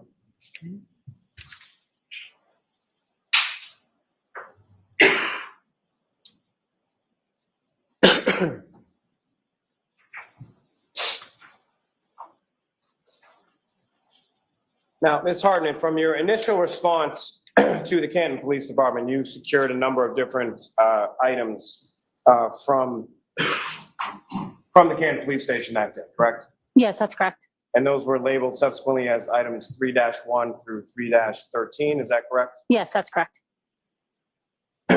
Now, turning your attention to item 3-6, that was the apparent hair, is that correct? Yes, that's correct.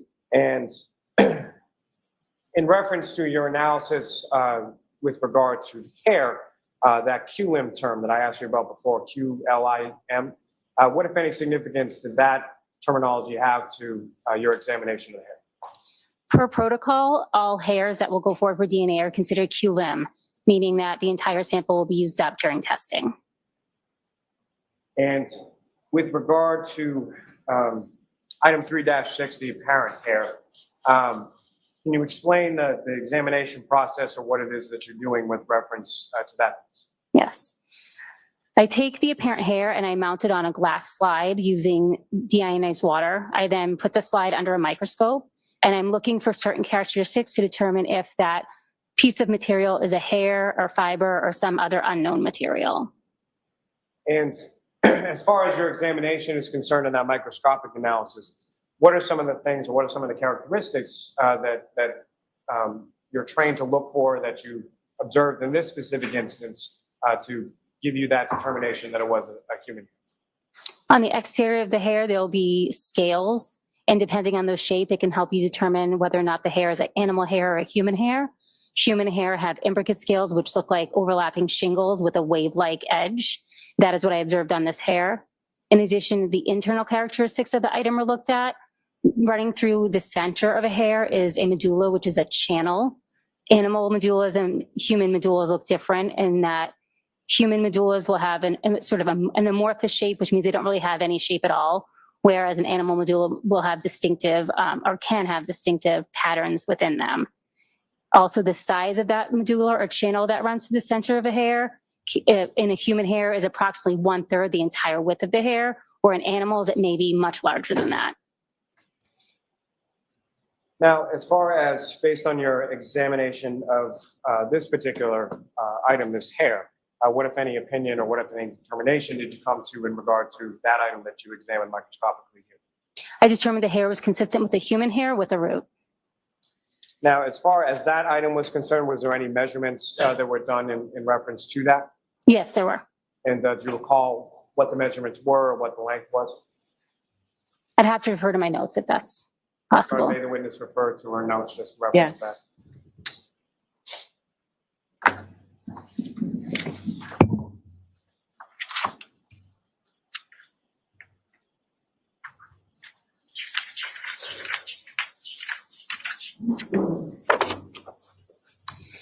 The hair was approximately 7/8 inches long.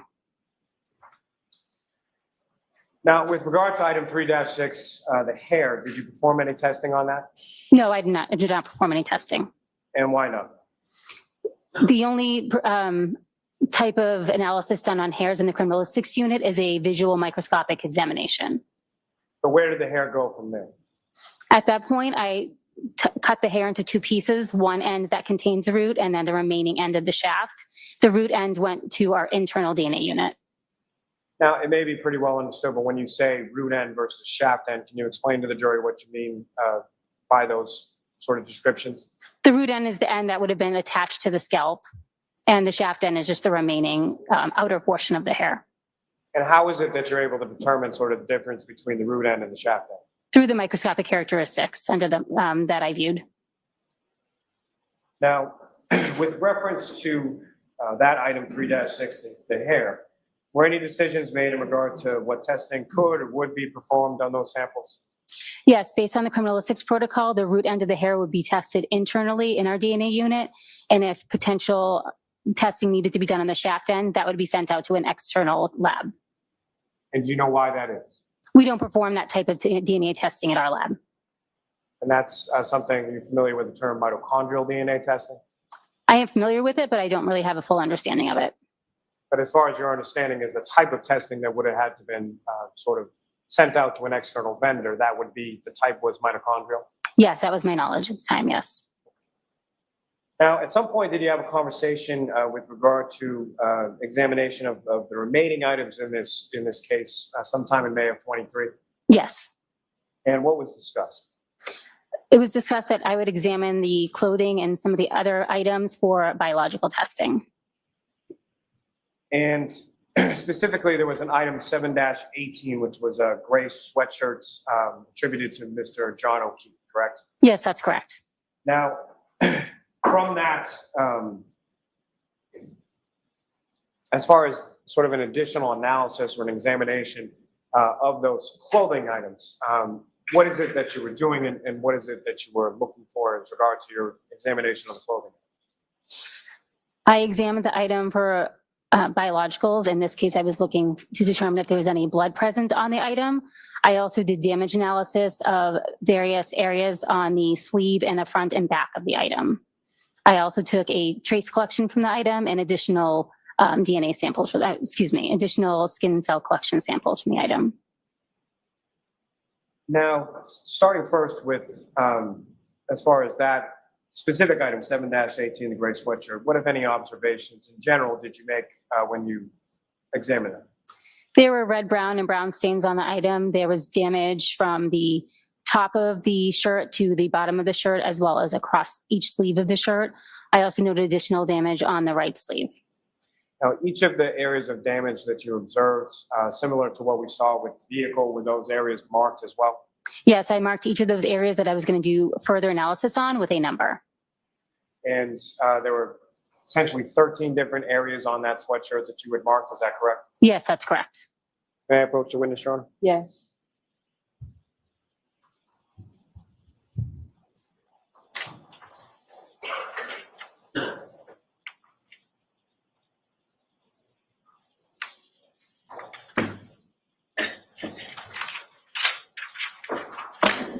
Sorry, I'm just showing you a series of 6 photographs, and again, asking you to look at those and look up when you finish.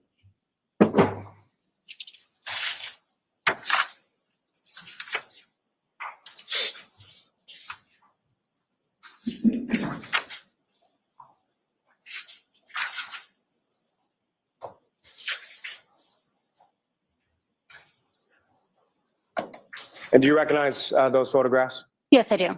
And what do you recognize those to be? These are the photographs I took of item 7-18, the long sleeve gray shirt. And those are sort of the preliminary or overall photographs, is that correct? Yes, that's correct. Your Honor, may I approach? Yes. I'm on the seat to introduce and admit as the next exhibits. Objection. Thank you.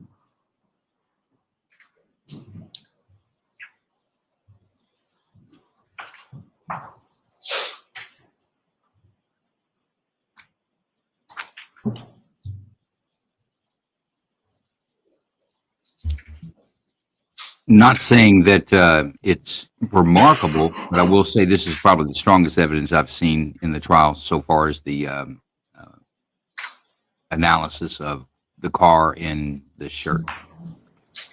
It is the first time that you're seeing the cracked tail light, the pictures of it, and how there's still fragments of the tail light on the bumper after all that traveling.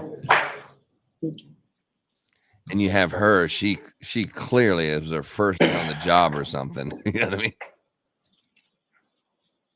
Ms. Harden, before I turn to these, I just had one follow-up question. And you had been talking about or testifying about sort of the difference between the root end and the shaft end of the hair. You had mentioned that the root end is typically something that would be attached to the scalp. Is that correct? Yes, that's correct. So that would be in reference to a hair that comes from someone's head, correct? Yeah, but not necessarily. We don't perform body origin identification. Could it be And from so a dog? to that point, as far as the root end of the hair that was attached to the body at some point, whether it's the head, an arm, a leg, you don't know where? Correct, I do not.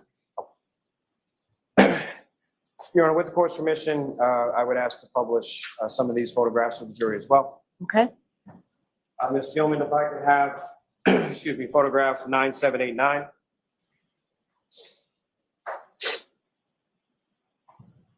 Ms. Harden, I'm putting up on the screen now what's been marked as exhibit 190. Do you recognize that? Yes, I do. And what do you recognize that to be? That is the photograph I took of item 7-18. It is the exterior front. And Ms. Gilman, if I could have 9790, the next photograph. What's up on the screen is exhibit 191. You recognize that as well, Ms. Harden? Yes, I do. What do you recognize that to be? That is the exterior rear of item 7-18. And if I could have the next photograph, Ms. Gilman. For all that bleeding he was doing in the back of his head, it seems like that's not enough blood. On the screen now is exhibit 192. And Yes, there's I no do. blood in the snow either. You explain to the jury what that is. That is the interior front of item 7-18. And lastly, not last, for this purpose, photograph 9792. Again, do you recognize what's up on the screen is exhibit 193. Yes, I do.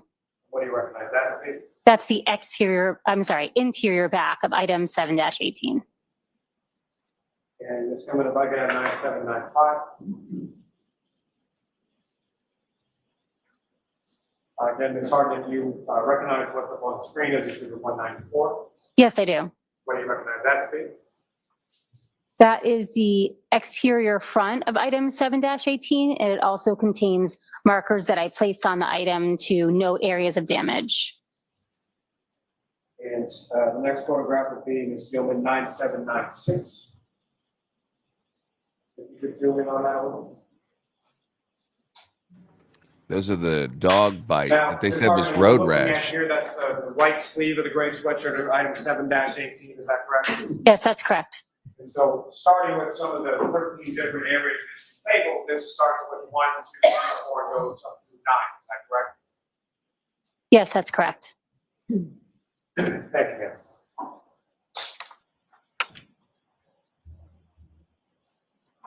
I approach the witness again, Your Honor. Yes.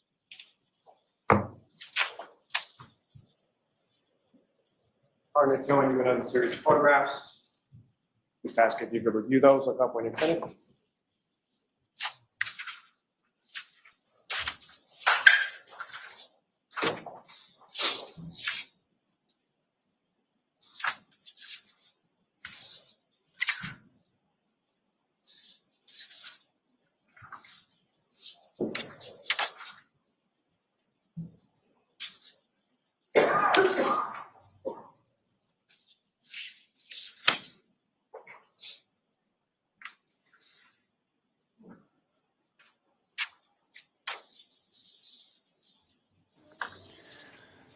By looking at his sweatshirt, that had to be a dog biting into a sweatshirt, because if it was road rash or anything else, his shirt would be ripped, right? Partner, do you recognize what's depicted in those photographs?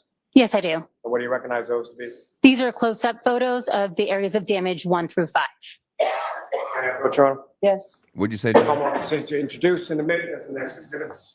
Not only Okay. that, those are puncture marks in that sweatshirt. Those are not drag marks. Your Honor, if I may They're approach drag- just to holes show the from next being series of drugged. photographs. Okay.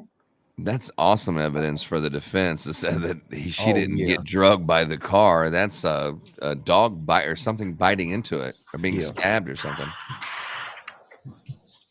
And on the inside sleeve, one of the pieces of fabric where it was pushed in, it had a little bit of like blood-like substance on it, like it had actually gone into the wound.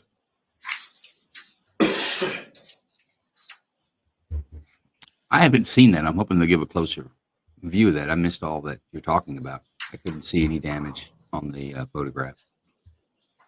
Oh, you didn't see the sweatshirt?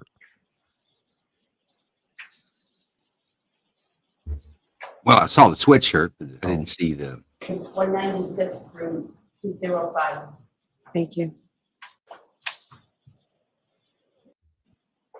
Ms. Harden, what we're looking at here, that's the right sleeve of the gray sweatshirt of item 7-18, is that correct? Yes, that's correct. Those photographs for the jury as well. Yes. That was what they're talking about right there. Ms. Gilman, if I could have photograph 9811. Yeah, that's what you're talking about. With respect to what's up You on the didn't screen, Ms. get Harden, drugged you by the recognize car what's with down that. marked That's a with dog's 196. tooth going Yes. through your What do you sweatshirt. recognize That is that dog to be? teeth. That is an area of damage that I noted as area 1 in my notes. Is Ms. Gilman, if I could T9 have and then the one beside it. Yeah. photograph 9812, next one. Again. Oh, look, Ms. Harden, John you has the recognize dog what's up on behind the him. screen as exhibit 197. Yes, I I was do. wondering how I was going to take you to see With that. respect to this, what are you doing here?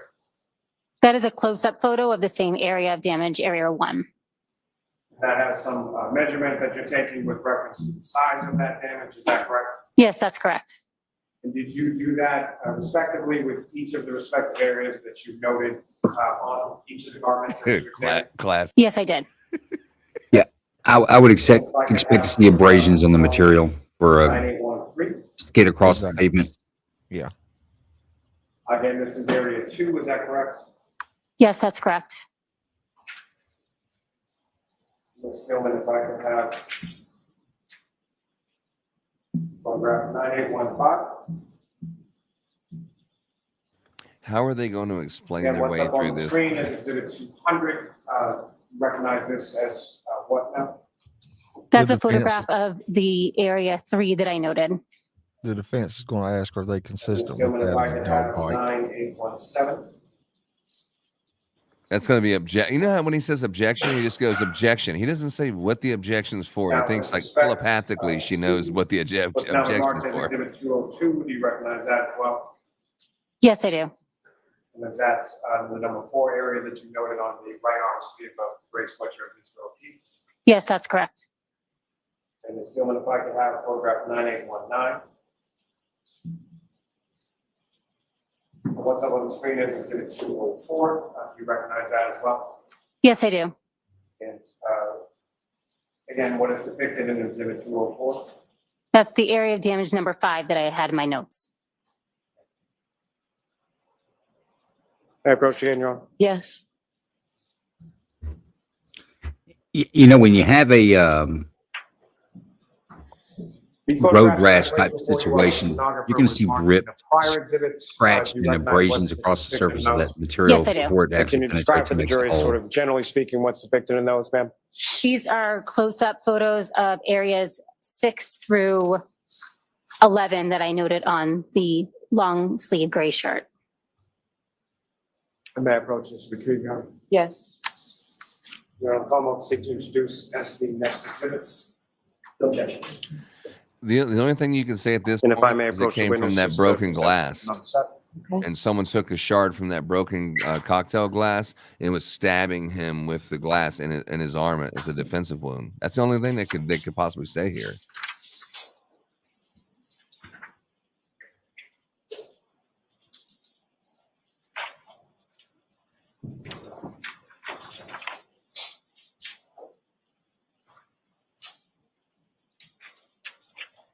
So we have a message from Untactical Texan on X. He said, "Damn, I can't stop watching this trial now. I was supposed to be editing video. I hate y'all."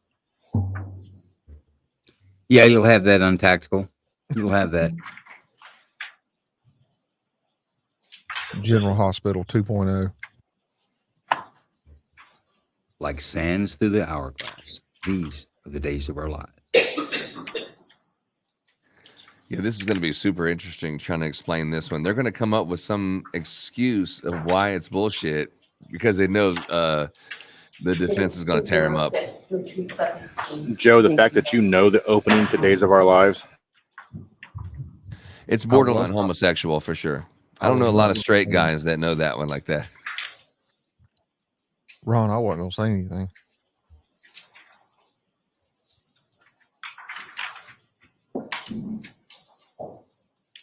Yeah, me either. So, Ms. Hartnett, what's contained in these photographs now been marked as exhibits 206 through 217. Those essentially sort of the same close-ups and then a close-up with a measurement that the jury just saw in regard to what you had marked as 1 through 5. Yes, that's correct. And this is just 6 through 11 on that same area in the right sleeve of Mr. O'Keefe's sweatshirt. Yes, that's correct. Now, with regard to the photos that I just placed before you a moment before, do you recognize what's depicted in those? Yes, I do. And what do you recognize those to be? These are the areas of damage 12 and 13 on the rear of the sweatshirt. Your Honor, may I approach? Yes. I'm up to introduce in a minute. Okay, just place these. So are we going to see the teeth marks from the jaw of the dog? No, John, he was never in the house and he did not get bit by the dog. Absolutely not. You cannot even ask any questions in that because he was not in the house and he was not bit by the dog. Well, Kingdom would be able to tell you since he has possession of the dog and nobody's come there to take an impression. Well, I've got a picture of the dog behind me, so we can measure. Your Honor, with the court's permission, may I Kingdom sent publish it to me. these photographs photographs for the jury? Yes. I mean, as long as you're within 16 feet, we should be fine, John. I agree. Yeah. I did not have sexual relations with that woman. Well, I could have been within 16 feet, Sergeant, do you but recognize what's up on the screen as Exhibit 218? Yes, I do. When you recognize that, Steve? That's the exterior back of the gray sweatshirt. And the items marked are the two labeled as 12 and 13. Are they depicted on that? Yes, they are. If you could, using a laser pointer, just draw the jury's attention to where 12 and 13 are. Is it possible to zoom in on the numbers? I can't read them from here.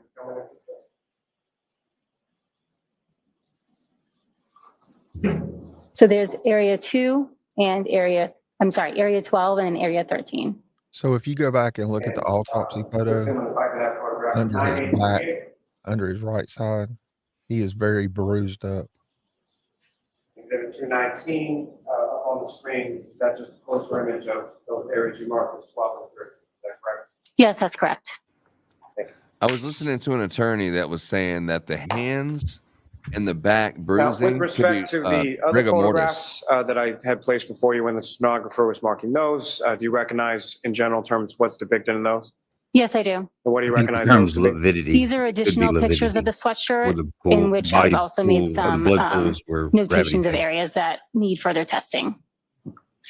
May I approach on? Yes. Almost. In a minute, there's the next. Objection.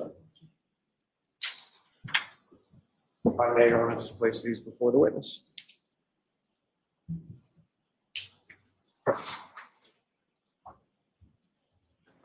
So they already got a little bit of explaining that they're going to explain a little bit later, but that's their theory that that's how the bruises got there from rigor mortis setting in. Lividity. Even though he'd only been dead for an hour in the snow. Well, lividity begins almost at the time when the heart stops beating, the blood doesn't move anymore. It goes to where gravity takes it. But it has a very particular look, especially on the back. And I would expect to have seen some lividity on him at the time they found him. Even if you put him on ice and have him die on ice? Unless the blood freezes, it's still going to go to where gravity pulls it. It's 222 and 230. Thank you, Doctor. Now, Ms. Harden, before I get to what's now been marked in Exhibit 222 through 230, if I could just ask you a couple questions in regard to damage that you noted on this item or really any item. What is the process that you would go through as far as classifying damage to a clothing item? I look at the macroscopic characteristics of the area of damage, and then I also examine the area of damage underneath the microscope. And so what would lead you to make that sort of classification as far as something is damaged? I look at the overall shape. I also look at the fiber ends. For instance, a tear will have rough fiber ends and possibly separation of the weave of the fabric, or a cut, you have even ends without any fraying. Now, are you able to tell from your examination of those fibers and of those clothing materials sort of what caused those tears and cuts? No. Now, are you familiar through your training experience with something called an ALS or an alternate light source? Yes. And can you explain to the jury what your understanding of that term is and what, if any, use it had to you in this? And what happened to the An other alternate half of light your source eyebrow? is a light that uses a different wavelength that enables visualization of some biological fluids that can't be seen necessarily with the naked eye. On this particular shirt, I did use the alternate light source. So I wonder if she swabbed And what, it, if anything, did you checked for observe when dog you DNA. used it? I used that light source around those areas of damage to determine if there was any biological fluids that were fluorescing. The ALS did not show any stains in that area. Now, with regard to what you had labeled as sort of tears or cuts 1 through 9 that you noted, did you do any additional testing or collecting specifically from those areas? I collected 2 cotton swabs moistened with sterile water around those areas of damage. And why did you do that? It was told to me that potentially the victim may have been bitten by a dog during an incident. So I was taking swabs of that area to be sent out to determine if there's any dog DNA on that area. Now, is that kind of testing, Here as far goes as the lie canine right testing here. or animal testing, is that something that your lab at the State Police Crime Lab is accredited or authorized to do? No, we do not do that type of testing. And is that sort of sent out to an external vendor then? Yes, that's correct. And is that something that you had done on any prior cases or any previous situations where you had collected items and sent it out to a specific lab for animal testing? I did consult once with an external lab on taking those types of collections, but this is the first time I've collected and actually sent something out for that type of testing. And specifically in this type of testing and in this case, what lab were those items sent out to? We use the UC Davis Veterinary Lab in California. And as far as prior to collecting or prepping or doing anything as far as collecting samples from that, who, if anyone, did you talk to, or what, if any, directions did you receive in regard to collecting those samples? I'll allow it. I emailed Terry Kuhn, who is one of the analysts at the clinic, who aided me in how best to collect the sample for their lab. And what you were directed to do as far as collection, packaging, and shipping, was that at the direction of the UC Davis lab? Yes, that's correct. And you performed those functions in conformity with what Ms. Kuhn told you, correct? Yes, that's correct.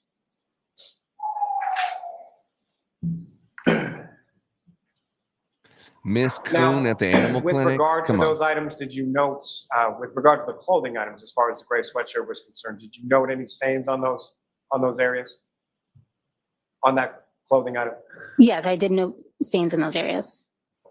And then what, if any, testing was done on those stains that you observed? Can you be more specific what stains you're referring to? Talking about the blood. So what I'm specifically referring to is the items on the gray sweatshirt, item 7-18, as far as any stains that you observed on there. Again, sort of moving on from what you had collected for the UC Davis lab, but in other areas of that item. Well, let me actually first turning back to that. So the item that we were talking about as far as where you collected stains from that were sent off to the UC Davis lab, which item were they collected from and where on that item were they collected? I collected 2 swabs from the areas around the damaged areas on the right sleeve. I wasn't necessarily taking them from any stains. I did use the ALS to determine if there were any stains there, which I did not visualize. So I was doing that for potential saliva collection from that area.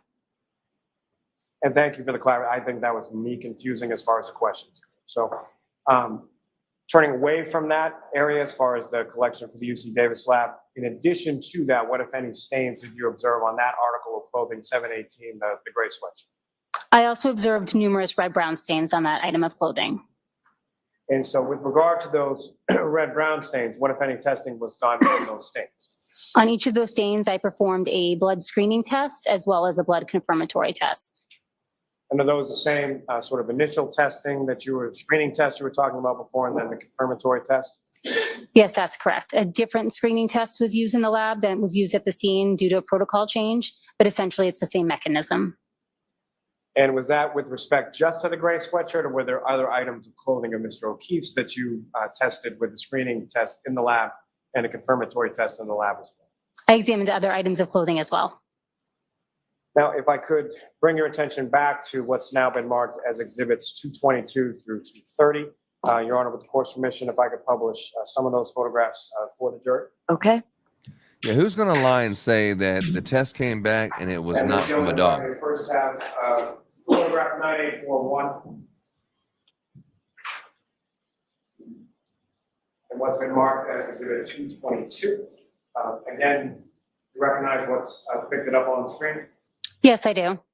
And with reference to your observations of the red-brown stains on that clothing or any other item of clothing, similar to the tears or cuts or the damaged areas that you observed, were those areas similarly marked with some sort of sticker? Yes, that's correct. And is it sort of the same linear path as far as numbering, or is it lettering, or how do you denote those? For the red-brown stains on this item, I use letters. starting with A and then sort of going through it. Is that correct? Yes, that's correct.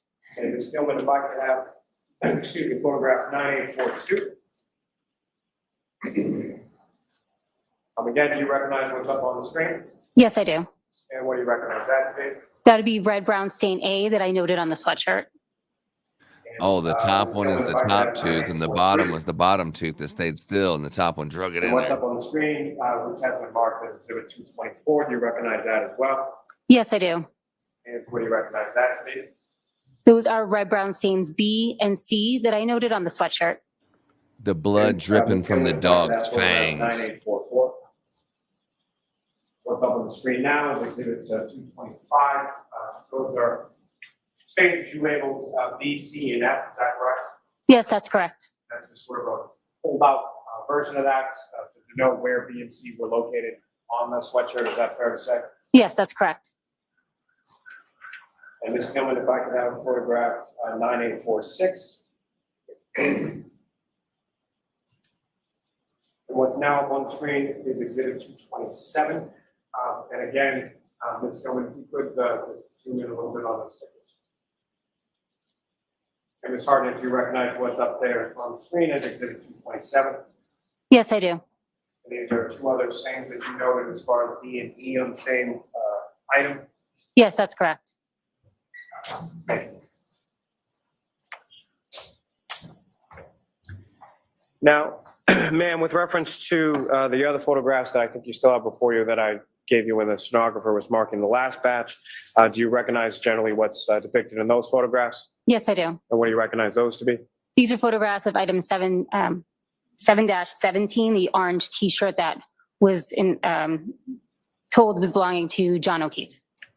And what's depicted in those photographs, is that a fair and accurate portrayal of what you observed as far as the orange T-shirt was concerned in your lab that day? Yes, that's correct. May I approach again, Your Honor? Yes. I'll also seek to introduce the exhibits. The next exhibits. No objection, Your Honor. Thank you. I can read this.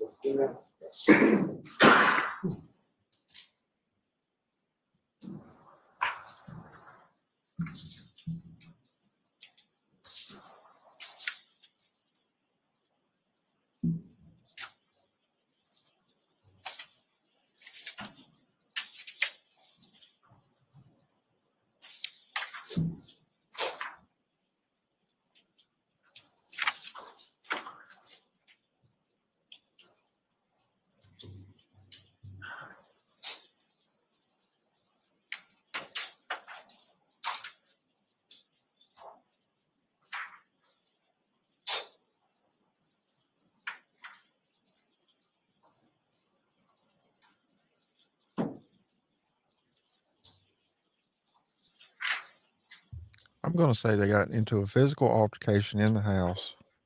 Dog attacked him. They drug him outside, carried him outside, tossed him.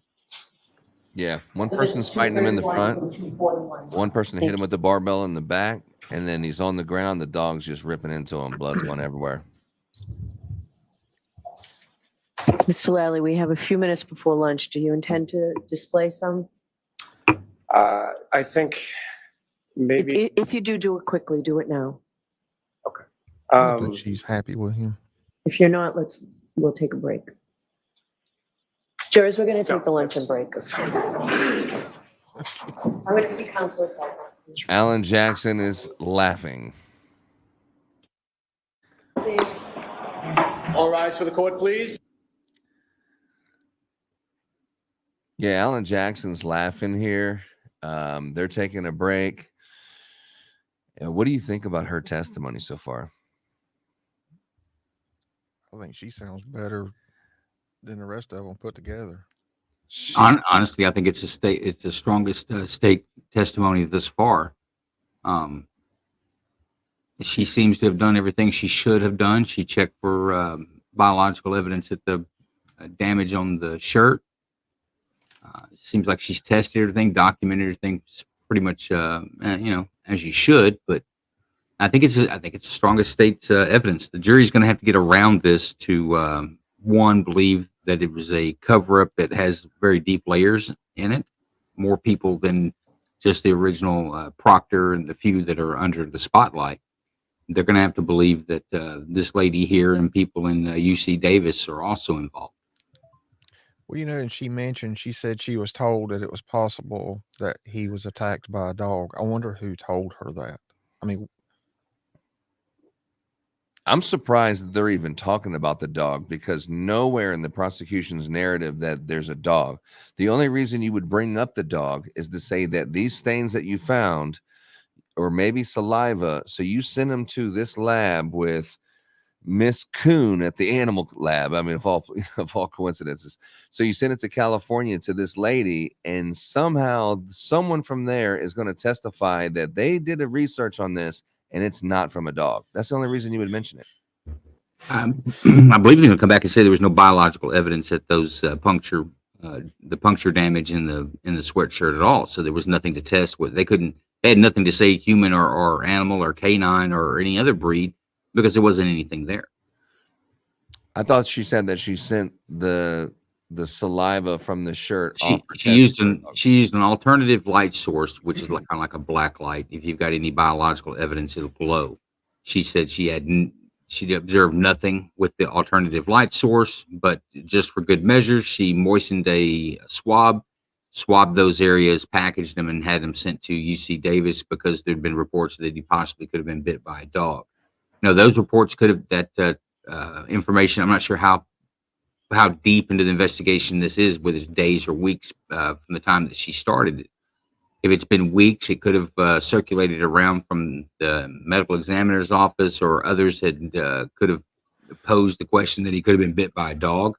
So they're going to head it off the pass. I would say that's good investigation work. Or if that's what I would want to know. 1:30 is 29 minutes.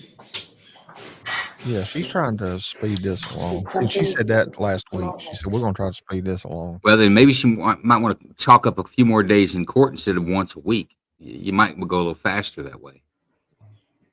Yeah. Well, not to get off on another subject, they did that with Trump. Like, they gave him, a week off? Oh, they were getting 3-day weekends, and let's take every Wednesday off. And they drug it on a little longer than it needed to be.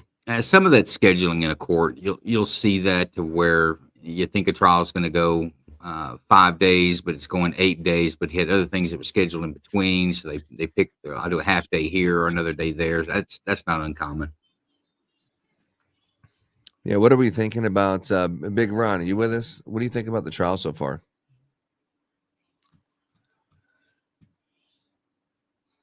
No. How about Vet? What about you, bud?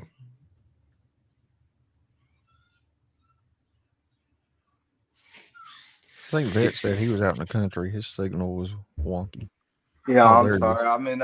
I'm in the office right now. I'm good to go. I'm sorry, I was doing paperwork. As far as the trial is concerned, it's what I said earlier. I didn't mean to talk in between their cross-examination, but it almost feels like the guys were like, look, we just need to make it look like she did it for now.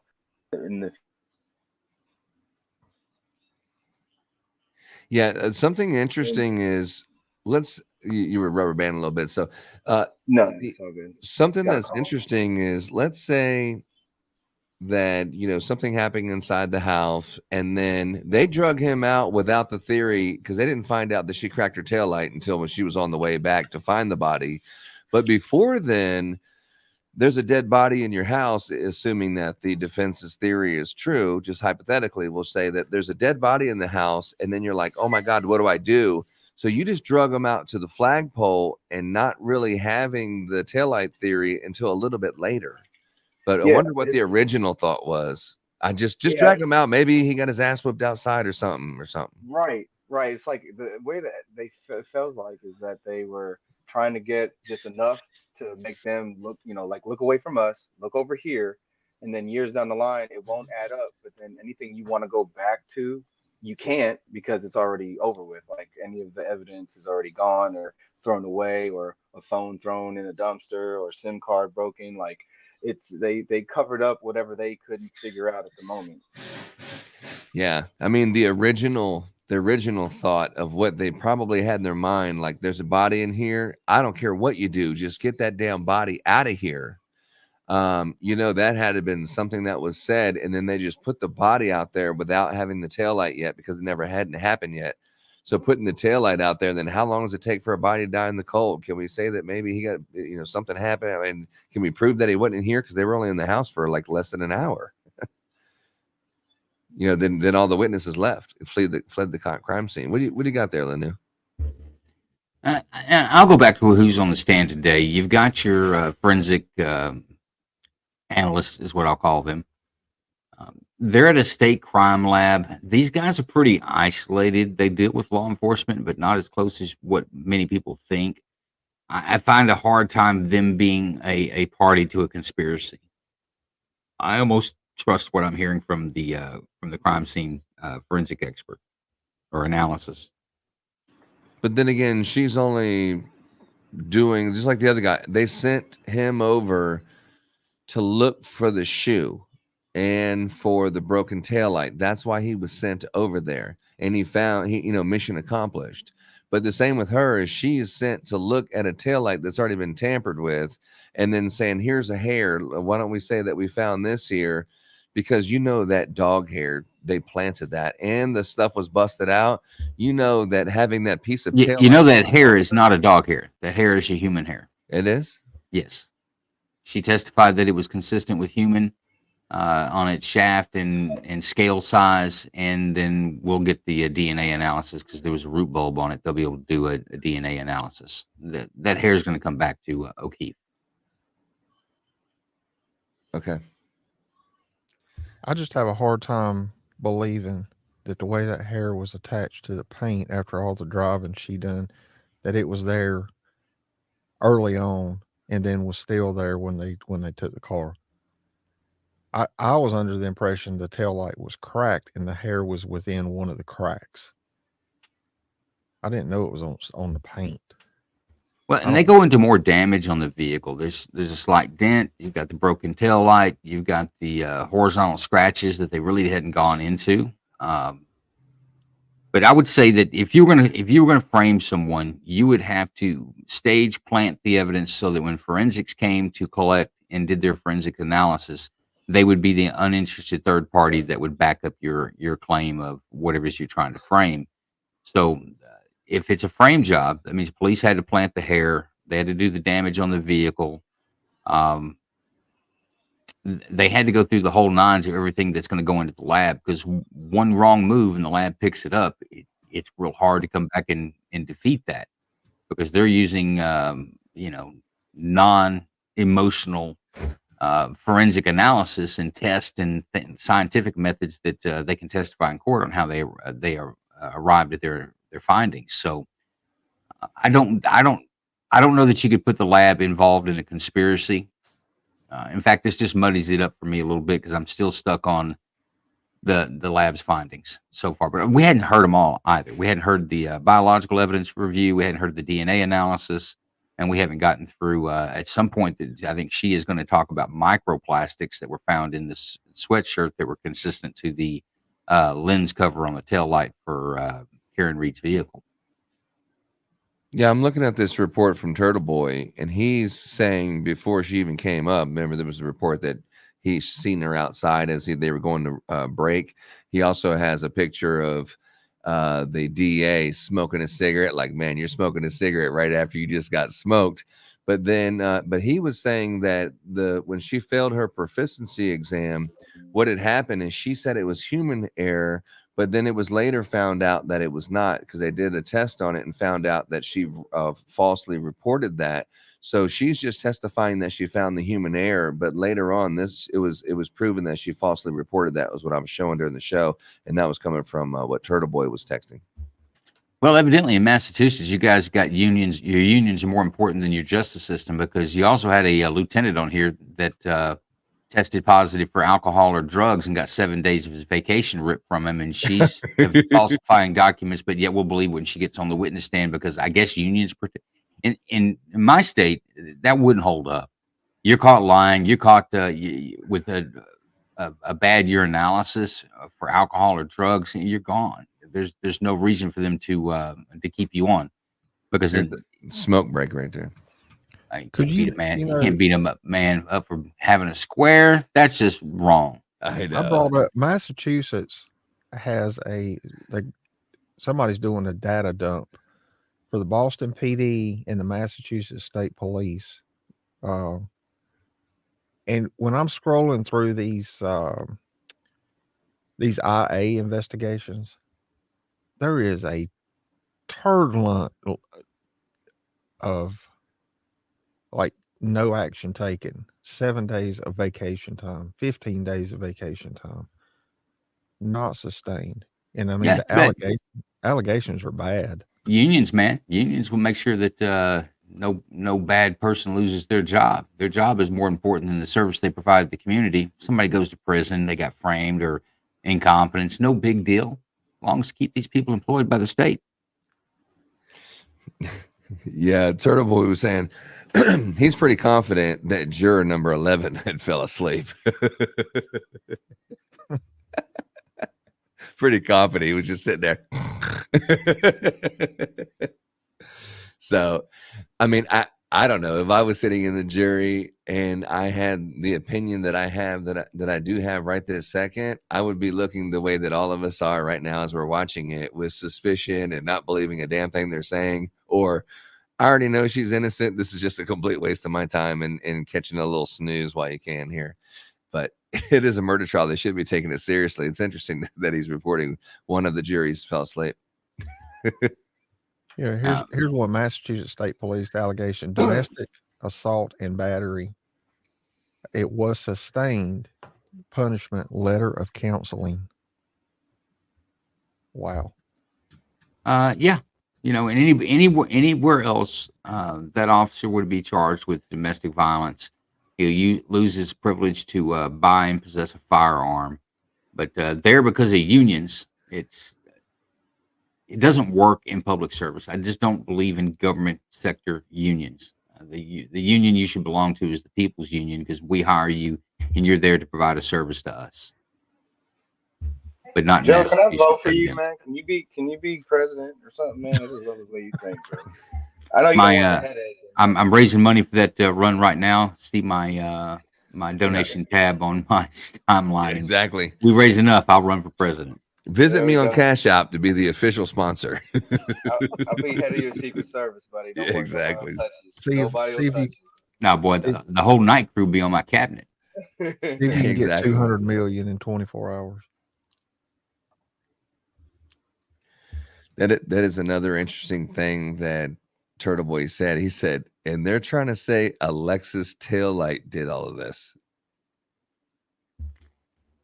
You know, I think on that argument, we talk around the fact that if someone gets struck by a vehicle, the next thing they're going to impact is the ground. So when you get struck by a vehicle, you're not just being struck once, you're getting struck twice. You're going to get hit by that. It's going to knock you to the ground. It's going to knock you to the pavement. It's going to knock you into something else where additional damage can be caused. So by saying that a tail light alone is the only cause of the damage on the body, if the state's story is true, or is exactly what happened, you still are not accounting for the impact of him being thrown 12 feet into the ground, maybe bounce off the pavement and into the yard. Although 12 feet's a little issue for me as well, but bounce off the sidewalk would be the best. Something you're going to hit something. You're not going to lightly fall to the ground where there's no damage caused to your body after being struck with a vehicle that's going to knock you 12 feet. If the state's case is what happened, I would expect to see additional damage. I will say that the damage on the clothing, I want to see abrasions. I want to see like that sideways scratch you see on the Lexus. I should see similar things like that on the clothing, because that's what's happening. The body is moving as it bounces across the ground. You're going to see evidence of these type of impacts, and I don't necessarily see that on the clothing. Yeah. I think Range Minded Podcast is trying to get you caught up with Trump with a misuse of campaign funds. But definitely, if you want to donate for LNU for president, we will be taking donations. Well, while we're talking about that, if anybody would like to make donations to the Joe LNU Night Show, we do use those funds to purchase equipment and do other items and bring you content. 5 nights a week. There is a donation link on my timeline. It's greatly appreciated. Anything that you could spare, we appreciate. Thank you. Hell yeah. That's what I'm talking about. And you Hey, won't be the first. Hey, Kingdom, the video at the end of the live stream that you played last night, that was some very interesting stuff. Those photos I've never seen before of his body. A lot of abrasions and contusions. The one on the back of his head is massive as hell. My question is, where they found his body, where he was hit, well, supposedly hit by the car, was there anything that could make that kind of gash from the back of his head?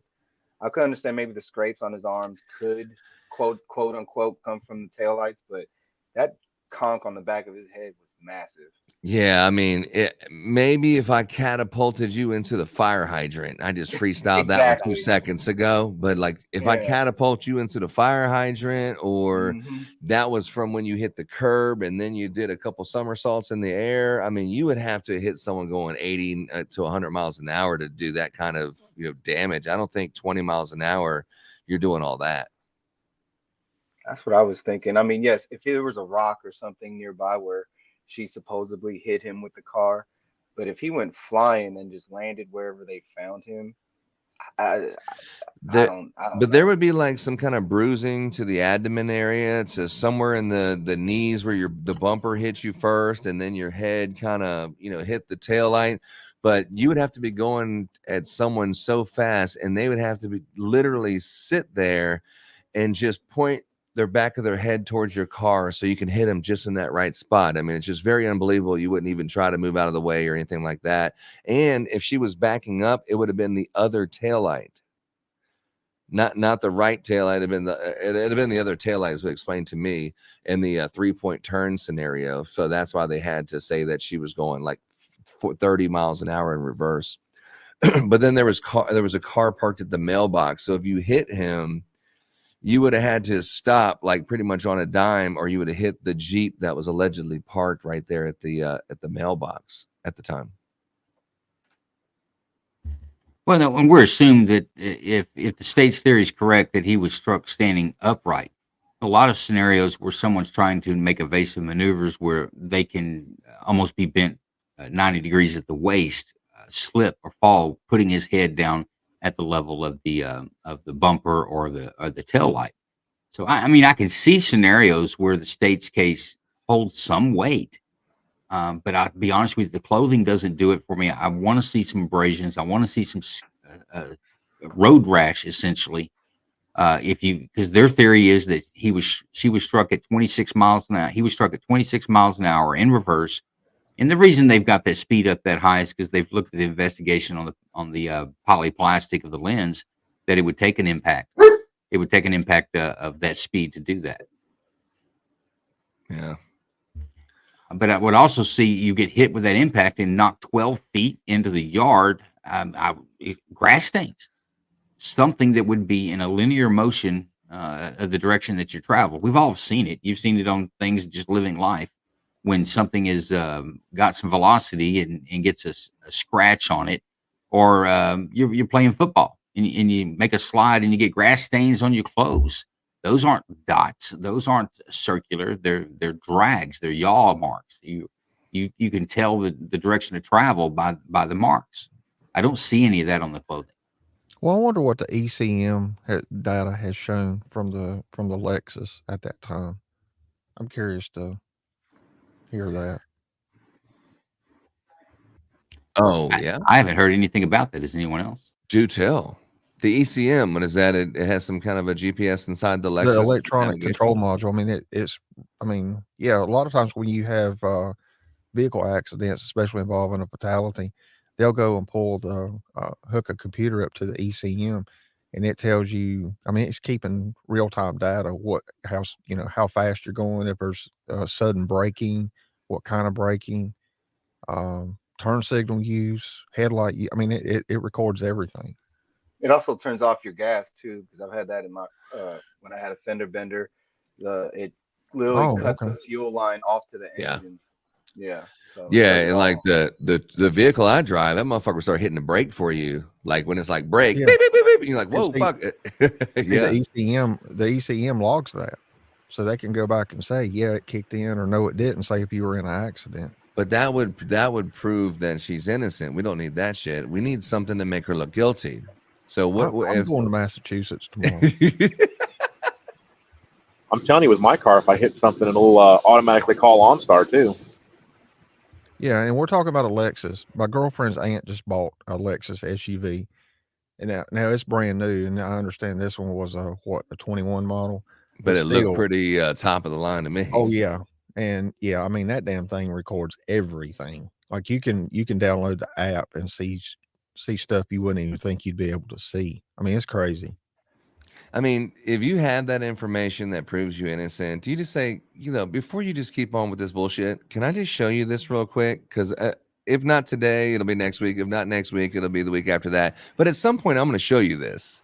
Well, do you really want to keep going? And that may be what the defense has. I don't know. I was just going to ask you, doesn't the defense have the ability to download that same information? Yeah, both of them do. It's in discovery. Yeah, the prosecution and the defense would have it. Unless they somehow destroyed it. Oh, well, yeah. I don't know. I've heard so many wild things in this case. It wouldn't surprise me. Maybe the ECUs with the dog. It's probably swimming in the bottom of a pool with no water in it. John, I just noticed the picture behind you, buddy. Great.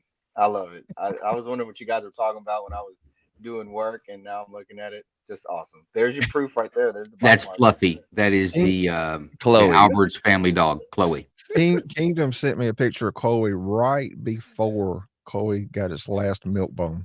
Yeah.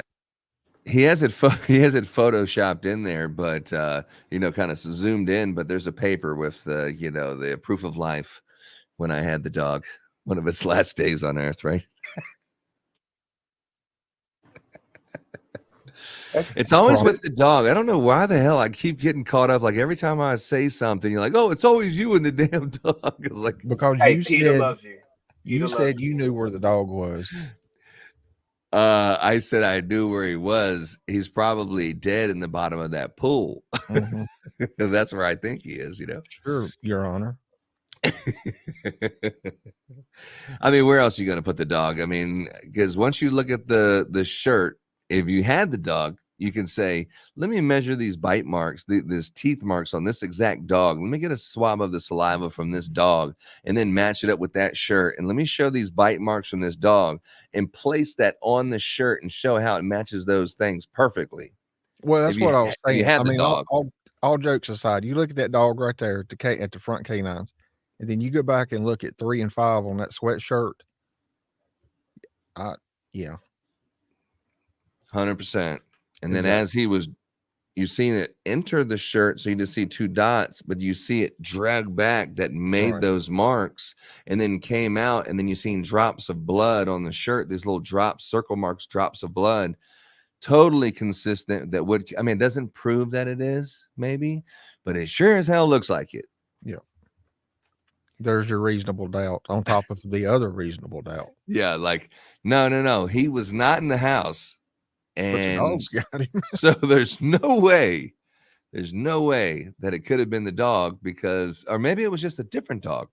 Maybe it was another German Shepherd just running around in the snow like White Fang, but it definitely wasn't my German Shepherd.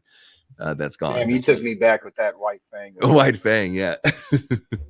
Well, I mean, we don't have any evidence other than the type of damage to his arm and the damage to the sweatshirt that there was a dog involved at all. True. But the scratches on his arm, you're like, how did that come from the car? And you're like, what could possibly explain that? They said road rash. That doesn't explain it. That doesn't scratch off the dog to me. The dog is a question mark. Could it be? And as you see, now you see another piece of evidence. It's definitely not crossing out the dog at all. It looks more and more like it potentially pretty much was a dog. I don't see anything that's ruling the dog out here. But if you're going to have road rash, and I've been on accidents before, like a motorcycle wreck or something, where they've had road rash, the first thing they're going to do if they live, they're going to debride it. And there's pieces of gravel, dirt, asphalt, I mean, whatever. whatever the surface was, that's going to be embedded in that wound. I've not seen anything saying that there was, but I've also not seen anything saying that there wasn't. Well, you think you'd see it in the clothing as well. Well, Like exactly. there's no abrasion damage. There is no scarring. There is no embedment of debris. You're correct about that. In those, the damage to the sleeve of that shirt. Yeah, and that's what I was saying earlier. You don't see any signs of any kind of asphalt or anything like that. Gravel, rock. And like you said, anyone who, you know, has a set of twig and berries, you played backyard football, you tried to get that catch, you know, you got tackled football and you had grass stains on your, you know, sweatpants or your shirt or something.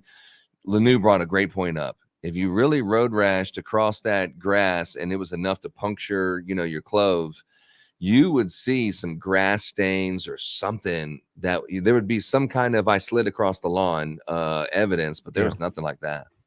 Well, I'll go further than that. It doesn't take a great deal of force to create the skid mark or the abrasions that I'm speaking of. We've done it with a lot less. We've done it with just a slight fall to the grass, not being hit with enough force to knock you a 6-foot man, 200 some odd pounds, 12 feet across the atmosphere and have him land. And knock your shoe off. And Dante V times V 5 times 5 on YouTube, he brings up the point as well. 12 feet across the grass. If he hit the road, he's got to bounce 12 feet after hitting the asphalt. Dante, actually, I think the state's trying to say that he was pretty much airborne from contact to the vehicle to where he hit the grass. But either way, you're not going to hit the grass or the impact the ground without leaving some sort of transfer from what you hit into your clothing and wounds and other things. And I just don't think we see it. Yeah, I'm ashamed to admit this, but I tripped over my dog's Kong the other day in the yard and went down on my knee, just straight down. And I had like massive grass stain on the knee. Yeah, it don't take a whole lot, like you said. In an analysis of that stain, you would see that they were linear. They're moving from one direction to the next. They did just enough to get the eyes on her, and then years later, all the concrete evidence is gone, and now somebody's going to get away with murder. It's a sad state. I don't think they planned it out. I think they used their resources, the knowledge they had as officers, got the eyes off of them, and then now, what can you go back to? And I get what you're saying. So Joe, you were saying, I don't remember if it was earlier or the other day, but let's just say hypothetically, they go back and they say, all right, we're going to dig where this pool is up, and they find, let's just say concrete, or, you know, I had that picture of the weight room. It looked like they had that black rubber matting. Let's just say that there was blood on that and they buried it, and it's what now? 3 years old, 4 years old, 3 years old? Is there not still going to be some kind of evidence, something there to process? Yeah, you know, I'm not saying it's not. I'm saying go find it. Go through that volume of mass of dirt and concrete that's been busted up, weathered. It begins to decay from the moment it's placed, unless it's preserved. We're talking DNA evidence. I'm just saying, go be that guy and figure that out. Go find that literally a needle in a haystack and put this case together. But even then, I think you have another piece of it. Sure looks like they did it, but I don't know if this is enough on itself. And there's like 30 pieces like that, but I don't know that even if you found something that had John O'Keefe's blood droplet on it, I think you could just argue that point for whatever reason, and it just wouldn't be enough. It's like when you're dealing against the police department itself, you need, like, here's a video of them dragging the body out. It's like, whoa, shit. You need something like a smoking gun. Well, when it comes to this case, let's say she's acquitted, and then they go after the Albert family. They're going to sit in the same chair she's sitting in and scream police cover up. And when you have to go back and dig up a pool, and you got to go through all this and find that literal needle in a haystack, they're going to come back and say, hey, you couldn't have done it. It's impossible. It's planted evidence. So once again, you get back in a situation where I say that if she is acquitted, there'll be no justice for John O'Keefe. That this case will never be solved. The only way that you're going to be able to open this up a little wider is you have to somehow, without any doubt, prove from multiple sources that John O'Keefe was in that house and they were all lying. Every single thing that they said, they were absolutely lying. I can prove without a doubt that he was in that house, because showing someone saying, hey, he wasn't in the car and he walked in the house, and a couple testimonies that pretty much say he was in the house, that's not proving that there's like he was not in the house. If you can prove he was in the house, then you're definitely going to open up a, why are you guys lying? But until then, I don't think you have anything moving forward. Yeah, and I get that. And again, all jokes aside, where do we know where the dog is? Did they say they gave it away? He rehoused it, and he said he testified in the federal grand jury that he knew where the dog was. But The records on where the dog is the court has it. It's impounded. In other words, nobody can get it, but they have that information, and they're waiting on some court proceedings to release that. No pun intended. But let's go. Yeah, no pun intended. No, Let's it's go back to 12 people in the house. Let's say that everybody said, okay, yeah, he was in the house. Okay, well, who do you charge? You charge all 12 people? Oh, LNU, the Friday police force, where you're talking about the officer that was in the back seat with the chick, and you're like, look, you got to do your job, and you have to put your personal feelings have to take a back seat here. Without a doubt, take a back seat. Okay, but to your question, the dog records have been impounded. It was like the same kind of thing. Legit question, but I guess my thing of it is, and I hate to see people being accused of something they didn't do. At least it takes the light off her. It takes the doubt off her totally. That's my point. People can now honestly look at her, even those that have said, yes, she did it. They can look at her and now they have to admit, no, she didn't do it. Somebody else did, but she didn't. And then let it go where it goes. That's where I'm at. Well, where does it go?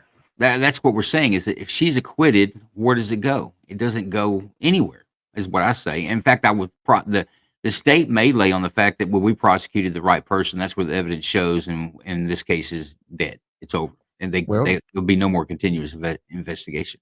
All right. So, rhetorical question: do you have another OJ? You can't prove that they did it, but you got enough for a civil suit because he was in the house and they're liable. Well, you can take it to civil suit. It's 51%. It's a preponderance of the evidence is the standard there. So it's like, chicken or fish tonight. Yeah. I'll go with chicken. Chicken's the winner. Chicken dinner. I mean, they're suing everybody. They're suing the Canton Police Department. They're suing the Massachusetts State Police. They're suing the DA's office. They're suing anyone who they can. Michael Proctor personally. They're suing as many people as they possibly can. And they're not. Who is they? Who's going to sue? Karen Reed. What about John O'Keefe's family? Yeah, John O'Keefe's family. John O'Keefe's family trying to sue Karen Reed. They can, of course, because anyone can sue anyone, but I don't think that they are going to agree with she did it after all of this evidence comes out. I think they, just like the jury who says she's not guilty, I think they're going to see the evidence and also say that Karen Reed's not guilty. And I don't think you'll see a civil suit, but then again, people do a lot of weird things for money. Yeah, I'm not saying you could. You just got to remember that a civil suit is a different standard of level of proof that's required to be successful on a civil suit. I've just got a 51%. In fact, in some states, they let the jury be not a unanimous jury. That if 7 out of 12 say that you get paid, you get paid. Let me ask. It might be a dumb question. You guys might have already covered this. As far as his family's concerned, how are their relationships with her? Do they believe her, or are they not on her side? I just don't know about that. They think she done it before the trial. She did. They're in their eyes, she did it. Okay, but I have a hard time if I'm their family. If I'm O'Keefe's family and I'm sitting there and I'm seeing all this, I'll be the first one to stand up to that woman and say, "I'm sorry, we were wrong." Right. Yeah, Jennifer McCabe has been at every single like you're talking. None of them went to the funeral, which is weird. But Jennifer McCabe has been at fundraisers, supporting. She's always there to support the family members, going over their houses and functions. She has blue lights in front of her house. She has John O'Keefe's badge number, stenciled into the back of her car. She's there for the family. But this is before they see that 227 you Googled House Long to Die in Cold. Well, why would you do? I mean, so what's going to happen later? I don't know. But Jennifer McCabe has went out of her way to be very helpful and very friendly, and to win the family, John O'Keefe's family, on his side. So I think that'll change, though. Yeah, and I wasn't saying earlier go after Karen. I was saying go after. Yeah. I think O'Keefe's. I think once they see it, I think Karen's going to go after all these people, and I think the O'Keefe's family is just going to pretty much just duplicate suit whatever Karen Reed's saying. They're just going to duplicate suit and sue the same people that Karen is, because it's all the same. Both John O'Keefe and Karen Reed are equally the victim. And like Joe brought up, I guess it was a week or so ago, I forget what the circumstances was, but look what all she's lost and gone through. There's not going to be any payment back. All right, we're going back to the case. Let me see here. Yeah, but John, some cash can sure make you snivel a little bit less. Morning. Well, that's true. Let Madam Court Reporter know how many exhibits you think there are going to be for the day, because you may or may not know, but each sticker, Madam Court Reporter puts the exhibit number, the date, and her initials, and that takes a lot of time. So if we can streamline that, that would be much better. How many more do you expect to have? Y'all sure complain a lot in Massachusetts on the things you have to do. Okay. Like everything's a problem up there for you guys. Isn't it Massachusetts? It's Massachusetts because I'm from Texas. Oh, it's Massachusetts. Massachusetts. I have to agree with her. He was kind of sloppy on that. He's like, oh, by the way, I've got this. Yeah. Yeah, whatever. Yeah, he's playing. He's Put your playing sticker like on it. just You're a a court tip. reporter. It's not that difficult. It's this. You're the government. Do your job. Well, she's already aggravated at him. Yeah. Yeah, they're playing that old game, Lolly? just a tip, huh? You never believe somebody says that. Because at the end, you already know what's going to happen. You're fucked. I know. Stop chastising me. Yeah, exactly. All right, just a little further. Just one more exhibit. One more thing.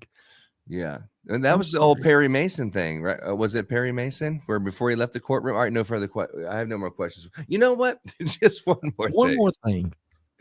Was that Perry Mason or was that someone else? I think it was Columbo. Or was it who was Sheriff of Mayberry guy? Andy Griffin? Was it Andy Griffin and Matlock? Yeah, Andy Griffin. Matlock. You're right. You know what? Matlock. That's right. What it is. And it broke the case. We are not mixing with the new generation. Just letting us know. Just letting everybody know. We are old heart. I'm going to tell you that Perry Mason had it all figured out when he was walking out with his briefcase. The case was solved. Yeah. There was no need for any other trials or anything. The person stood up red-handed in the trial. Yeah, you didn't need a one more thing. You got everything you needed right up front. Everything was laid out for you. No more questions. Yeah, in 45 minutes. By the time the show's over, we're going to figure it out. In Vet, I can drive 20 minutes and I could be in Mount Airy, the home of Andy Griffith. I want to see Drake. Really? When you see Drake from Perry Mason walk in and hand the defense something, you know this is about to get wild. Yeah. Are they estimating how many more exhibits that they have? That's what's going on here. Can you please tell me how many more exhibits that you're going to show that we don't know about? Because our poor court reporter was bitching and complaining to me about what you're doing, and it takes a lot of work for her to actually do this. You know, she has to put a sticker on every one of those. Do you know that? And she has to number those. So now they're out of order. So tell me, how many are you going to show? And I want to number them now. You mean they don't buy stickers pre-numbered? No. It's like, no. We got the 1.5. I just don't have the stickers. But I agree with John. If I was that family and all this evidence popped out in front of me, I would be one of the first to just get up and be like, I apologize, I'm behind you, because all this makes no sense whatsoever. You know, but at that point, man, you're like a fucking soldier, and we all can identify with that. Your orders is this and this, and this is the target. You know, it takes a while for you to start questioning, should I do this?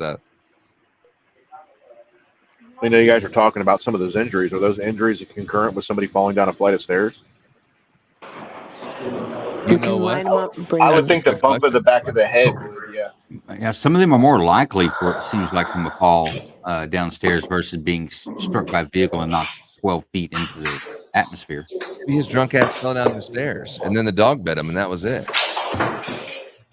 The dog could have bit him before he fell down the stairs. And here's the other thing is we haven't seen a lot of with the injuries that he did have. Now he had some slight bleeding from his eyes and his nose, but that gash on the back of his head is a scalp wound. It would have bled considerably. Where is all that blood? We don't see it on the clothing either. Yeah. It looks like it was kind of smeared with like a rag or something when they were trying to clean off their DNA off of them.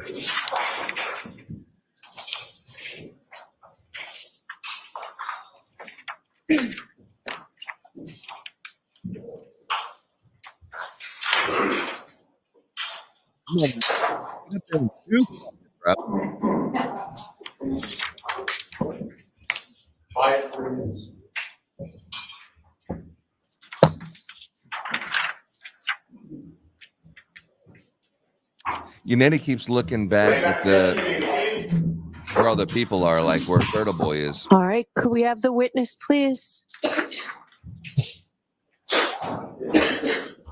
I can't wait for the defense to jump into this forensic evidence and to see what they got to play on this. And I hope it's Alan Jackson, dude. It's like, get off the bench and get back in the game, bro. You're not qualified to tell that man how to fight this battle. Go back and enjoy it. That's true.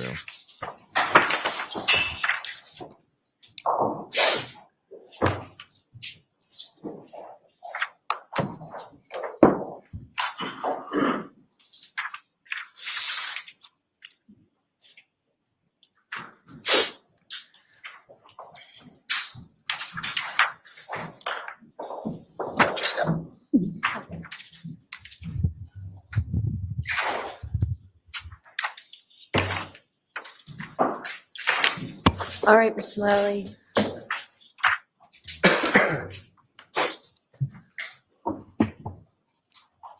Come mumble your way back into this.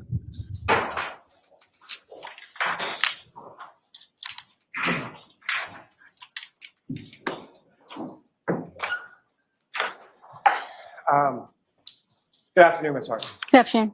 So with respect to the photographs that were just marked as exhibits of the orange T-shirt, that was item that was marked as 7-1. Is that correct? I'm sorry, 7-17. Yes, that's correct. So similar to how you had marked off areas of either damage or red-brown stains, was that similar to what you did with the gray hooded sweatshirt? Is that similar to what you did with the orange T-shirt as well? Yes, that's correct. And then there were two other clothing items that you examined, being a pair of jeans and a set of sneakers, correct? Yes, that's correct. And with reference to the jeans, that was marked as item 7-1, is that correct? Yes, that's correct. And with respect to the sneakers, that was marked as item 7-4, is that correct? Each sneaker had its own item number. One was 7-3 and one was 7-4. And with respect to the evidence as far as the stickers and sort of the denotations that you had made in regard to either damage or red-brown stains, was that similarly done with respect to each of those remaining clothing items as well? Yes, that's correct. You know what I may approach? Yes. And as far as with respect to the jeans, showing you a series of 1,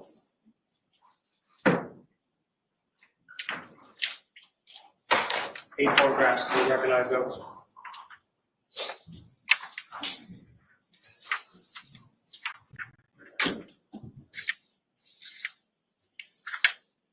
Yes, I do. And what do you recognize those to be? Those are photographs that I took of the pair of jeans. And what's contained in those photographs, a fair and accurate portrayal of your observations of those genes when you conducted your examination of them at the lab. Yes, that's correct. May I approach again, Your Honor? Yes. Almost the seat to introduce and admit exhibits. All right, and there's no objection, you said, Mr. Jackson, correct? Yeah, I actually like your theory, Big Ron, of he got confronted by the dog and fell down the steps. And got some of those injuries from falling down the steps. That does make sense.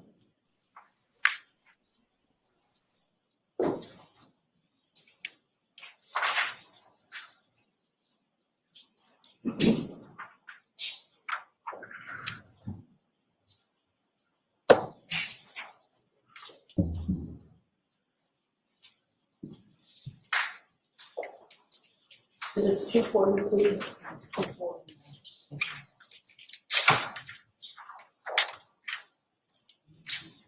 Yes, please.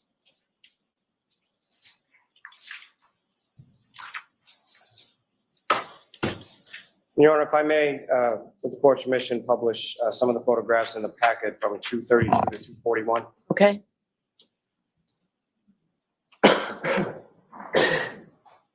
Ms. Gilman, if I could have, excuse me, photograph 9862. Why wait weeks and weeks for expensive repairs and replacements of bathtubs, sinks, One, Yes, I do. when you recognize that, please. That's a photograph I took of item 7-17, the orange t-shirt, and it's the exterior front. And Ms. Gilman, 9863. And again, Ms. Hartnett, if you recognize what's up on the screen as exhibit 232. Yes, I do. When you recognize that, please. That's the exterior back of item 7-17. And Ms. Gilman, if I could have 9867. And Ms. Gilman, if you could zoom in on sort of the upper right portion of that with the stickers on.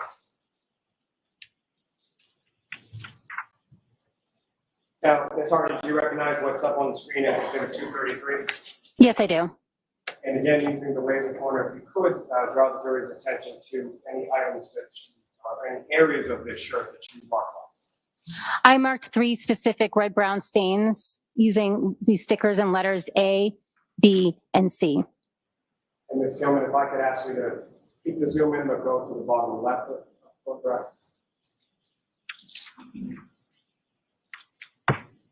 And similarly, Ms. Hartnett, within this zoomed in portion of exhibit 233, using the laser pointer to draw the jury's attention, what, if anything, you noticed there? I noted red-brown stain D, which I marked with the sticker, and D on the bottom right. Last name is Gilman, if I could have photograph 9873.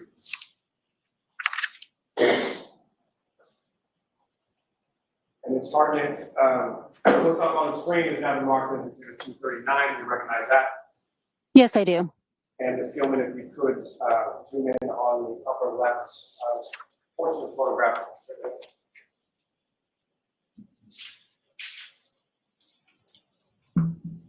And again, Ms. Hartnett, if you could, using the laser pointer, just draw the jury's attention to what, if anything, you noted there. I noted this specific red-brown stain, and I marked it E.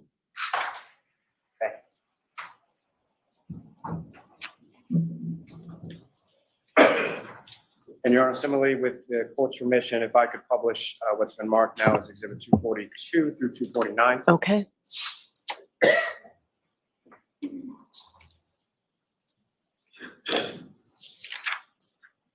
Excuse me, we're all out of stickers. Let me get another sticker.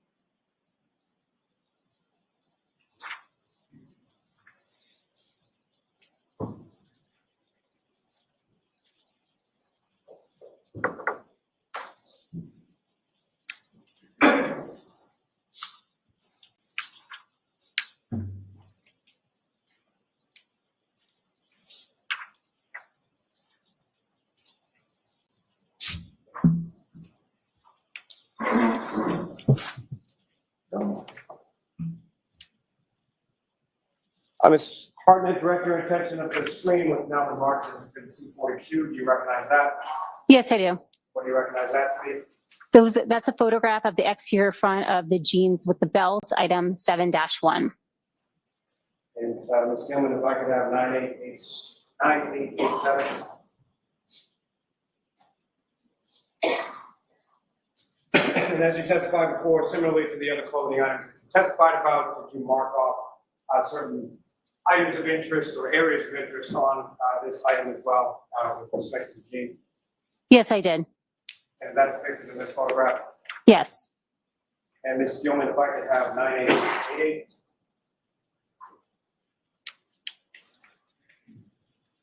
And if you could just zoom in, Ms. Gilman. And again, Ms. Hartnett, if you could, using the laser pointer before you, direct the jury's attention to those areas that you noticed or that you marked off in respect to this. I marked off red brown stains A, B, C, D, and E on the front of those jeans. Thank you. May I approach the witness? Yes. That pair of jeans had a belt on it, right? Hartnett showing you another series of flying photographs. You know,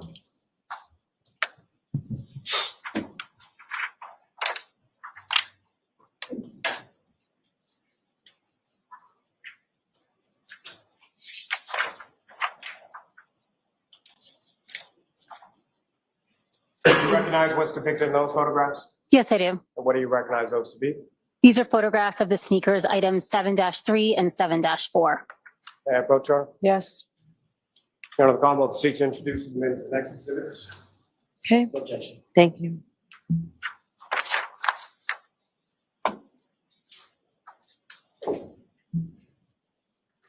Seems like she's getting a little bitchy and getting a little irritated right now. I don't know why. Who, the judge? No, the witness. Oh.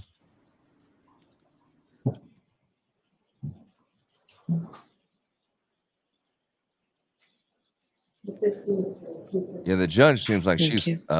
huffing and puffing a little bit too.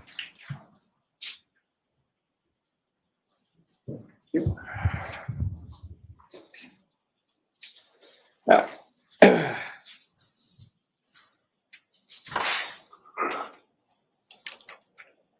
Ms. Hartnett, with reference to the sneakers and sort of the other clothing items that you received, do you recall how or where or when it was that you received each of those respective clothing items? Or how the lab did, you know? They were received by the lab from the Norfolk detective unit. And as far as the sneakers being labeled with two different stickers, do you know why that was? One of the sneakers was recovered from 34 Fairview Road, and one of the sneakers was recovered from the hospital. Now, with reference to the photographs that I've just placed before you, have you had a chance to look at those? These ones here? Yes, No. if you could.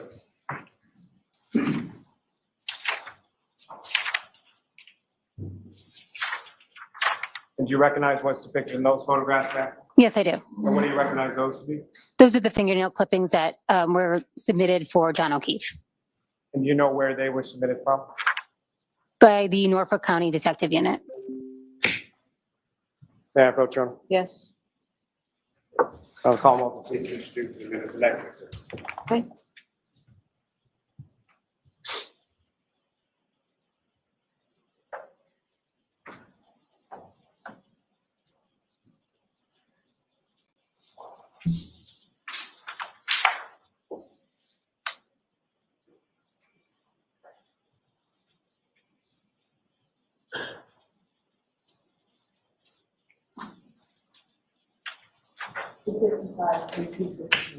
Thank you. And Your Honor, with respect to each of those, I'm not seeking to publish those to the jury at this time. So, Okay. Court officer. The lights back on, please.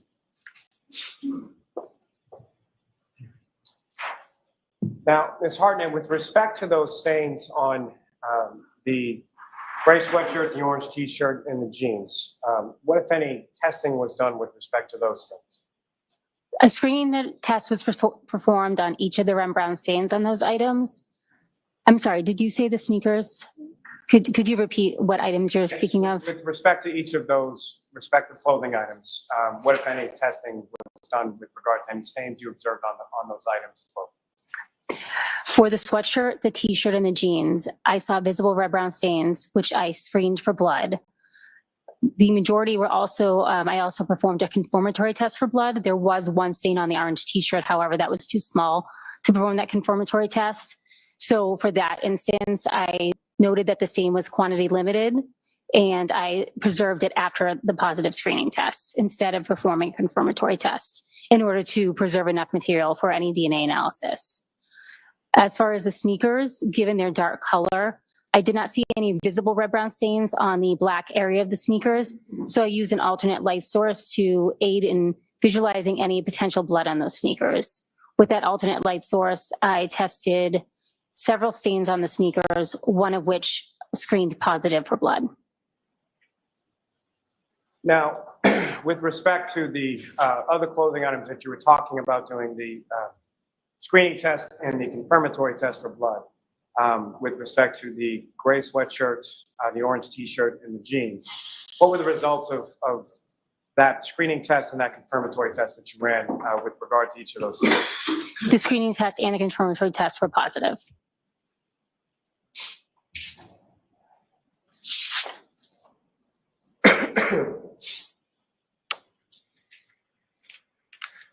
Now, beyond the stains, did you take any additional samples from those items?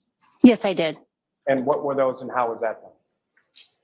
For the for each of the items, I picked up any loose trace material, which would be hairs and fibers or apparent hairs and fibers that were adhering to the item. I also did a scraping and swabbing for a skin cell collection of the unstained areas.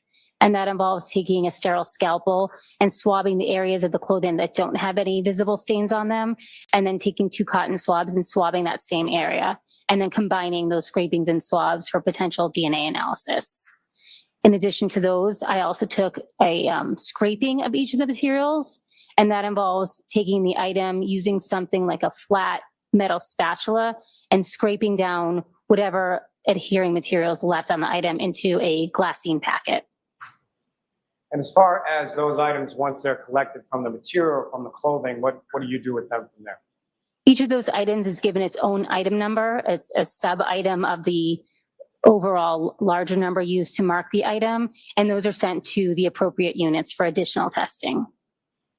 And as far as preservation is concerned, when it comes to sending something to either the trace unit or the DNA unit, what, if any, steps are taken in regard to preserving those items once they're removed from the clothing and sent off to the other units? Each of those items would be preserved according to protocol. They are sealed properly, initial and dated with my initials and date. They're entered into our LIMS system, so those sub-items could then be tracked throughout the laboratory, and they're stored in the appropriate storage unit.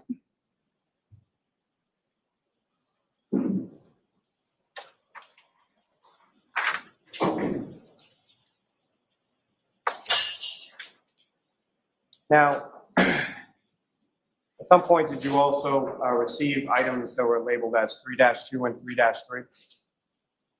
I submitted those when I returned from the original scene. And what were those, ma'am? Those were pieces of glass from the bumper and a drinking glass from the crime scene. Did you examine those items? Yes, I did. And what, if any, examination did you do, and what is it that you were looking for in your examination? I did a visual examination, and I took photographs, and then I also took a collection from each of the items. And did you do any testing on those items? No, I did not. And what kind of samples did you collect from those items? I took potential skin cell collection using a swab moistened with sterile water. And as far as the samples that you took from, as well as the items themselves, what, if anything, did you do with reference to those once you were done with your examination? The swabs were preserved for testing in the DNA unit, and the original items, the apparent pieces of glass and the drinking glass, were preserved for the trace unit. As far as those preservations were concerned, is that similar to the preservation process you were describing earlier with regard to the clothing items? Yes, that's correct.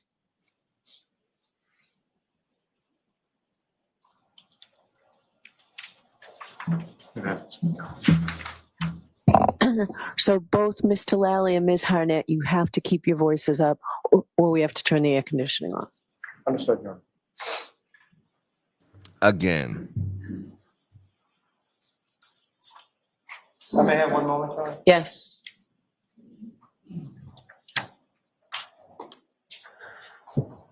Can they not turn their mic gain up? Only if it's within 16 feet. Oh, jeez. I keep forgetting that. Thank you. That's a Ron. big give Thank you or very take. much, ma'am. Give I or don't have take. any further questions, Your All Honor. right, cross-examination. Thank you, Your Honor. Oh, here comes Alan Jackson. Come on, dog. Let's see it. All right. Let's get ready here. How long you giving? 30 seconds? Ms. Harnett, you responded to Canton Police Department. A lot of your testimony was about what happened in the Sallyport, correct? Yes, that's correct. You were asked if you responded to the Canton Police Department on February 2nd, and most of your testimony was predicated on that date, you going over there and doing some visual observations, as well as some removal of items and some other testing, correct? Yes, that's correct. Was it February 2nd or was it February 1st? May I check my notes? I'd appreciate it if you did this.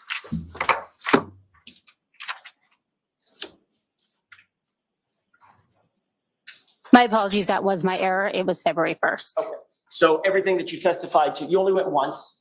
Yes, that's correct. So everything that you testified to having taken place on February 1st, we should assume it was actually on February 2nd, we should assume it was actually February 1st, the one time you were there. Yes, I was there one time. Okay.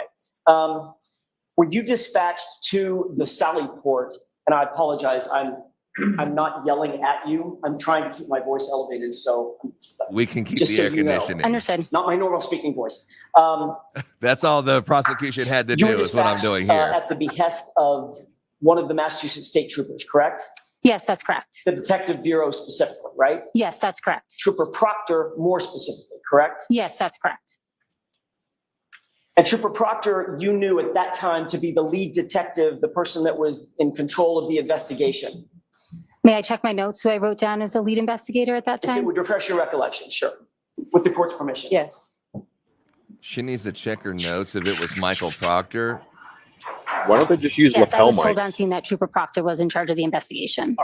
Now, Well, they already while you have were there, substandard training for law one of the enforcement. things that court you has did, the money for one of the lapel things that you mics. did initially was to just do an overview of the vehicle, correct? Yes, that's correct. Obviously, that was important given the limited information that you had at that time about a potential motor vehicle pedestrian incident, correct? Correct.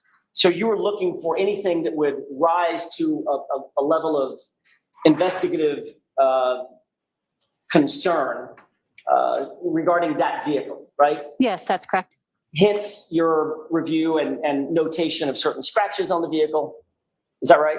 Yes. Which may or may not have anything to do with the incident, but you noted it anyway, correct? I did not draw any conclusions as to where those scratches came from. Okay, you just took the words right out of my mouth. My next question, the dent that you noted and photographed, you made no conclusion that that occurred as a result of a motor vehicle pedestrian incident, correct? That's correct. The scratches, and I'm just going to go through a couple of them. The scratches that you denoted and had photographed, you made no conclusions about that having anything to do with a motor vehicle pedestrian incident, correct? That's correct. Even the broken taillight, at that point, you made no conclusions or drew no scientific conclusions about that having anything at all to do with a motor vehicle pedestrian incident, correct? That's correct. You did, however, look for tissue, human tissue, blood, biological material, and things of that nature on the car itself. Did you not? Yes, I did. In that review, I think you testified that you saw nothing that suggested the transfer of human tissue to the vehicle, correct? I did not see any visible stains or tissue on the vehicle. You were told, Ms. Hartnett, that there were scratches on one of the extremities of John O'Keefe, correct? That's correct. Were you shown a photograph of those scratches to assist you in your visual review or examination of that vehicle? Not at that time, no. To this date, have you seen a photograph of his arm and the injuries to his arm? Yes, I have. Your Honor, if I may, if we have it, could I display for the jurors and for Ms. Hartnett Exhibit 19? Is this the one that's The arm covered a bit? has been Okay. propped. Yes.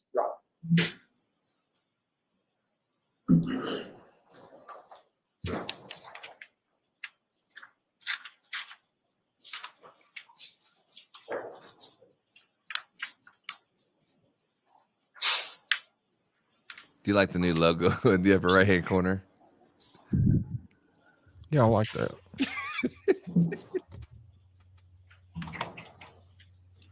You see my new background? Yeah, I did. Inspector Gadget. Yeah. This message will self-destruct in 15 seconds.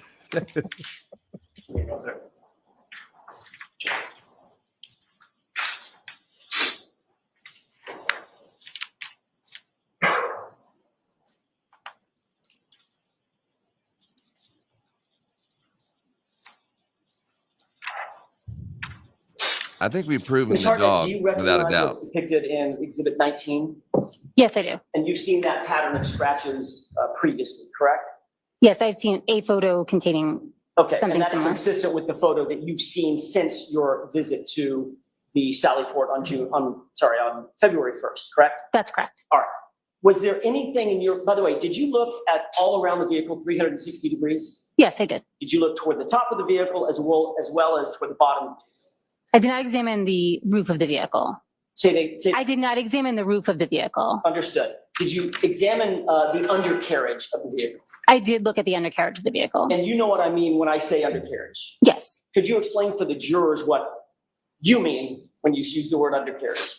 The parts that normally you would have to see by, bending over or laying underneath the car to view what's underneath the vehicle. That would include the frame and the axle and the drive shaft, transmission, things of that nature. Yes, I'm not confident in all the terminology of the undercarriage, but yes. Did you see anything that was suggestive of or consistent with the pattern of injury that you see to Mr. O'Keefe's right arm? I wouldn't say I'm qualified to make any kind of pattern determination and what would match the injuries on his arm. So the answer to my question is, as you sit here, you made no observation of anything on the SUV that matched these injuries, correct? I would be. Go ahead and answer that. I wouldn't be able to testify from memory. I don't have a photograph of the undercarriage, nor did I make any kind of conclusions about that at the time. Okay, understood. And you didn't take any, I'm sorry, the swabs and samples that you did take variously on the car all came back negative for human tissue, et cetera.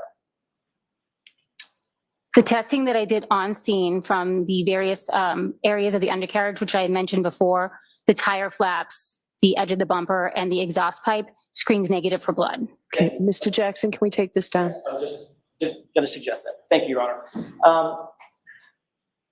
On February 1st, 2002, in addition to taking some swabs from the vehicle itself, you also mentioned that you took swabs of what you believe to be blood evidence contained in 6 solo cups, correct? Yes, I noted those as frozen red-brown stains in red cups. Were those solo cups in any way labeled among themselves? In other words, solo cup 1, 2, 3, 4. I don't believe they were, but I don't have a photograph of that, so I'm not 100% sure. You did not thereafter label those solo cups. If they hadn't been done beforehand, you did not undertake that to label those solo cups, correct? No, I did not label them. Did you, how did you take those swabs? Was the swab done in one solo cup, or did you take a swab from all 6, or how did you take those swabs that you ultimately did take? I took those swabs from one solo cup. How did you choose which of the 6 solo cups you were going to take a swab from? I don't recall exactly how I chose which cup. It was reported to me that those cups came from the same area of red-brown staining, so you make an assumption that they're all related. It came from what I was told, it came from one area of red-brown stain at the scene. And you, of course, know as a forensic criminalist that blood stains can contain multiple contributors, correct? Yes, that's correct. You don't know as you sit here which blood stain found at the scene related to which solo cup in the bag, correct? Objection. I'll allow it. No, it was my understanding they were all taken from the same stain, but I was not there. From the same scene or? Stain, excuse me. It was my understanding they were all taken from the same stain. Okay. if they in fact were taken from multiple stains, you would have no way of knowing that as you sit. That's correct. And ultimately, once you did take that swab from that single solo cup, what did you do with the rest of that blood evidence? I left that with the Canton Police Department.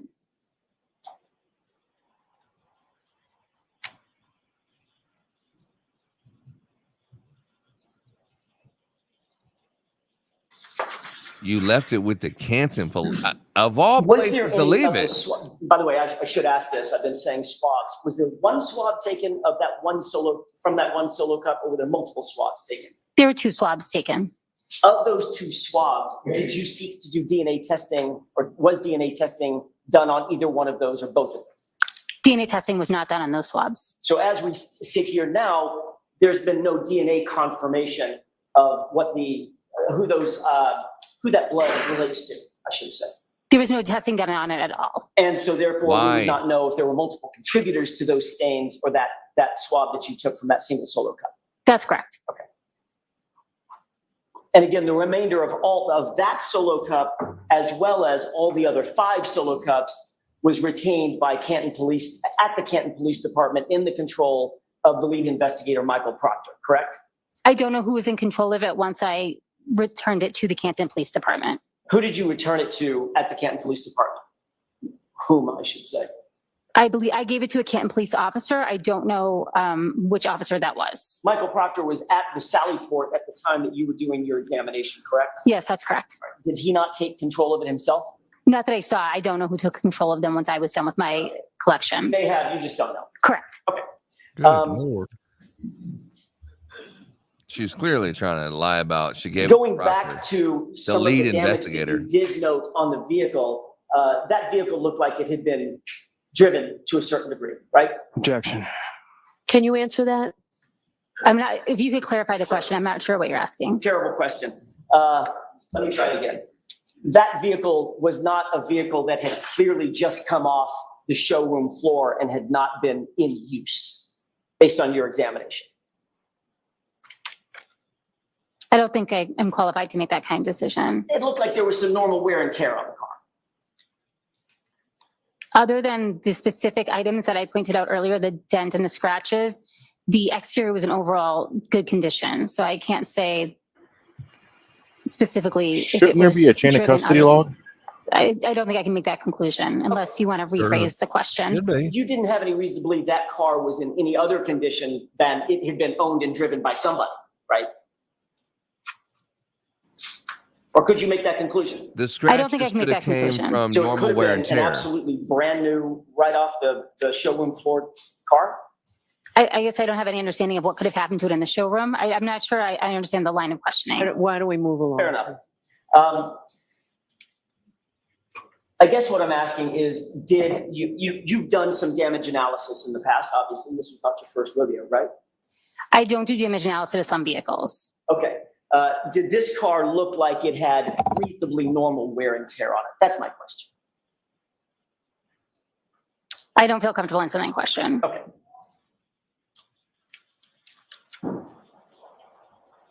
Ultimately, the right rear taillight housing was removed, correct? Yes, that's correct. Were you the person, Ms. Hartnett, who actually used the tools to remove that taillight, be it screwdrivers, wrenches, anything else? No. Who was that actually did that work? It was a Canton police officer that had entered the garage, and as I was removing it, he offered to help. He said he knew how to basically take it out of the housing, which at that point, I was not sure how I would do that. Okay. I'd like to show you an exhibit that you'd been shown just a few minutes ago before the lunch break, 187 with the court's permission. Okay. Does that look like the same housing that you removed from the SUV, or you saw being removed from the SUV? Yes, that is the taillight housing that I submitted to the lab from the garage. Ultimately, there was a swab taken, you mentioned on direct examination, of that taillight somewhere on the house, correct? Yes, I took a swab from that taillight. Where exactly did you take that swab from? I took it from the outer exposed areas, which would have been on the outer side of the vehicle. So I did not take it from the internal what would have been the internal portion of the taillight when it was intact. Can you point with a laser pointer exactly where you swapped that taillight housing? Sure. Is there a way that, can it get zoomed in just a little bit so I can differentiate the silver in the front? I'm having a little trouble. Is that zoomed in enough or do you need more? I believe so. I can start. So I took it from the red area here that would have been exposed. And then if we could zoom in a little bit more just on this front area so I can differentiate between the internal structures and the external.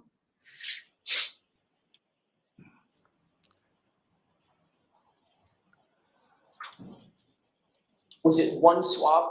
Yes, that's correct. Okay, so you swabbed multiple areas with one swab and then submitted that? Yes. So you don't know as you sit here where, if any DNA was detected, where that DNA may have come from? No, that's correct. Other than the general housing altogether? Yes. So then just to finish your previous question, I did, that's what, it's just I couldn't see it. So this area here, which would have been the external portion of the taillight. So the areas I did not swab were any areas that would have, when the taillight was intact, been protected by the outer plastic housing of the taillight. Is your testimony, Ms. Hartnett, that what you just pointed to was the exterior portion of the taillight, bottom left?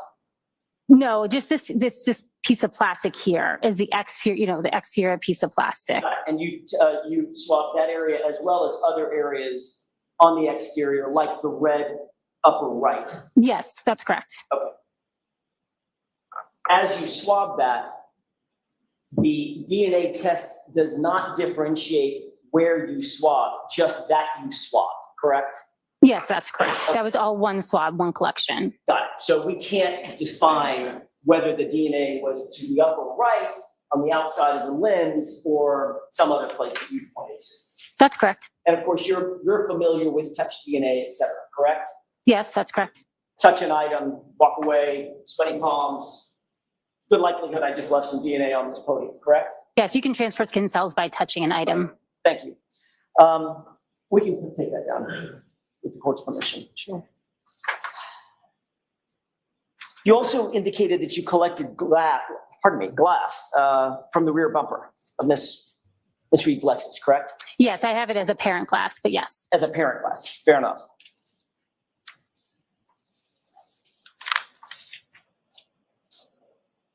You labeled that as item 3-3, and it was 5 pieces of glass labeled A through E, right? A, B, C, D, E. Is that may I refer to my notes? with the court's permission? Yes.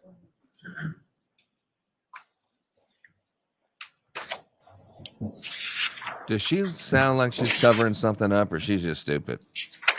I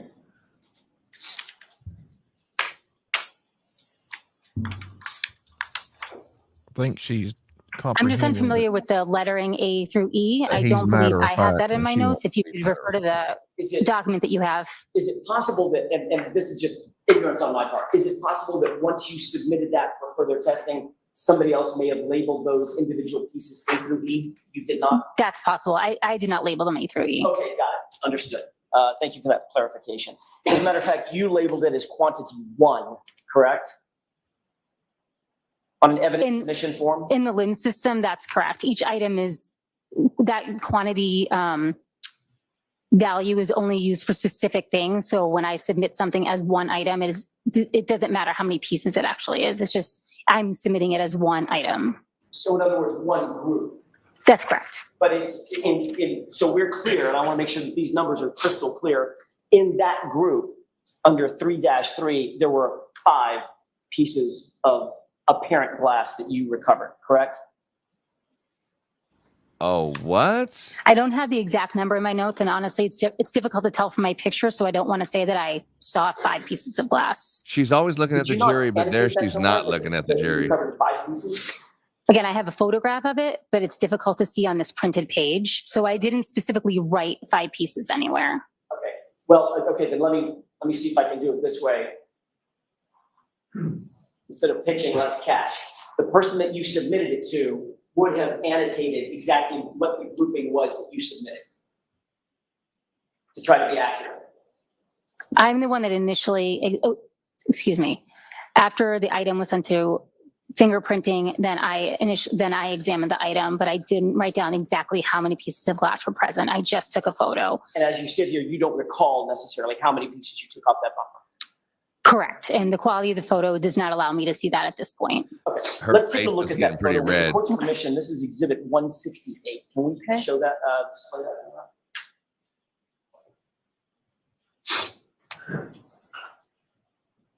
And if we could, Mr. Bates, with the court's permission, can we zoom in on the area and a little bit bigger than that? Capture all of the documents. Zooming in at this point, and I would ask you, Ms. Hartnett, do you recognize this photo? It's zoomed a little bit. Do you still recognize it? Yes, I do. Is that a photograph that you caused to be taken at the Sally Port on February 1st, 2022? I believe it was February 2nd, right? Did we, or it's February 1st now? We agreed it's February 1st. My apologies. Yes, on February 1st, I did request that photo be taken of the apparent pieces of glass. Okay, and can you, I know you can't see necessarily every piece. Can you use your laser pointer and point to a piece? Sure.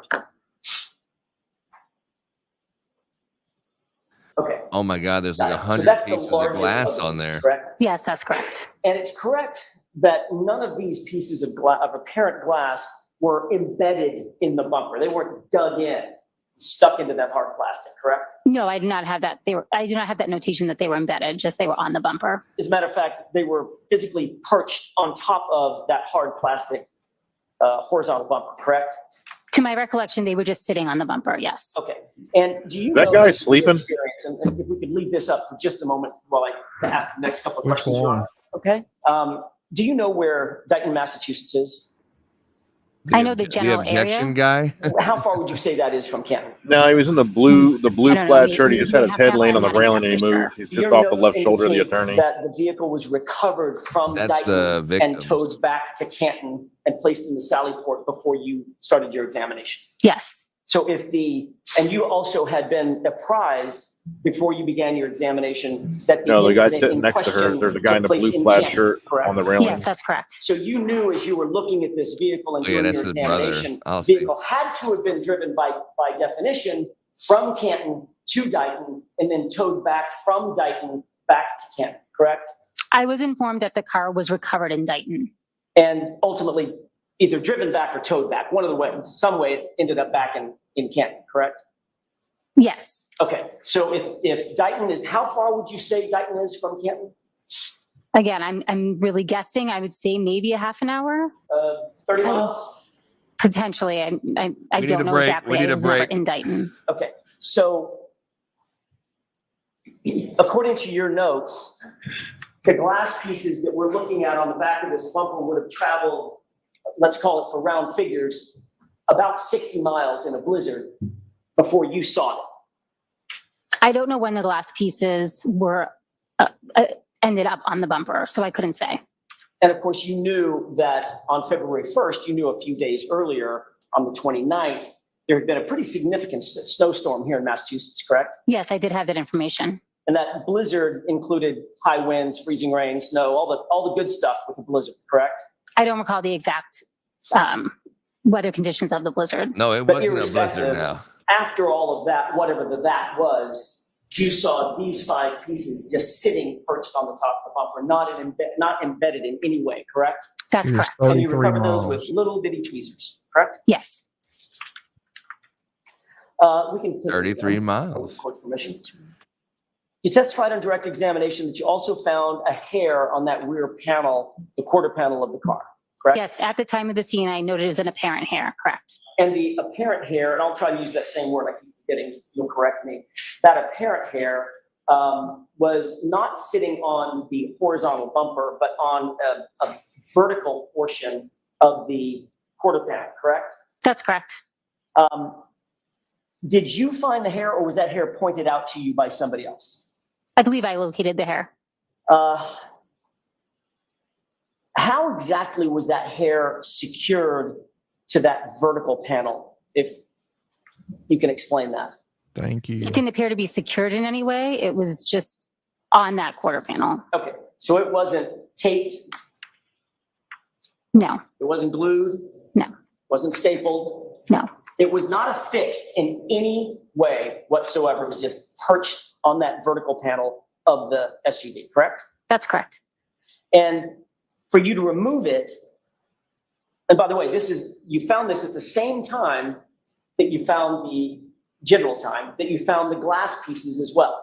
That's correct. So that hair potentially would have had to make that same 60-mile round trip in the same blizzard. At the time, I don't know when that hair was deposited on the vehicle. Right. And it didn't take you much to remove that hair, correct? I picked it up with a pair of tweezers. Didn't give you any resistance? Not that I recall.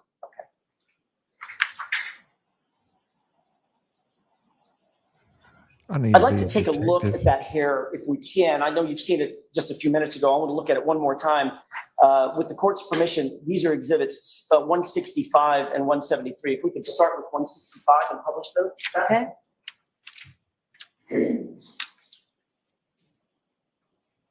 Does that look like a close-up view of, actually, is that zoom? Yeah. Can we pull that out?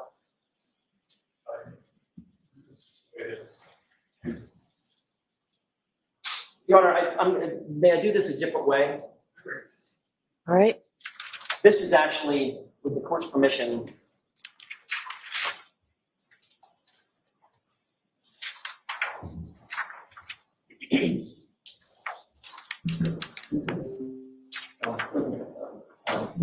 okay, I'll get to that in a second. I want to try to.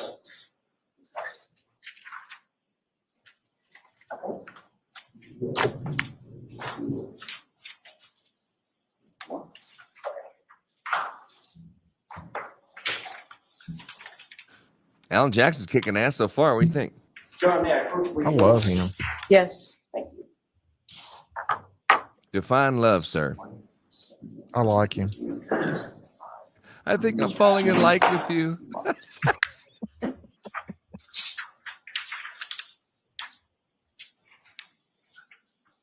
I may hand you those very briefly. Could you take a look at those 4 photographs and tell me if you recognize the first 2 to be exhibits 165 and 173? They're not marked on there, but what you earlier looked at. Okay. Do those appear to be those 2 exhibits that you earlier saw? Yes, I don't know what numbers they were, but I do remember seeing these photos earlier. Fair enough. And then the second 2 photos, do those appear to be zoomed photos of the same 2 photographs? Yes, they do. With the court's permission, I would ask that the zoomed photos be marked as next in order. Is there any objections to Ally? No, Your Honor. Can I approach? Yes. Why would they not sweep off the broken tail light off the bumper when they hit it? Why would they leave it there? That's crazy. And then give them the green light. Here's the tail light, green light. Go plant this over there, but you didn't sweep up the bumper afterward. That's laziness.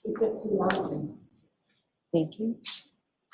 Or they were in a hurry. Thank you. May I inquire, Your Honor? Yes. All right, we're looking at what's previously been marked as 165. Does that appear to be a photo of the hair? Would it be possible just to zoom in on that, Absolutely. the This is not sticker? an eye contest. Someone's about to get fired tomorrow. And just a for little bit, other I'm just job. trying to read the letter on the white marker. Yes, so that, correct. So that hair looks, as we're looking at it, you will agree, that hair looks like almost like a backward C, correct? In other words, it looks like it's more vertical than flat in that photograph, correct? I would agree, it looks like a C on the side of the car. If we could go to exhibit 173.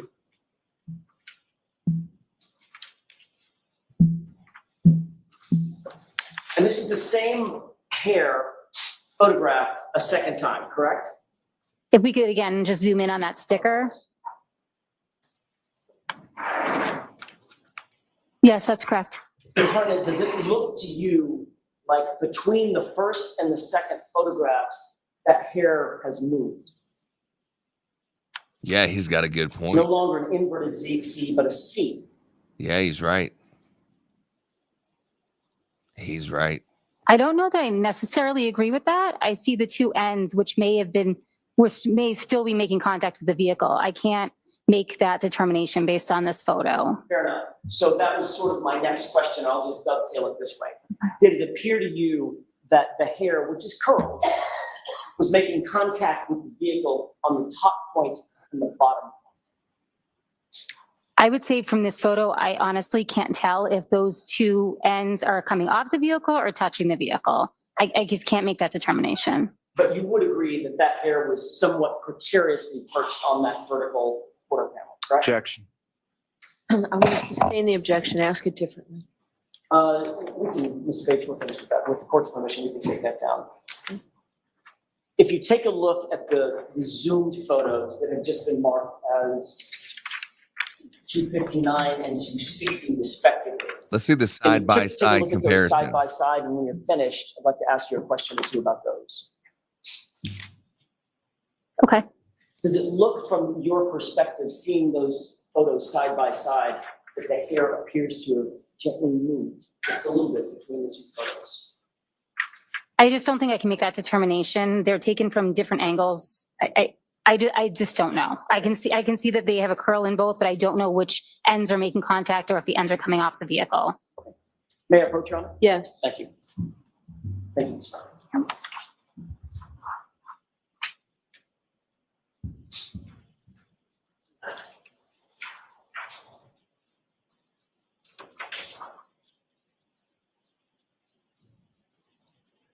There's one more exhibit I'd like to take a quick look at and ask you a couple of questions about. With the court's permission, exhibit 195, which is a shirt. Okay.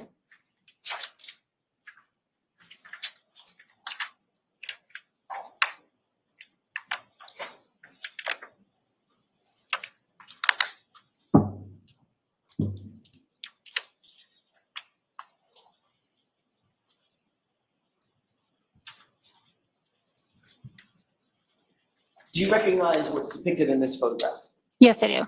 And you saw this just a few minutes ago on direct examination as well, correct? Yes, that's correct. You indicated that you took two swabs from the, quote, area around damage, numbers 1 through 9 of the gray sweatshirt, end quote, correct? Yes, that's correct. All right, can you describe for the jurors how you took those swabs, and were they of all 9 or a select number of the 9? How did you do that? I moistened 2 cotton swabs with sterile water, and then I took those 2 swabs. May I use the pointer to just show? Of course. And I vigorously swabbed around. I don't know if it's working. There we go. This entire area. So every area of damage, I swabbed around all of it using the same 2 swabs. So it was one collection from all those areas. One collection on swab 1 and one collection on swab 2. You just repeated the process. No, I took them exactly at the same time. So I held the 2 swabs together. Oh. And as I'm swabbing, I'm rotating the swabs to make sure that all the exterior of the swab is coming into contact with that material in order to collect equal samples, or at least attempt to collect equal samples on each swab. Okay, we can take that. Thank you. And you indicated that this was the first time that you had done swabbing specifically for the purpose of trying to find either canine DNA or animal. That's correct. Had you been trained at the time that you took the swabs, had you been trained or received any training or any teaching about the relationship between keratinized tissue and DNA? No. Do you know what keratinized tissue is? No. Did you photograph exactly where any of those swabs were taken, or just notate it in your notes? I notated in my notes that overall photo is the photo that I used to describe the sample that I collected. And I think it probably goes without saying, you didn't videotape your swabbing technique on that shirt either, correct? That's correct. You did include a handwritten note on your report that you found, quote, debris from T-shirt 717 and shirt 718, correct? I performed a debris collection on each of those items. I don't know if that's what you're referring to. That is what I'm referring to. Okay. Okay, so there was a note in your report that you had recovered some debris or done some debris collection, correct? That's correct. And you indicated in your note that the debris was from shirt 717 and shirt 718. Is that right? May I refer to my notes? With the court's permission. Thank you.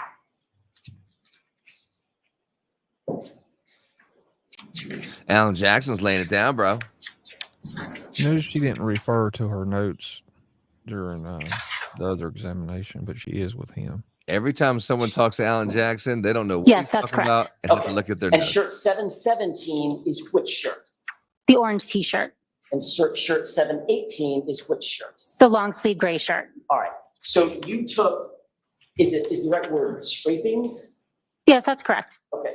You took scrapings from both shirts. Is that right? Yes, correct. And then combined those together and submitted that as the quote unquote debris that was assigned a new item number 7-18.18, correct?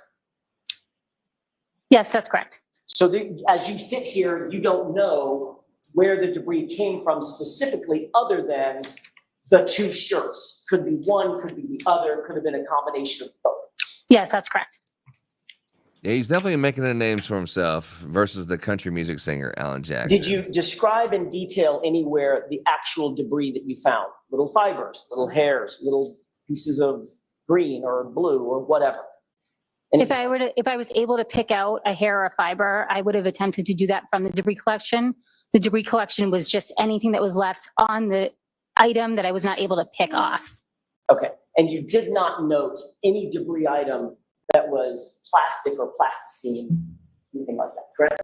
No, I did not make any kind of observations on the debris itself. And there was no marker put on any part of the debris that was recovered, correct? That's correct. And there was no photograph taken of the debris?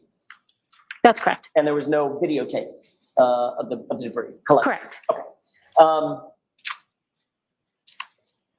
But it is on your report, though. When you received item 717 and item 718, Let me refer back to the that came in one evidence bag, did it not? Yes, it did. Your Honor, may I approach briefly? Yes. May I treat the witnesses hostile? If you wouldn't mind taking a look at that. That's a photograph.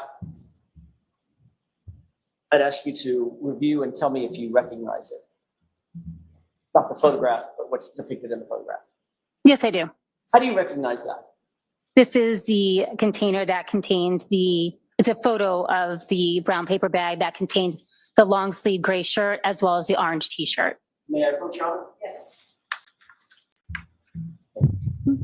I could ask that be marked as next in order. Any objections, Mr. Lally? No, Your Honor.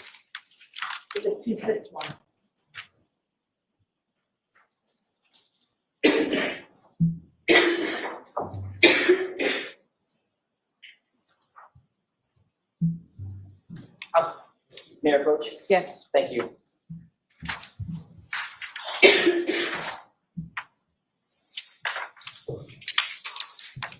This evidence bag notes, let me start over. This evidence bag is in the condition that it was in when you received it, meaning the writing on the back was already there when you received it. Yes, that's correct. And it notes that these items of evidence were collected by Trooper Proctor, correct? Yes, correct. And the date of collection was January 29, 2022, is that right? I'd have to relook at that. Of course. For the date. May I approach? Yes. Yes, it didn't. So you got an answer. My Right, I think. apologies. The date on there is January 29th, 2022. So I don't have to walk back and forth, may I? Yes. Okay, does that look like what you're looking at? Exhibit 261? Yes. That's correct. Thank you. Let's see if I can stand out of the way. You see Trooper Proctor's name on the evidence bag as the person that collected it. Yes, that's correct. And it also has a description of what's in the bag, and it shows both the orange t-shirt and the gray sweatshirt collected together and bagged together, correct? Yes, that's correct. And the date, again, once again, on the upper right is January 29, 2022, correct? Yes, that's. Okay. You have no way of knowing as you sit here the journey that those two items of evidence took before they got to you in your lab, correct? Yes, they're tracked as soon as they're entered into our laboratory system by us. I didn't hear any of that. I'm so My apologies. The item would be tracked as soon as it's submitted to our lab by us, by the crime lab. Thank you. We can take this down, Your Honor. Thank you.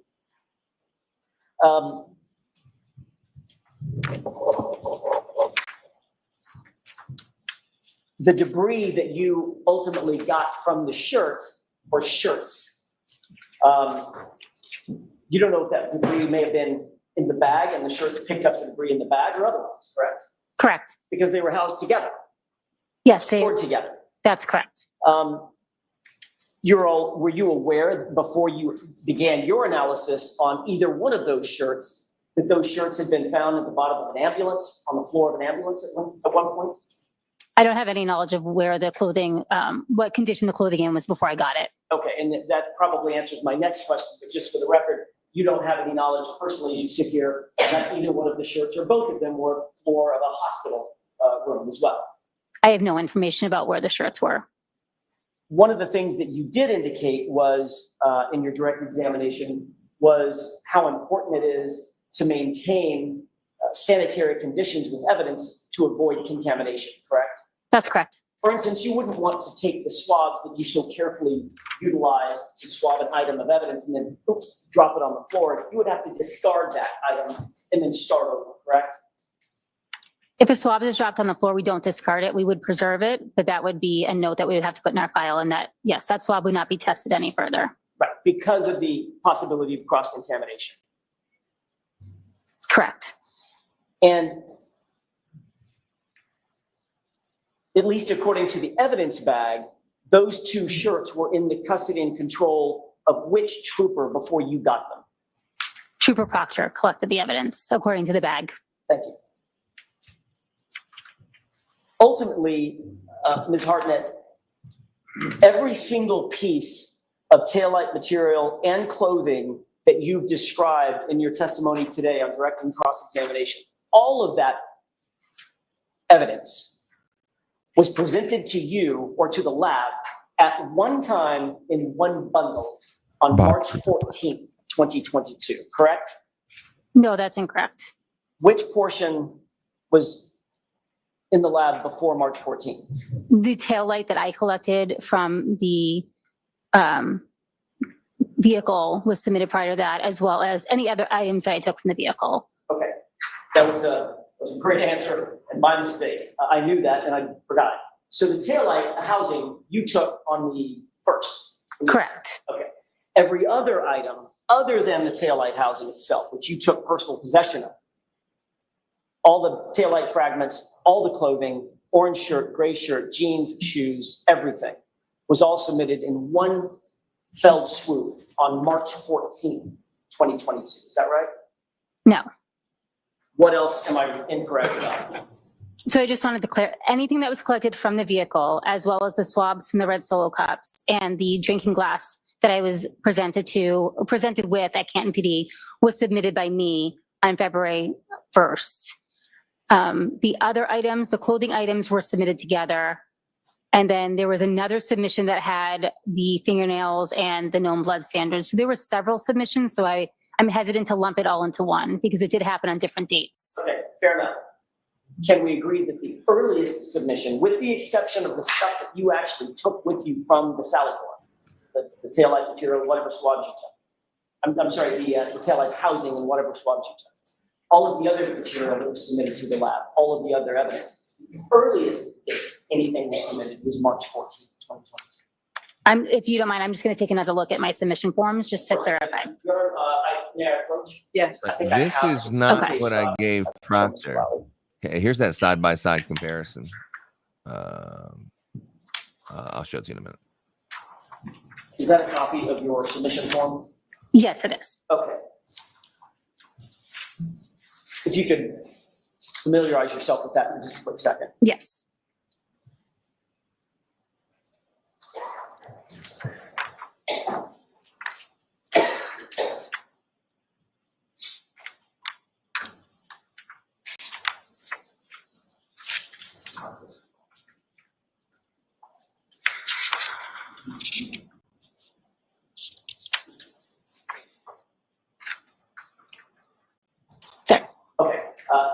approach one more time now?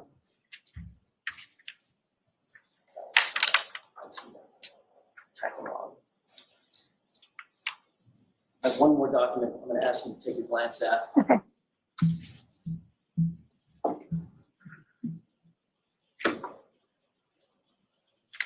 Do you recognize that document?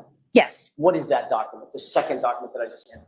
This is a printed chain of custody report from our laboratory information management system. Your Honor, with court permission, I'd like to mark the first document's name again. I want to get If it you right. look at It's the other submission markers form on for the submission vehicle where that 7. hair is, Evidence it's been submission moved. form for submission 7, 2-page document, if I can have that. I'll show you in just a second. And then the, Chain of custody. My apologies. Is there an objection, Mr. Lally? Yes, to both.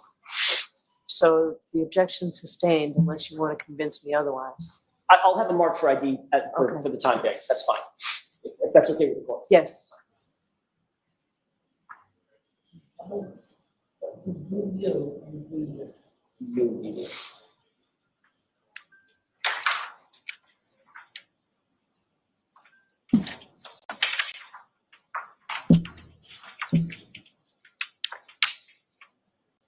Yes, sir. I'd like to hit it update.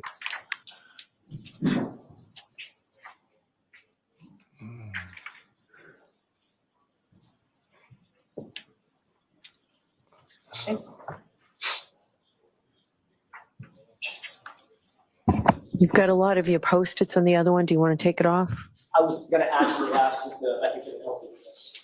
Okay. Go a lot faster with those Post-its The on. witness, I guess. Go back to the witness with those. If you could take a look at what's been marked as VV, that's the log. I just want to go through this relatively quickly. With regard to plastic pieces that were submitted, if you look on page, for instance, page 11, where a tab is. Yep. That shows that that piece was submitted on March 14th, correct? Yes, that's correct. And there was a piece submitted on March 14th on page, notated on page 12.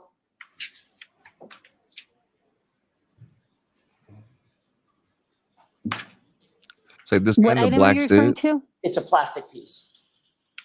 Yes, correct. Page 13, another plastic piece. Yes, submitted on March 14th. And page 14, another plastic piece. Yes, that's correct. Page 15, another plastic piece.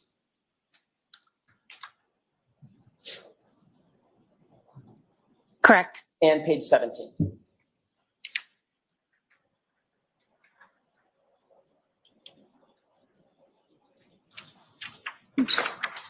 Gotcha. Sorry. Yes, that's correct. And then if you turn to the next page, page 18, that's the orange T-shirt. It shows its submission date, correct? Yes, that's correct. And what's that date? March 14th. And then on the bottom, very bottom of page 20, going into page 21, there's another item, the gray T-shirt or gray sweatshirt. Yes, that was also submitted on March 14th. Okay, thank you. I may approach?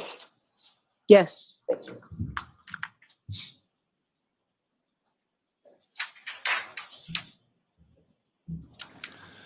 So we need those. They're marked for identification. I'm not sure if I'm going to use it one more time. Put them up on the bench and you can grab them. Of course, ma'am. Yes.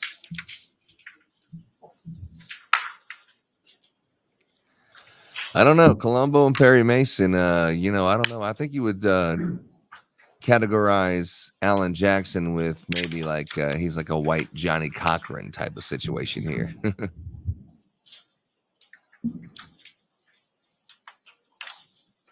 If it don't fit, it must have quit. Ms. Hartnett, before you received all of the items that we've talked about and all the items that you've testified about, with the exception of the items that you physically took with you from the Sally Court, everything else that you've testified to was submitted to you on March 14th or after, correct? That's correct. And all submitted by Trooper Proctor, correct? I know they were all submitted by the Norfolk County Detective Unit. I don't know the specific officer that necessarily dropped them off at the lab. Can you answer the question based on the log information that you have and the chain of custody that's in front of you? Can you answer the question whether Trooper Proctor or anybody else stored the taillight lens material and the clothing in the same place or in the same bag before you received it? I'm sorry, can you just repeat that question one more time? Based on the log information that you have, in other words, the chain of custody that's in front of you, that you can absolutely look at and determine where things were and who had them, can you tell us whether or not Trooper Proctor or anybody else stored any of the taillight material and the clothing in the same place or even in the same bag? No, I don't have any information to how the evidence was Matlock. treated before it was received in the lab. In fact, that's because there is no chain of custody for that data. I'm sorry, for those items. There's no data for those items predating March 14th, correct? Objection. Sustained. You don't personally have any chain of custody information about those items we just went over predating March 14th, do you? I personally do not have any data that would indicate where those items of evidence were prior to them being accepted into the lab. And one of the reasons why you have such detailed chain of custody protocols is to maintain control over where items go and how they're handled and by whom, correct? That's correct. Thank you. I have nothing further. Okay, anything, Mr. Lally?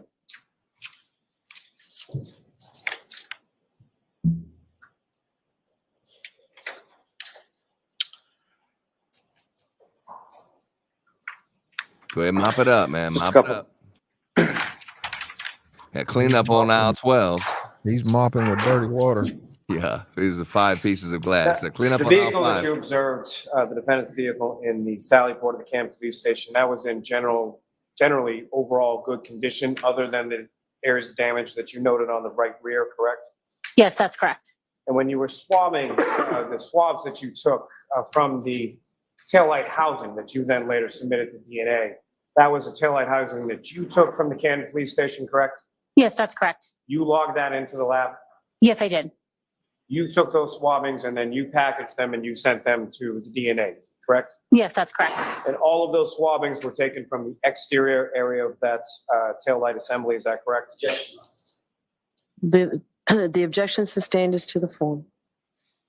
With regard to those swabbings that you took from the taillight housing, where on the taillight housing did you take them? I took them from what would have been the exposed area of the taillight, should the taillight have been intact. So I did not collect from any of the interior portions of the taillight that would have been protected by the exterior plastic piece. Now, at the time that you were looking at the vehicle in the Sally Port of the Canton Police Station, do you recall what the temperature was inside the garage? No, I don't have that information. Was the temperature the same inside the garage as it was outside of the garage? If you know, was it heated at all? I don't know if it was heated. As far as the vehicle itself was concerned, when you saw it in the garage, did you see any sort of frozen snow or ice or anything like that on the exterior of the vehicle? Not to my recollection, no.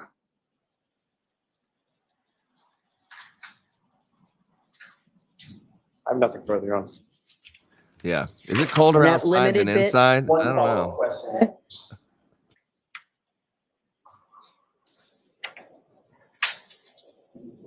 May I approach? Yes.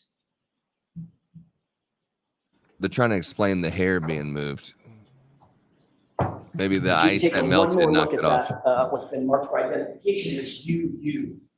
That's the evidence submission form, correct? Yes, that's correct. Who signed that form? Objection. So the objection sustained unless you want to see me at sidebar. I'll ask it a different way. Whose name is on the bottom of the form? Objection. It's the same question. Do you want to come up? Do you want to come up to sidebar? Yes, Your Honor. May I have that, please? Is it or is it not true that Michael Proctor signed this thing? Is that what's going on here? I think so. Yeah. Isn't it true that Michael Proctor signed that form? And you're like, oh, I thought you said everything you had to say. I didn't know you're going to be bringing this stuff up. Who all do we still got here? We got Big Ron. You still alive with his brother? Yes, sir. Sweating my butt off. Sweating your butt off in the Florida sun. Yeah, I'm still steadily working. Yeah, what do you think about the case so far? How about Alan Jackson? Way down yonder on a Chattahoochee. Yeah, no, the other one, the defense attorney. Hey, King, is that your new house in the background? No, this is actually, what is it? 38 Fairview Avenue. I'm just sitting right where the body was. You are unmuted. Thank you, with that, I have no further questions. I just think there's lots of holes in this case. All set. Thank you. Yeah. It didn't hold very much water for very long. It All right, sounded your good. next witness, Mr. Lally. Yes, Your Honor, the Commonwealth call Ms. Ashley Valaire to the stand.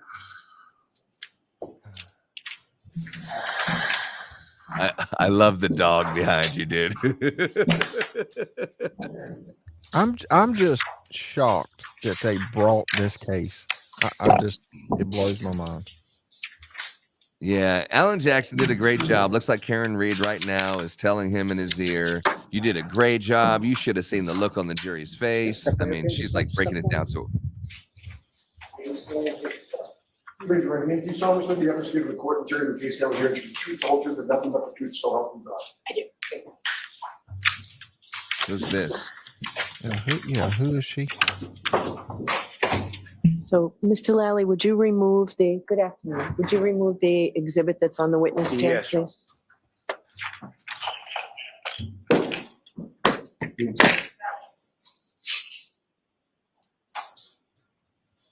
I like when the last witness said, this is not what I gave Proctor. All right, Mr. Lally, whenever It's you're missing ready. some information. Good afternoon. Good afternoon. Could you please state your name and spell your last name for the jury?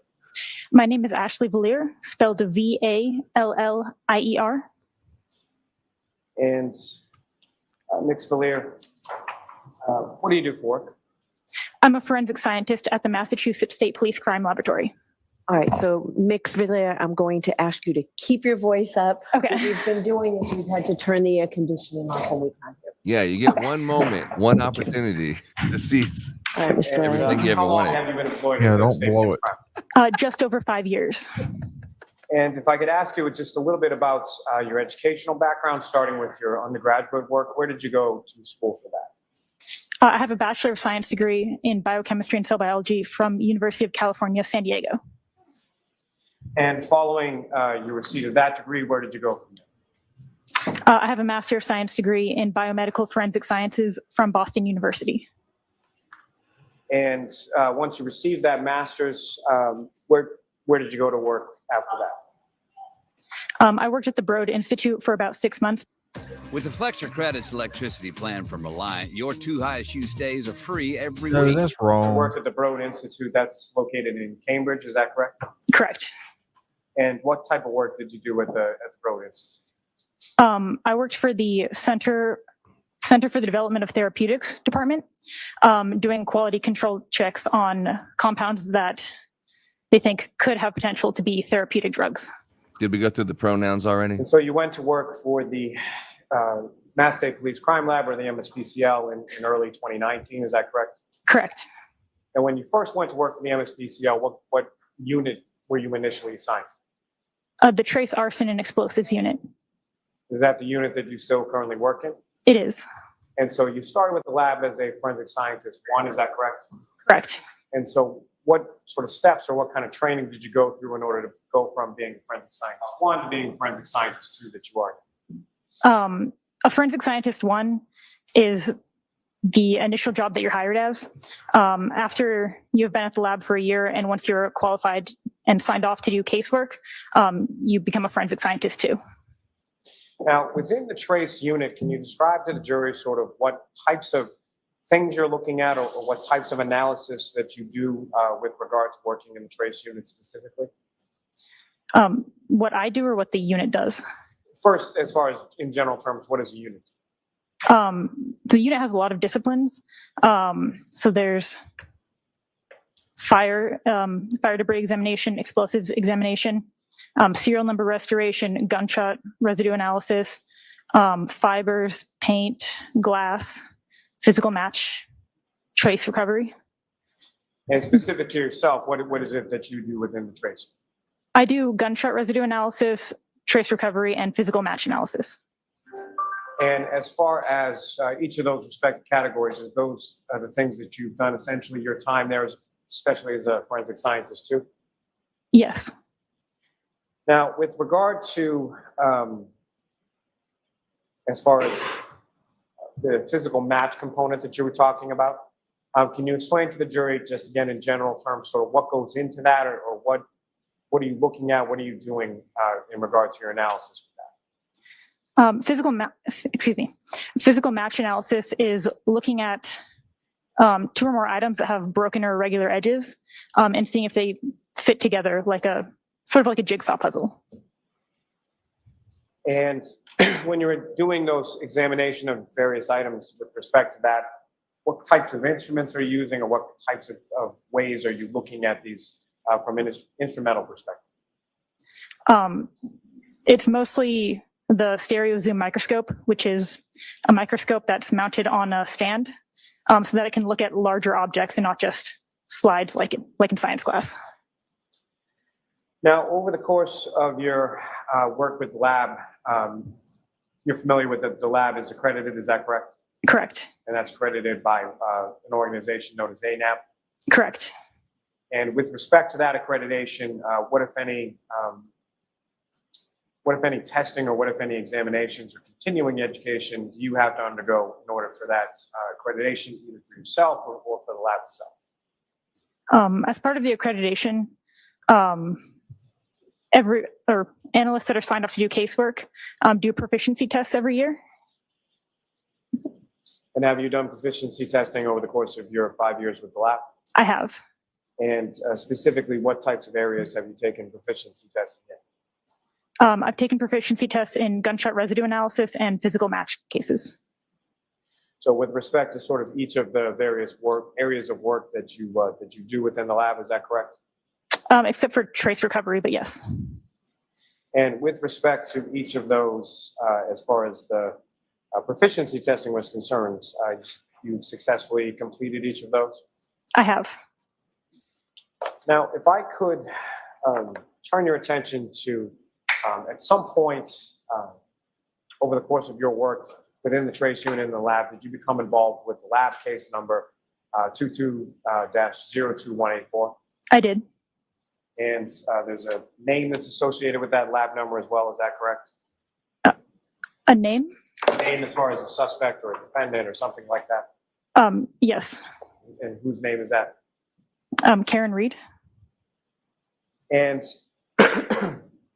as far as your work within the trace unit, how is it that you came to be involved, or what piece of analysis did you become initially involved in with respect to Ms. Reed's case? I was assigned to do physical match analysis on, well, many different items.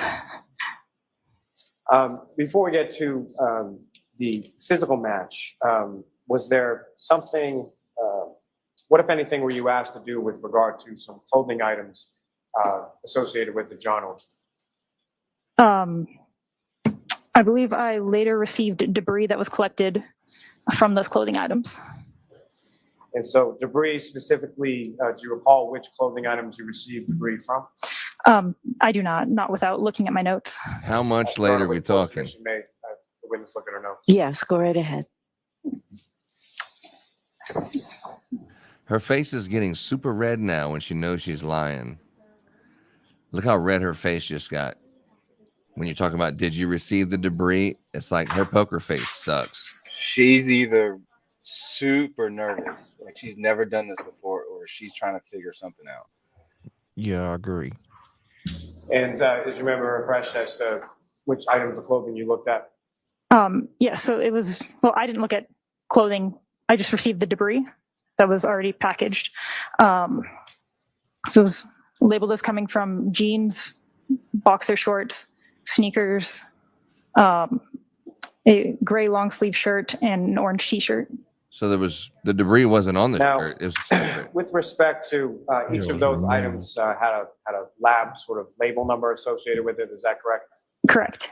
Is it your understanding that the larger piece of clothing would have been labeled 7- something, and then the debris from that clothing would have been labeled 7- same thing, point, whatever?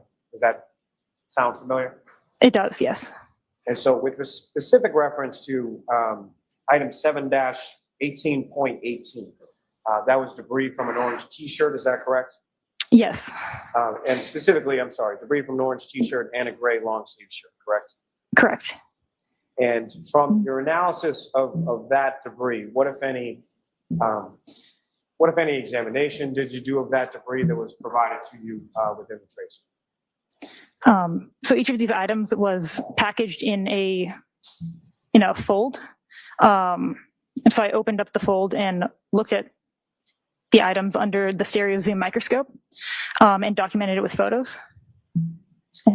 And as far as that item 7-18.18, what if anything did you observe as far as contained within the debris from that item specifically? May I look at my notes? Yes. Okay, thank you.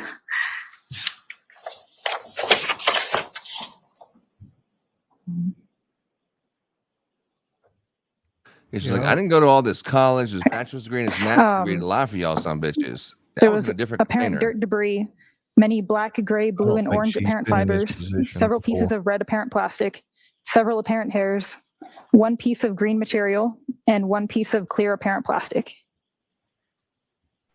And the clear apparent plastic, what if any measurements did you conduct with reference to that? It measured approximately 1/8 of an inch by 1/16 of an inch. Now, from your analysis of those items, what if anything, do you know where within the lab they went following your analysis there? I believe another analyst in the trace unit then looked at those items. And that would be are you familiar with another person who works in the trace unit named Christina Hanley? I am. And so what, if any, training does Ms. Hanley have that you do not have in order to conduct that sort of further analysis? So Christina Hanley is the trace supervisor, and she is signed off to do casework in fibers, miscellaneous paint, glass. You see the other trace disciplines that I'm not. Were you in an intimate So essentially, relationship with those her? items contained within that debris were something that you examined microscopically, made observations of, took measurements, and then they went to Ms. Hanley? Correct. Now, with respect to, you mentioned a variety of plastic items that you examined, correct? Of the initial items that I looked at? Yes. Yes. And what were those, generally speaking, what were those initial items that you looked at? There were many different items containing that I believe were recovered from an address, but I would have to look at my notes to. Go ahead. I agree, So Joe. they were I all was labeled as just coming thinking from, as recovered from 34 Fairview Road. And what types of items were they specifically that you had observed? So it was many pieces of apparent plastic and apparent glass and one drinking straw. And those items were generally labeled as items 7-5 through 7-19. Does that sound familiar? Yes. She's gonna need to lead the with fifth with reference to, Jackson. The process This is her in general first major terms trial. of when you She see is so those nice. items. Can you explain to the jury sort of your process and what you did, Yeah. what you looked at? I'm as you sorry. went through each of these respective items? I've always reviewed my notes. Sure. before So, I go on stand. for beginning a physical match case, See the you bags under her eyes? questioned items first, which are the She's ones that you I can't don't tell. know where it came from. Like Maybe this is her here, they're first labeled time as on coming from the screen. road, so you don't know where their actual source She of didn't origin get a is. wink of sleep last Um, night thinking about And buying so today. what we'll do is She we'll may be a scan natural that stress item ball. I don't know. into my custody. And then I always told will to say document the and packaging with so many photographs. times you just lost what And then your I'll thoughts are. open that item and then document that item as it is. And if there are multiple pieces, The each dog piece will was get using the straw ring. a designator like piece A, piece B, piece C. All this gets documented, written down in my notes and in photographs. If any of those pieces look like they could possibly fit together, then I will look under the stereo zoom and see if they do in fact fit together, and document it if they do. And then once I've finished documenting that, I'll repackage it in the original packaging. And then if there are multiple items, like in this case there were, then She's once fucking that nervous. first item is sealed up, then I'll clean my bench and then I'll open Quit the saying, second item and my do the same business thing brain until is hurting. all of the items have been Yeah, documented. I thought I was bad. Do Bless you her heart, I realize feel Alan bad. Jackson is about to ask you questions? Again, if you could describe to the I jury feel sort of the physical process of what you did in this case with respect to these items, as far as how were you looking at them sort of And physically? I'm like Joe. She's like testifying for somebody else. So like I said, I opened up each of these items individually, took photos, took Yeah, I notes, agree with that. looked at them under the stereo zoom microscope, and then looked at my photos after I had looked at all of them. They'd all been packaged in their original packaging. They need to send her to And then I looked at the school and testify photographs to see if any before. of those pieces could possibly fit together. Yeah, trip and fall school, right? And then once I looked at the photos and saw that it looked like there were possible physical match fits among those questioned items, then I opened up those items and looked to see if they, like in real life versus just on photos, see if they could have a potential physical match. And then if it looked like it did, then I brought them together and looked at that in the stereo zoom to confirm if there was a physical match. That sigh at the end. Yeah, it's like if I was asking a question, say, let's just calm down real Yes. quick. Let's just calm down. Let's just relax for a second. What's your favorite Whoever- color? All right. Whoever threw her out there like that should be ashamed. They're Oh, I agree. to the sharks, man. Jesus. Yeah, I agree.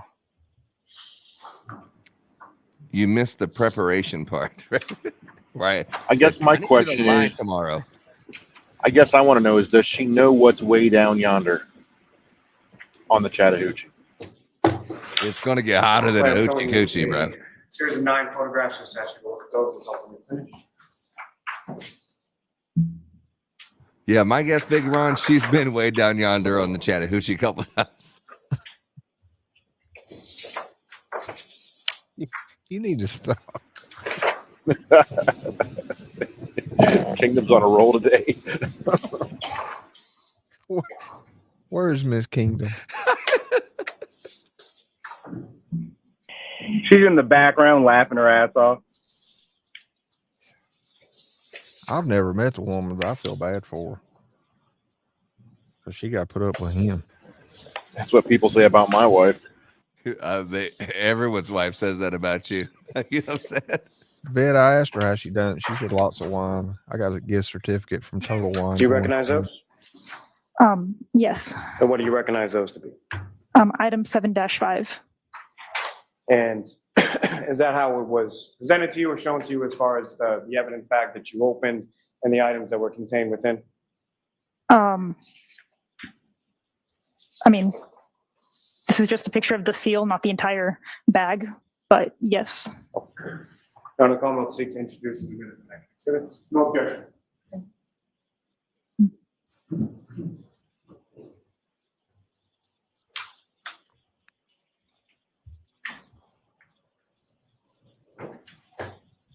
Where's LNU? He's being quiet. Oh, he's commenting look in the comments, man. He's not being quiet. Oh, holy.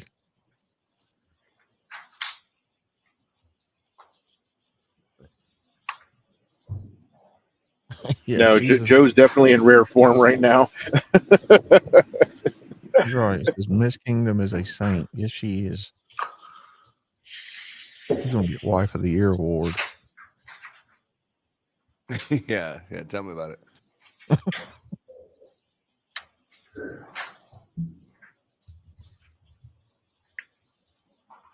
Is she a saint or is she Saint Lucifer? Because she throws sharp objects at Kingdom. No, she doesn't. She's a saint. Yeah, I think right now, homegirl, her heart is racing. Look at her grabbing her chest. Her heart is racing. You know, I was with the She's so court commission, nervous. they publish some of these photographs in Jerkley. Yeah, she's super. Hey, I've seen one of those things before. We used to use those on the flight deck. She's If I could have photograph 1905. doing an audio recording of the court's record of what's going on. Transcript. They don't use the typey thing anymore. I think that's what she's doing in the I do. inside that microphone thing. And is that the evidence back that you were presented with regard to items labeled as 7-5? That's the seal on it. Yes. Now, just in general terms, as far as this process that you're talking about, sort of fitting the puzzle pieces together, how long and how laborious a process did that entail? It in this case specifically, Yes. there were many items to look at, so it did take quite a bit of time. And if I could have photograph 1908.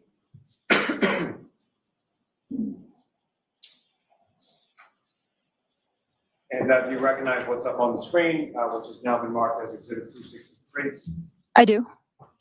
Is that one of the pieces that you have from item 7-5? Those are the 3 pieces in item 7-5. So 3 pieces from that were all red, apparent plastic pieces from that same item. Is that correct? May I approach the witness, Your Honor? Yes. She said if it looks like the pieces fit, I take them underneath the stairs and then we figure it out. You know what she said? Oh, you another 7 photographs. The stereo zone.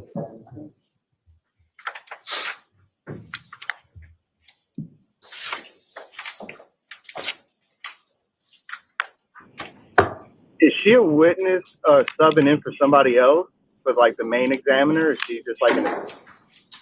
Supposedly she analyzed some of the evidence. Yeah. She's got her master's degree, dude, so back off. Yeah. I don't sound that bad. Jeez.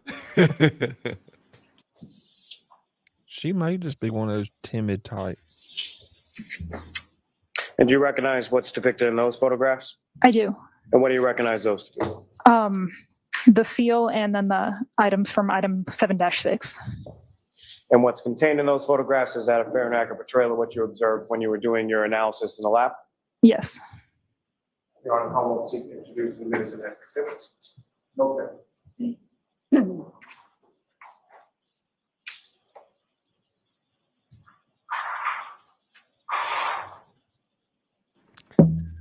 Come on, Alan Jackson. Come on, bro. Let's do this.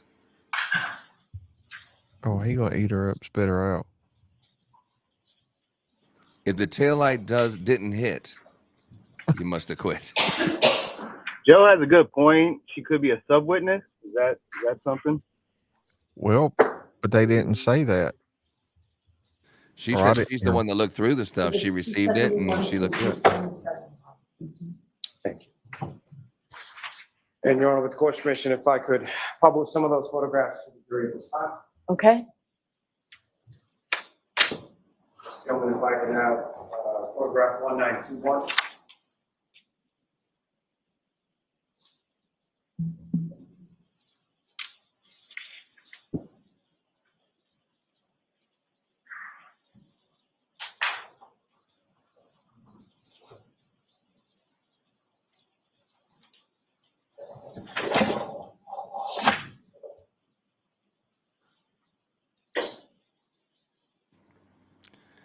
So what do we got so far, John? What are we thinking here?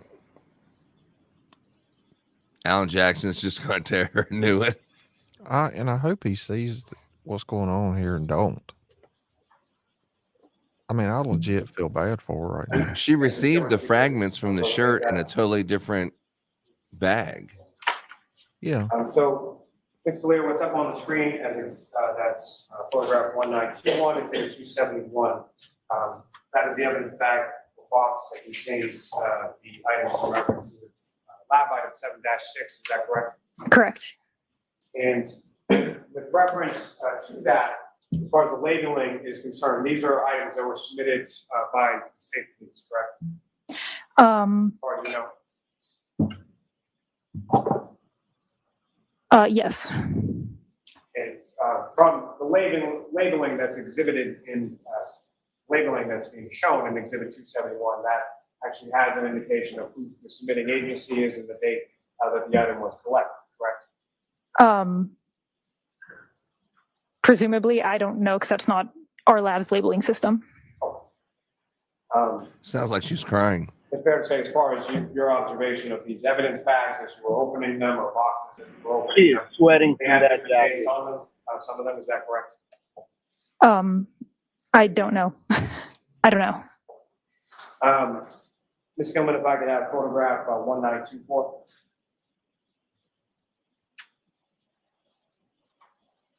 And again, what's up?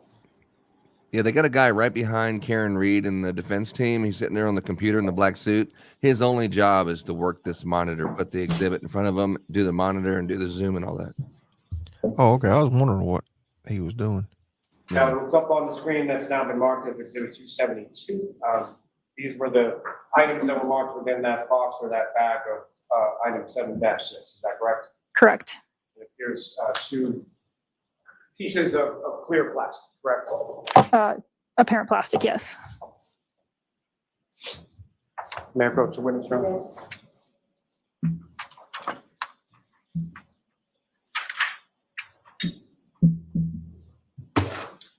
Bring you another series of photographs if you can review those. Look up when you're finished.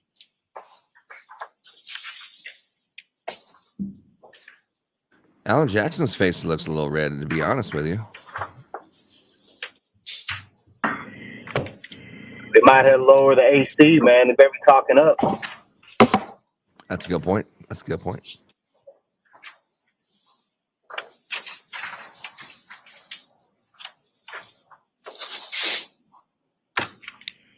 She's delivering good information. It's just hard to take it in with all the pauses and like consistency of the whole sentence.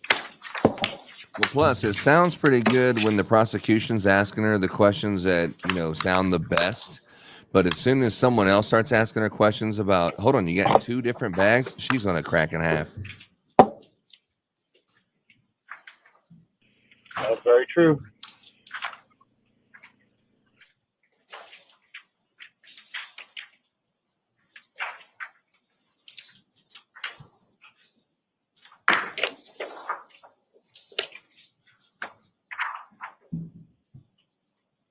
And do you recognize what's depicted in those photographs, ma'am? I do. And what do you recognize those to be? The item 7-8. And again, fair and accurate portrayal of what you observed in the lab with reference to item 7-8. Yes. Come up and seek to introduce them there today. Okay.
It's 278 and 292. Thank you. And Your Honor, with the court's permission, may I publish some of these photos to the jury as well? Ms. Valier, with regard to the items that were contained within these variety of ballot boxes that you had received as evidentiary items, what, if any, difference was there between sort of color, the size, the shape of the different items that you received? Sorry, well, can you repeat the question? Were they all sort of uniform as to their color, as to their size, as to their shape, or what, if any, differences did you note between? Between the items that we've already published, or just all of them? And all of them in general. So some of the pieces were clear apparent plastic, some were clear apparent glass, some of them were red apparent plastic, some of them were silver colored apparent plastic. And as far as the size of these pieces of plastic or glass that you had received, how would you describe sort of their physical size, shape, things of that nature? Some of them were very small, and some of them were larger. I can't tell you the dimensions without looking at my notes. And you took measurements with respect to each of the pieces that you analyzed, each of the pieces that you examined, and each of the pieces that you ultimately tried to find a match for, correct? Correct. Ms. Gilman, if I could have photograph 1931. Do you think they're consistent with the little pieces that were found on the bumper when they smashed it with a hammer? And the fact that I made a 60-mile round trip with those little pieces and nothing ever fell off is questionable in itself. Item 7-8. Yes. I don't think it was 60 miles an hour. It was just 60 miles that was traveled. What's contained in this exhibit up on the screen. That's still a long way for a little chunks of glass to be in that negative pressure behind the car and not pop off. Item 7-8.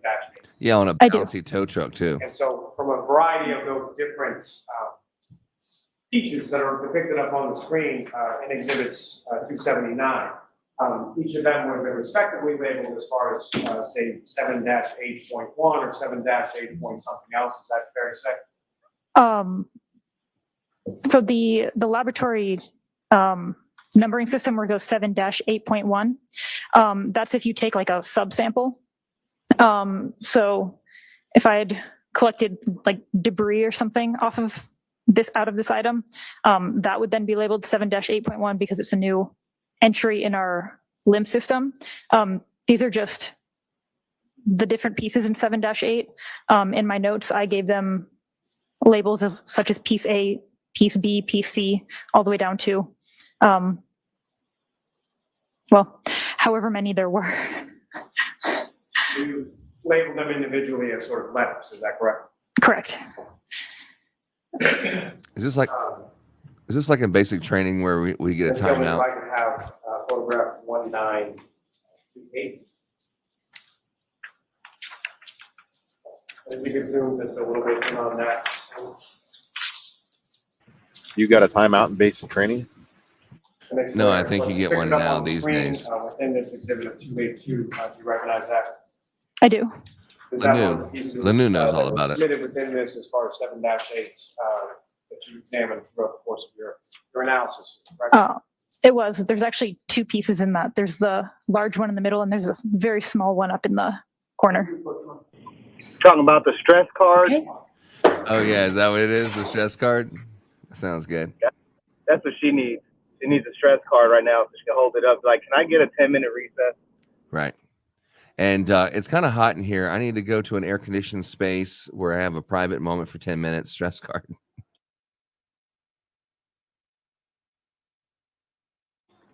It's not looking good, John.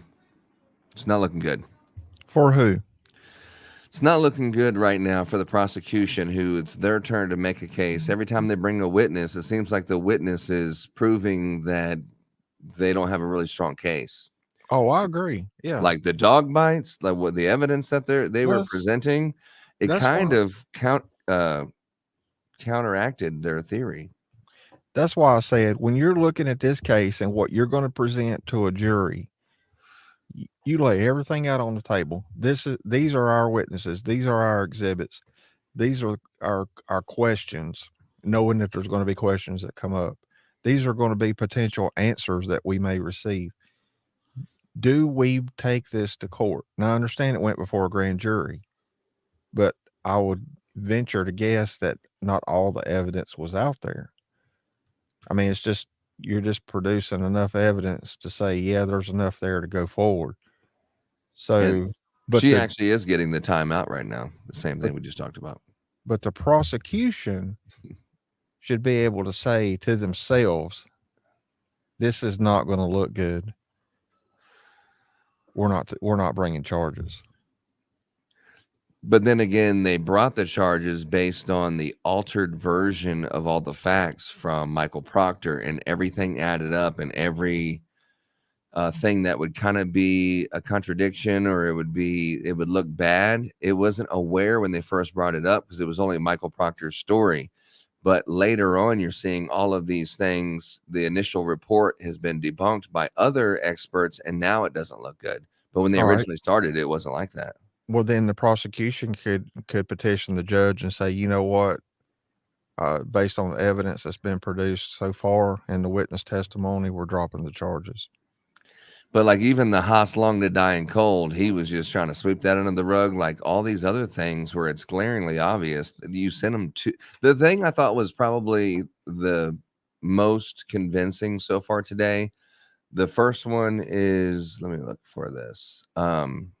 That side-by-side comparison of the two hairs when Alan Jackson was like, see how the one on the right it looks like a backwards C? And then just a little bit later on the left-hand side, it's the same exact one and it's changed. And the prosecution was like, well, maybe it was this from the snow melting, but how does that piece of hair where you grab it with tweezers and just take it off, how does that make it down the road and getting on the tow truck and bouncing around? How does that make it to the police station? No way. Well, and then you look at the bottom part of the hair on the left, it's away from that little circle. I'm assuming from salt water, brine or whatever. But then you look at the one on the right and the end of it is in the middle of that little spot. Just off from that little. Yeah. And if you look above that marker, that little circle there looks like it's been smeared too. Yep. You're right about that too. Like they put something on there sticky. Like some adhesive or something to make it stick. Well, but if you look at the bottom you know what? You're right. On the right picture, it has that adhesive. On the left picture, you don't see it. Well, I think that's the way the picture was taken. It's picking up paint swirls. Because if you look at the bottom right of the sticker, that bottom right corner is pointing right to that little piece of salt water. I think that was just angled, but the hair has been moved. For sure. I don't believe that one bit. The other one was when you seen the back bumper and you seen all those little teeny pieces of glass all over the back bumper like it had been smashed right there.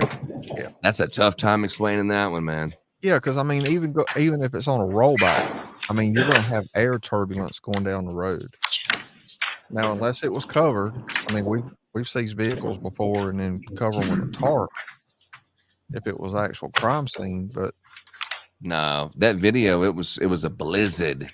It was a blizzard, and just elevating it and dragging it from a parked position onto that truck and then leaning it forward, just that would knock those little glass pieces off, you think? Oh, I agree. What if the temperature was so cold and it was frozen and stuck with water? Well, frozen and that's what ice I said, adhering it to the vehicle. And that's what I said in the beginning, it froze. Hear ye, Judge LNU. I've been working on some business. I have to get back here for our juice box time for the witness. Juice box. Don't you think she could use a juice box about now? Make her feel better? Y'all need to leave her alone. No, she's in witness protection now. No, we think she had LNU. You know about this timeout, the stress card in the basic training now? We thought G.I. Jane probably needed waive her stress card and take a little 10-minute recess is what she did. See? I called that, so that happened. They keep complaining about the air conditioner in that courtroom. That's a tiny courtroom. What kind of an air conditioner are they using? A Sub-Zero 4000? Well, in the beginning, they were having issues with it. Like the crew was there overnight working, trying to fix it.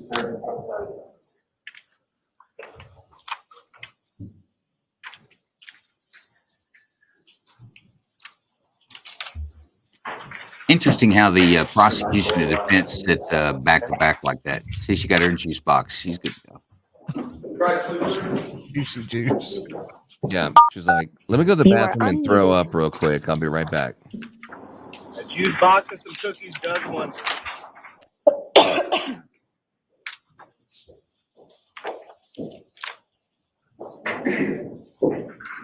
All right, 601 views. 601. Let's go. Yeah, and you can, I don't know what they've said to Karen, but you can tell she's more upbeat now. Yeah, Alan Jackson's back. He said, "Don't worry, I'll have powder crying on the stand." Yeah, I'm gonna. He's gonna. I was gonna say something inappropriate, but he's definitely gonna crack her. She's gonna need another break before he's done. Like I said, man, she's got huge bags under her eyes. Hey, all jokes aside, testifying like, especially in a trial like this, it's intimidating. A lot of stress. It's more intimidating when you're guilty. And when you don't really know the subject matter. I don't understand how she's testifying for somebody You else. recognize too those, much. ma'am? I do. What do you recognize those to be? Photos that I took of item 7-10. Yes. Photograph of Miss Handley's work. You said Miss Handley. Is that not her name, Miss Handley? No, I was just wanting to hear you say it again. I think it's MS, Ms. Handley. And again, Your Honor, with court's permission, if I could publish that to the jury. Okay. I do feel sorry for her. You got to know. It doesn't not feel something like this. Yeah, I don't think she has. Look, folks, we've only gone over the microscope and packaging. We ain't got anything really yet. Yes. Ms. Gilman, if I could have 1955. Again, what's up on the screen is that the item that was contained within that evidence. Yes. Can I approach the witness again, Your Honor? Yes.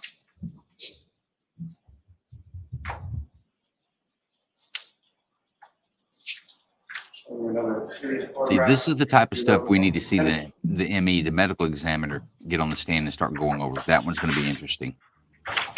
Yeah. Yeah, he's trying to go over like package and hand. She doesn't know nothing about no package and handling. Come on, dude.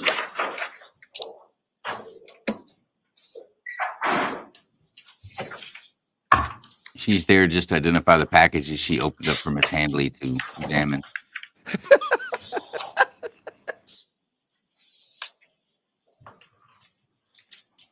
Yeah, sounds like a sexual harassment suit waiting to happen. I had no sexual connotations to my statement, none whatsoever. Your Honor.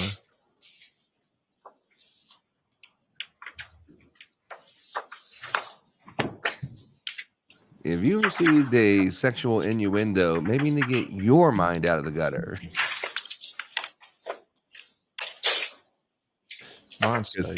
My feelings always take the back seat. And Ms. Flair, do you recognize what's depicted in those photographs? I do. Or what do you recognize those to be? The packaging that item 7-9 and 7-19 came in. And what's contained within those photographs, is that a fair and accurate portrayal of those items when you receive them at your station and within the trace unit? It is. Honor, may I approach? Yes. I'm going to seek to introduce and admit as the next. The judge sounds irritated every time he asks him to approach. He's like, "Oh, yes, whatever it takes to move this along. Would you please hurry and speak up while you're at it?" I don't understand why she just don't give him a blanket yes. I mean, it's not like he's going to go up there and smack her.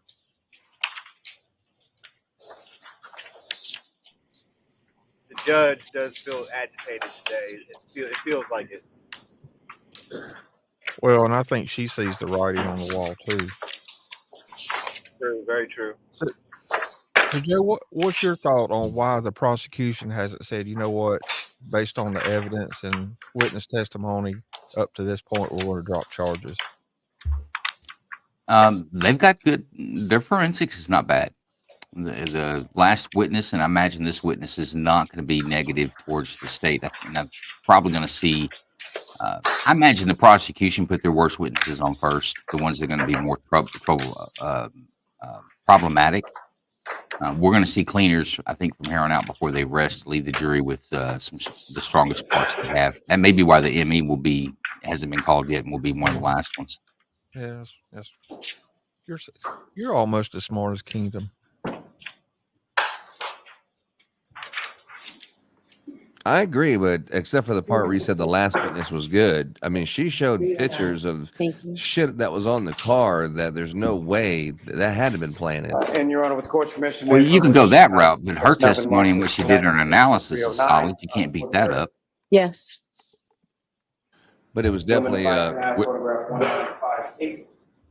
it was definitely a witness that the defense would have called if the prosecution didn't.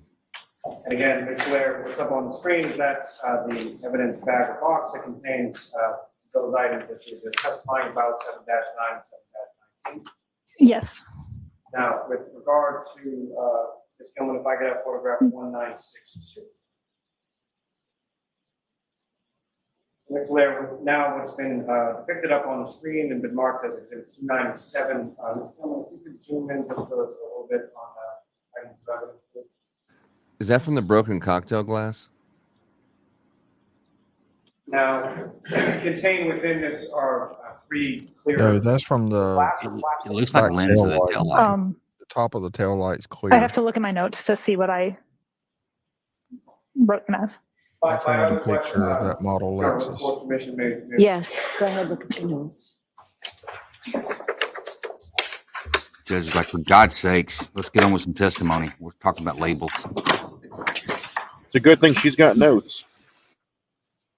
And they got stickers apparently too. Got stickers with numbers. And after referring to your notes, what type of material is that? 3 pieces of apparent plastic. Now, Ms. Gilman, if you could slow down. I'm sorry. Up. Thank you very much. The item that's contained above those 3 pieces of apparent clear plastic, what is that? That is item 7-19. That is a black straw. And Ms. Gilman, if I could That have evidence sucks. And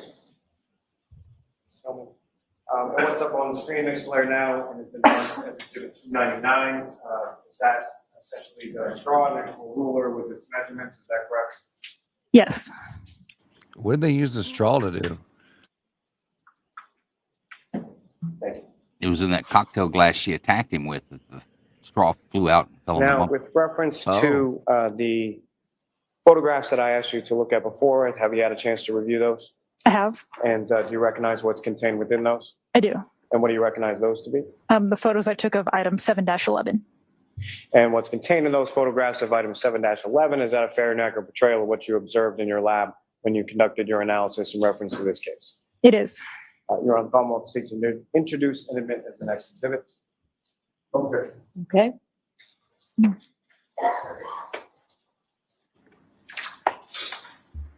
Yeah, Peter Pan does look nervous. It might have been the straw that was inside the house of Brian Albert, and then when they brought the shoe out and everything, they just had a bag of incriminating evidence, and the straw was one of those pieces. It could be the straw that breaks the camel's back. Bump. And then there was that.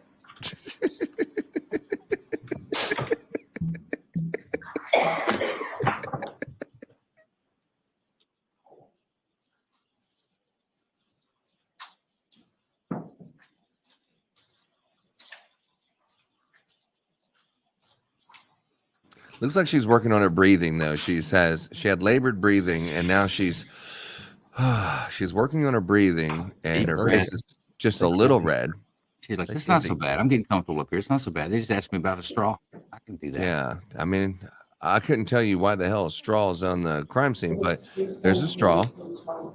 And she's confident in her analysis that it was a straw. She should not be worried. I mean, we're talking about And Your Honor, with court's permission, if I could publish. grocery bag for evidence collection. Ms. Gilman, if I could have photograph 1979. Well, they scooped it out of the snow like a snow cone, so that's what the cups were for.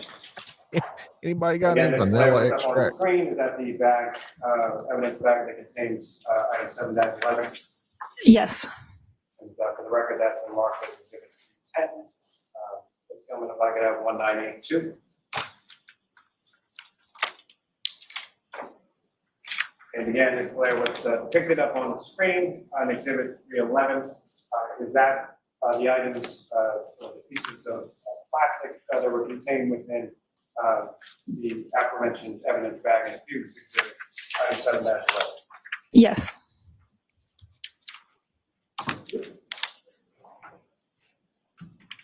Now, with regard to the photographs that I just placed before you before, have you had a chance to review those as well? I have. And do you recognize what's contained within those photographs? Photos of item 7-14. And what's contained in those photographs of item 7-14, is that a fair and accurate portrayal of what you observed in your lab when you conducted your examination in this case? It is. Thank you. Your Honor, I'll seek to introduce in minutes of exhibit. I want to see a reenactment of a taillight with nothing wrong with it and start hitting it with a hammer and let's see what happens.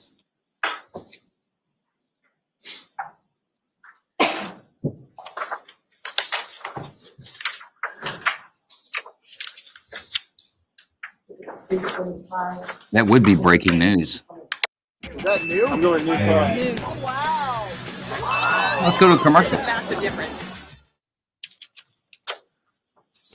You got to figure out about that new finish. New finish. Been around since 1850. Good time for it. They could say, stop hair from sticking to your vehicle. If I could have photograph 2009.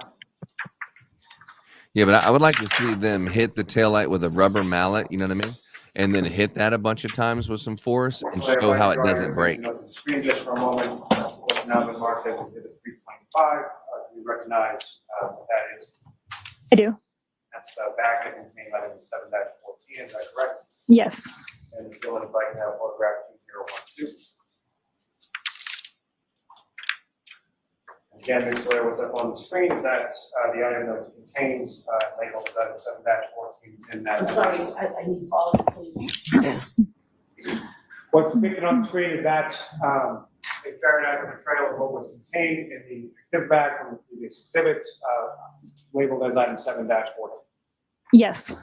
You see how it has a curvature motion on the inside, and a couple of those pieces had a curvature motion? Were you able to review the bulk of those photographs that I just placed before you? Yes. And do you It's like the recognize size of a those? sledgehammer. Yes. And what do you recognize those to? The photos of item 7-12. Or maybe one of their nightsticks. Excuse me, ask those to be marked at the next. Okay.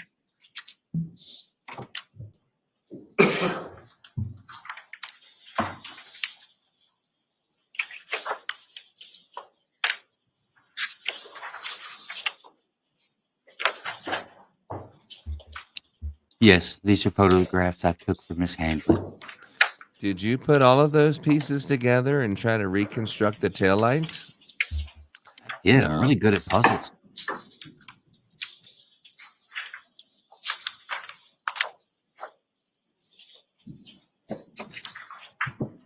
I thought Alan Jackson did a great job when he started. He goes, I'm talking loud right here. I don't mean to yell at you. I'm just using a little bit louder voice, okay? It's like the defense could have did.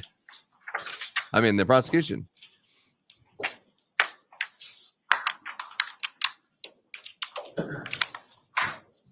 It's 328 to 342. Thank you. Prosecution should be loud during these testimonies. They actually have Mr. something they Chairman, can if I talk could have about. photograph 2015. Especially when they're about to turn the air conditioning off. If you don't raise your voice and you still go, okay, yes, Your Honor. Anyway, let me tell you what's going on. What's contained in what's marked now is exhibit 328. Those, the evidence back that contain the items labeled as 7-12. Yes. And Ms. Stillman, if I could have photograph 2018.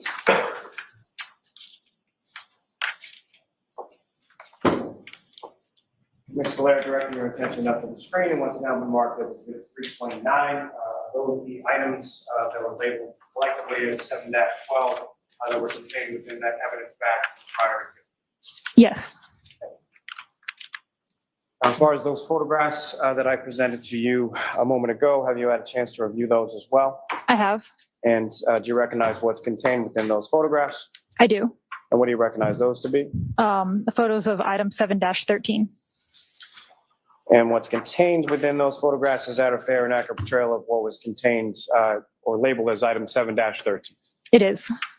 Your Honor, call may I approach?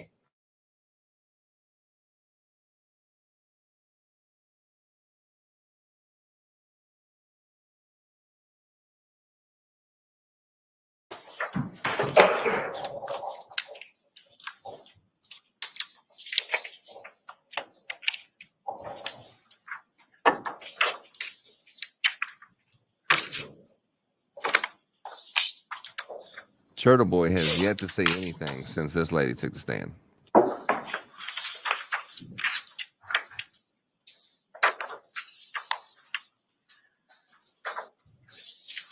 Or until her took the stand.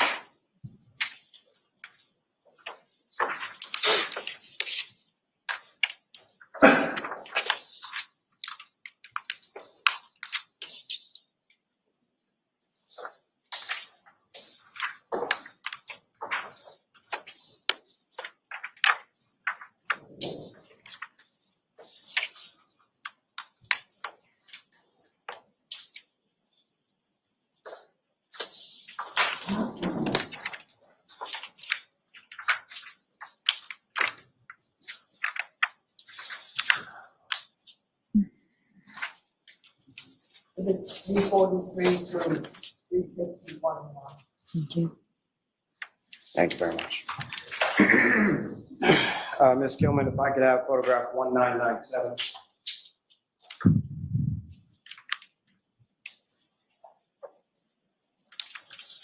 And Ms. Blair, what's depicted on the screen in that photograph, which now been marked as exhibit 343, is that the evidence bag that contained the items labeled as 7-13? Yes. And Ms. Gilman, if I could have photograph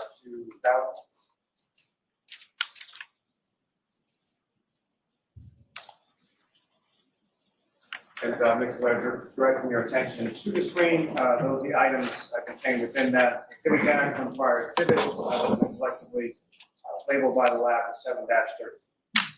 Yes. As far as the photographs that I placed before you, have you had a chance to review those? I have. And do you recognize what's depicted in those photographs? I do. What do you recognize those to be? Photos of item 7-15. And what's contained in those photographs, is that a fair and accurate portrayal of what was contained in items, item 7-15? It is. Okay, hold on 1 second, Madam Court Reporter.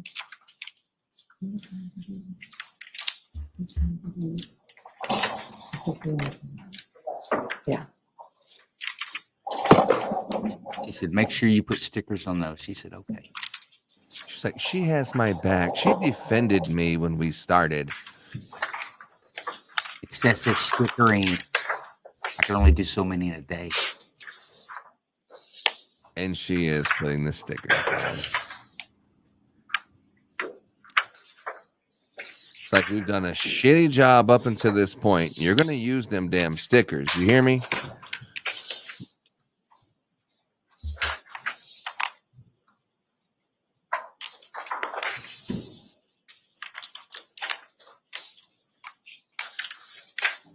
They're going to be here for another month, at least. You got to remember, they're still just laying foundation for this, for Peter Pan's analysis of the broken pieces. We hadn't even got to the analysis.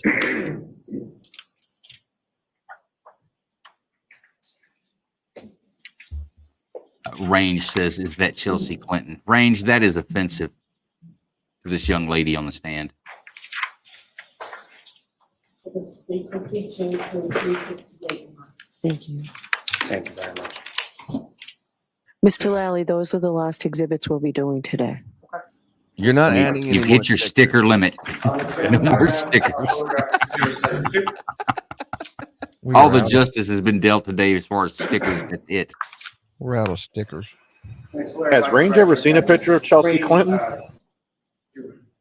I don't know. This is the point in the show where we say that comments expressed during this show are not reflective of the comments of the cast or the production, only by the person that makes them. So, Range, those are your comments. We have no association with them. The Dylan Mulvaney lights, we have no connection or opinion of that. On the screen are those the items that were collectively identified by the lab as item 7-15 from that evidence bag containing the prior. Yes. Okay.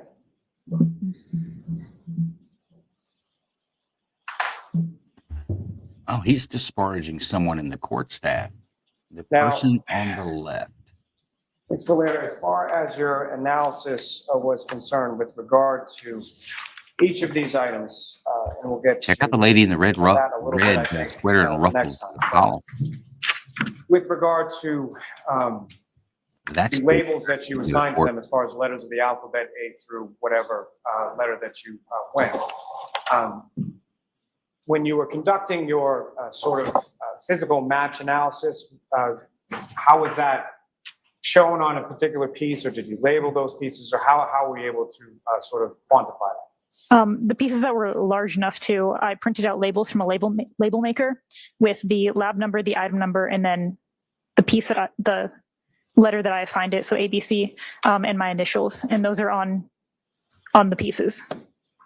And then as far as those pieces were concerned, if you were able to find some consistency between, say, piece A and piece B, and you were able to sort of fit them together, what, if anything, did you do to memorialize that sort of physical method? Within the same item, if there were two pieces that fit together, I documented that with photos, wrote it down in my notes, and then if it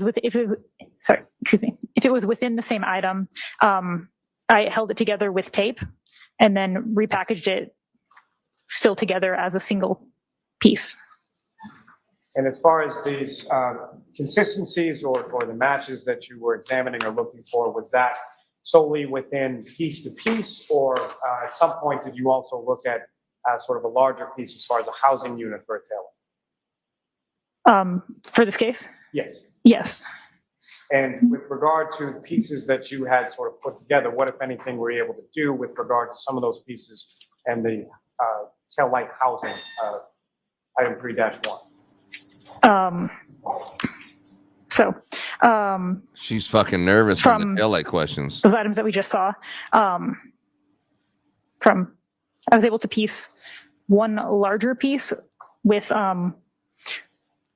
many of those pieces all fit together into one piece that I then called piece 1. There were some other pieces that also fit together among those question ones that I called pieces 2, piece 3, piece 4, and piece 5. Piece 1 was a physical match with item 3-1, the taillight. Looked like she literally went on vacation on the stand. She got a sun on All her right, face. so, Yeah. Mix Valera, we're going to have to have you back on Wednesday. Okay, but, I'm going to ask you to wait the jurors, so we don't meet tomorrow, we'll meet Wednesday, and we'll go a full day Wednesday. done? with an abbreviated lunch and sometime between 4 and 4:30. So please do not discuss this case with anyone, don't do any no court independent tomorrow. research Be or back Wednesday. investigation into the case. If you happen to see, hear, or read anything about the case, please disregard it. They're not done with I know her. we took They'll a be long back time Wednesday, today right? with getting exhibits in before you, but Yeah, it's no very court important tomorrow. part Be of the back case. Wednesday. And Yeah, it Peter has Pan has to come back on so Wednesday. We appreciate your patience. All right, we'll see you on Wednesday. So you know where you're going. Who, me? You are muted. I do, I'm afraid. I'll see you there. We'll just pick the show up there. All you be there with me. Welcome everybody to the Jolin live stream from hell. Yeah, no shit. Going straight to hell.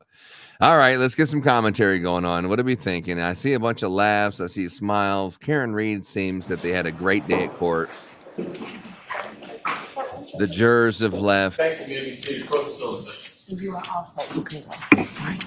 So I was just talking to Mix Valera about whether I needed to call Lawrence Court for her or not. So You are all set. Thank you very much.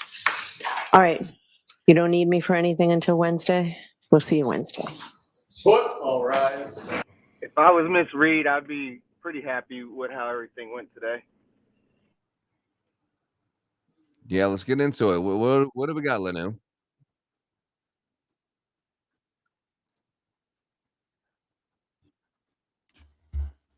Well, so today we had all forensic analysis. These lab techs that come in and that have either collected evidence and analyzed evidence, and they make some sort of report off of it. Of course, with our last witness, Peter Pan, you don't really have what her analysis was, just how she can open envelopes. Miss Handley is very important in the lab to her, where she works, and she puts labels on pieces. That's all we've learned from her. The previous witness, I think, was pretty strong for the state, to be quite honest with you. And I think this witness will eventually, once they get to the meat of the subject that they've got her on the stand for, I think it will be strong for the case. I think forensically, they're going to be able to say that there was a hair on the vehicle. That hair was human at this point. We haven't seen the DNA analysis of the root bulb, which could tell us the identity of who the hair belonged to. We've got a straw. We've got broken pieces of glass. We've got plastic. All this stuff was packaged up by the previous witness and sent on to Miss Handley and her reliable assistant, Peter Pan. Of course, we don't know the analysis of that. But I think at the end of the day, the state's going to prove that all those broken lens pieces did come from her vehicle. The broken glass that was found on the bumper is going to be consistent with the glass that was found near his body. That's going to be some decent forensic evidence for the state to assert. All the other stuff is noise. You can't get past this. Her vehicle struck his body, and he died as a result of that. So it's hard whether he went in the house, didn't go in the house. You believe him, you don't believe him. Can't police is screwed up. Everybody's dirty, but you can't get past this. I think is where the state's going with it. I don't know. What do you think, John?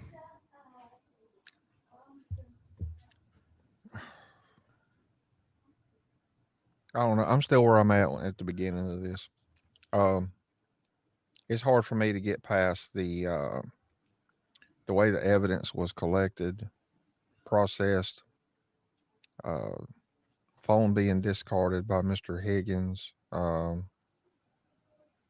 Yeah, she's been set up. But in the beginning, I was thinking about this. In the beginning, I think, I started to think, if they set her up, they did a damn good job. But now that when they get into the case, they didn't even, this ain't even believable that she did this. Like, this is totally backfired on whoever done this, in my opinion. I agree. Well, John, give me some more details on that. So in order for you to discount the forensic evidence that's about to be shown, and I think we all agree that they're going to show that those lens pieces came from her vehicle. They're going to match. The glass came from the glass found near his body. That's going to match.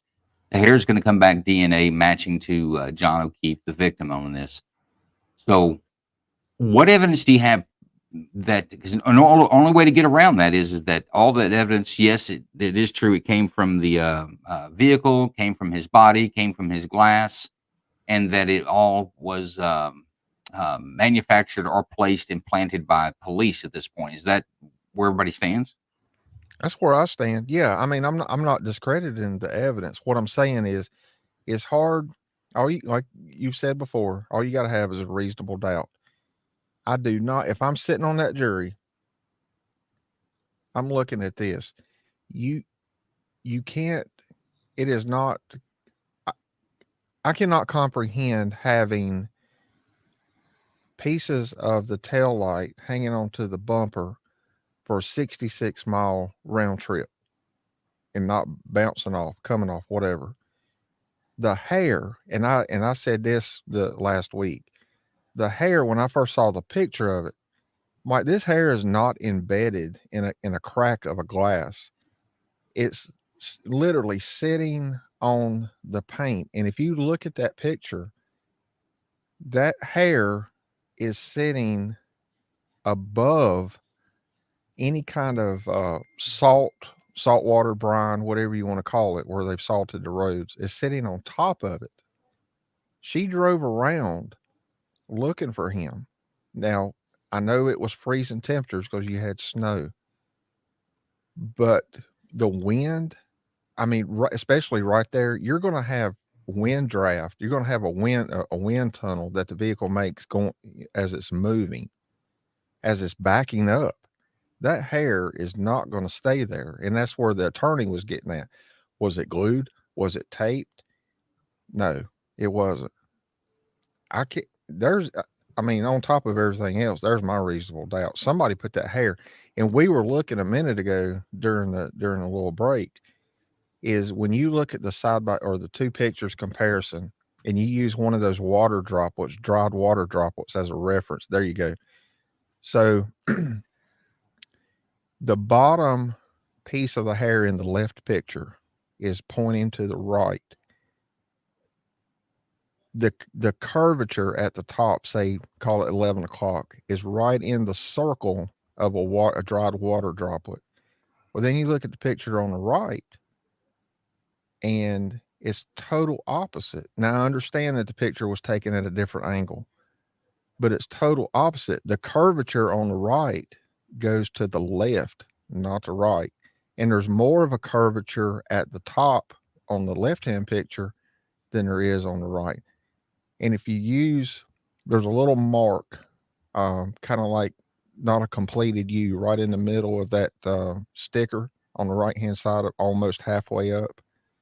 If you compare the distance between the end of that little water droplet over to the hair on the left picture, that's a lot further than it is on the right picture. Yeah, clearly they're not the same. And then what about the dog? yeah. You got no evidence on the dog. There's no DNA on the dog. The hair didn't belong to the dog. Y'all got nothing but just thrashing that dog's reputation online. No, the dog got him. And I'm not saying, and I said this last week, I think he went in there, O'Keefe went in the house, he got into a verbal altercation in the beginning with Higgins about the affair. Alcohol brings out stuff in people. People say what they think, and their emotions come out when they've been drinking. I think they got in a verbal argument. Apparently there was some kind of, the other people in the house, I think there was some kind of beef with O'Keefe in the beginning anyway. Words got exchanged, things got heated, people got mad, they got into a fight. And maybe they didn't intend on killing him, but they killed him, and here we are. Yeah, his phone says he walked the distance of 3 swimming pools. So he didn't go far. And this is the total time that his phone traveled. So if you were to say, for example, like Big Ron pointed out, let's say you went downstairs and oh shit, this dude's here. You go upstairs.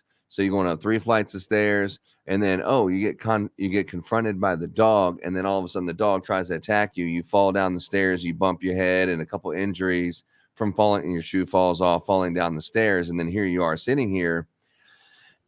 That it fits. I mean, it could fit. It could fit that maybe that, the injuries on your back is from falling down the stairs. And I mean, at least it fits. At least it makes sense, except for the fact he never was in the house.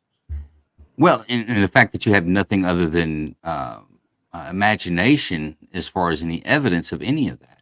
The 3 swimming pools, I mean, how large of a swimming pool are we talking about? He'd be 2 swimming pools walking to the house. Well, there's a swimming before he ever pool got inside. Well, they're saying he got out of the car and then he didn't go much further, but then putting his head in front of the taillight and then getting hit. He didn't go in the house. I thought he went somewhere around 80 steps. Yeah, they said 3 swimming pools. I mean, let's just say he walked inside. How big's the a house. swimming pool?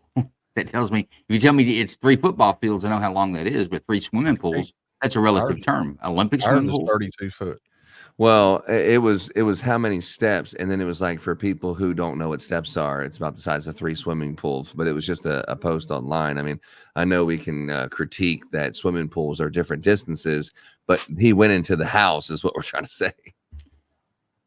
No, and I get that, and I'm saying that really there is no physical evidence, and it may be because of a cover-up or it may be because it never happened, but there's no physical evidence outside of this electronic data that, and it doesn't say the phone information doesn't put him inside the house. It just says that he was active after the time frame that he was dropped off. Doesn't mean that he walked in the house. He could have walked somewhere else. He could have been mugged and killed by somebody coming down the street for all that we know. And we have just as much evidence for that. The up and down stairs is the part that's. I promise you, the state's carrying on with this, and I kind of come to this realization today, listening to the forensic testimony. The state's coming down with this because you can say, just like we're saying, that I think something else happened. I think something untoward is happening with law enforcement, but I've got physical evidence says that John O'Keefe's body came in contact with that vehicle. Well, on the phone stuff, I know for a fact now iPhones can put you within 3 feet on GPS. Sounds better than the 16 feet, about 16 feet. That sounds like better than the gear that Massachusetts State Police is using. They got 16 feet. What you got, Big Ron? Well, no, I'm kind of with what John's saying. You know, you can Android or iPhone can put you within 3 feet. I mean, I can look at my phone and see myself pretty much walking around my house.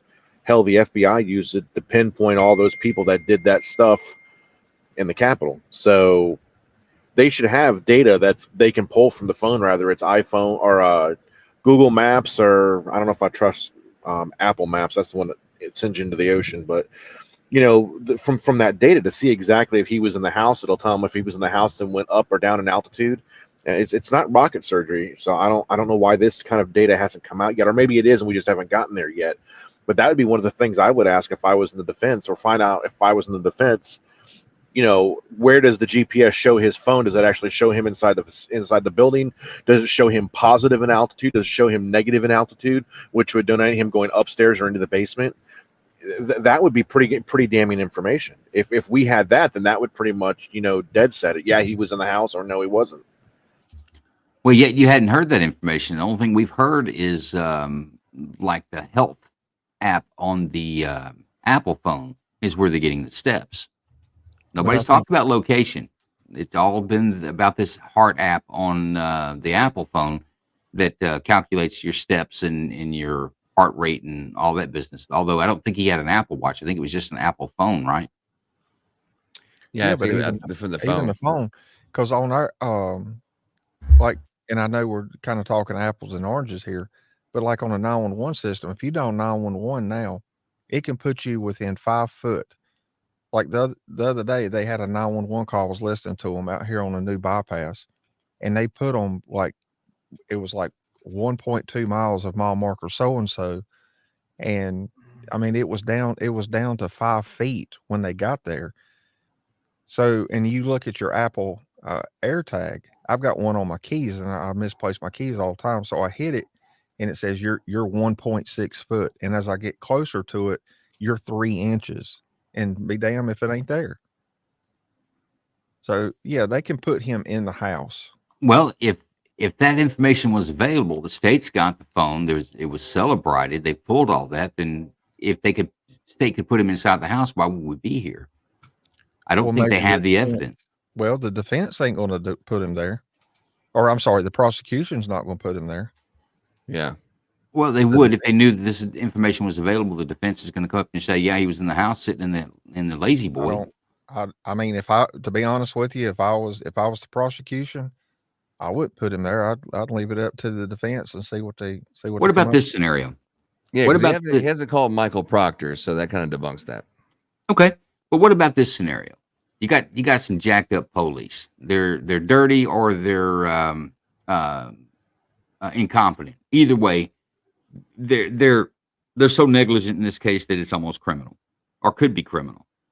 But they just botched an investigation that she did hit him, and it happened just the way the state's saying. But the police have tampered with and screwed with the story and done improper things that it taints it so much to make you lead off the fact that you guys are very detailed when it comes to what happens in the house, but we have no evidence. Every bit of that's conjecture. None of that you could bring in front of a jury because you have no foundation to say that this is what happened or that he even made it in the house. We can talk about how many steps, but even if you had, if you had 100% confidence in the Apple phone that he took 80 some odd steps, but it doesn't tell you what direction he took. It doesn't tell you that still doesn't put him inside the house. So I guess my point is, what if we just have shitty police work and that she did either on accident or on purpose did strike him and he was wounded to the point that he crawled into the yard, laid on his back and died? I see what you're saying, Joe. I didn't mean to cut you off, John. I No, see what you're you're good. saying, Joe, but a 5-year-old iPhone will still put you within 3 to 5 feet. So they're saying he took 90 steps. That phone is going to know what direction, how far, how fast he went. And all we're getting is 90 steps. There's something not adding up to me here. And maybe I'm looking at it wrong. But I agree with what you're saying, Joe. We're putting all this information, all this speculation in him being in the house. But even if he's laying out there on the ground and she backed into him and bumped him into the snow, and that's where he laid and died, now we have to account for 90 steps. Because obviously he moved 90 steps after he was run over. Well, and the phone should pick up if he was hit like a sudden jolt. I don't know the technical term, but I don't know if and the I'm newer not phone, older phones do that. I know the newer phones have that detection, the impact detection, but I don't know and I'm about the not newer trying one, to put older everything ones. on the phone and technology. I'm not, but technology, it's there. It just, are they using it or I don't know. Well, the state's trying. The state is asserting. I won't say trying. The state is asserting that he didn't arrive there until closer to 12:30, whereas there is some digital information, I think, saying that he was there at some text messages that says he was there at like 12:20, 12:24, I think, giving there a time difference there. Now, if you go with the defense's assertion that he got there at say 12:20. Then there's 10 minutes that he could have walked around and taken those 80 steps. And I think that's when those 80 steps were taken. I don't think there was any steps after 12:30. I don't think there's any dispute about that he wasn't moving after 12:30. Whatever happened, it happened at that point.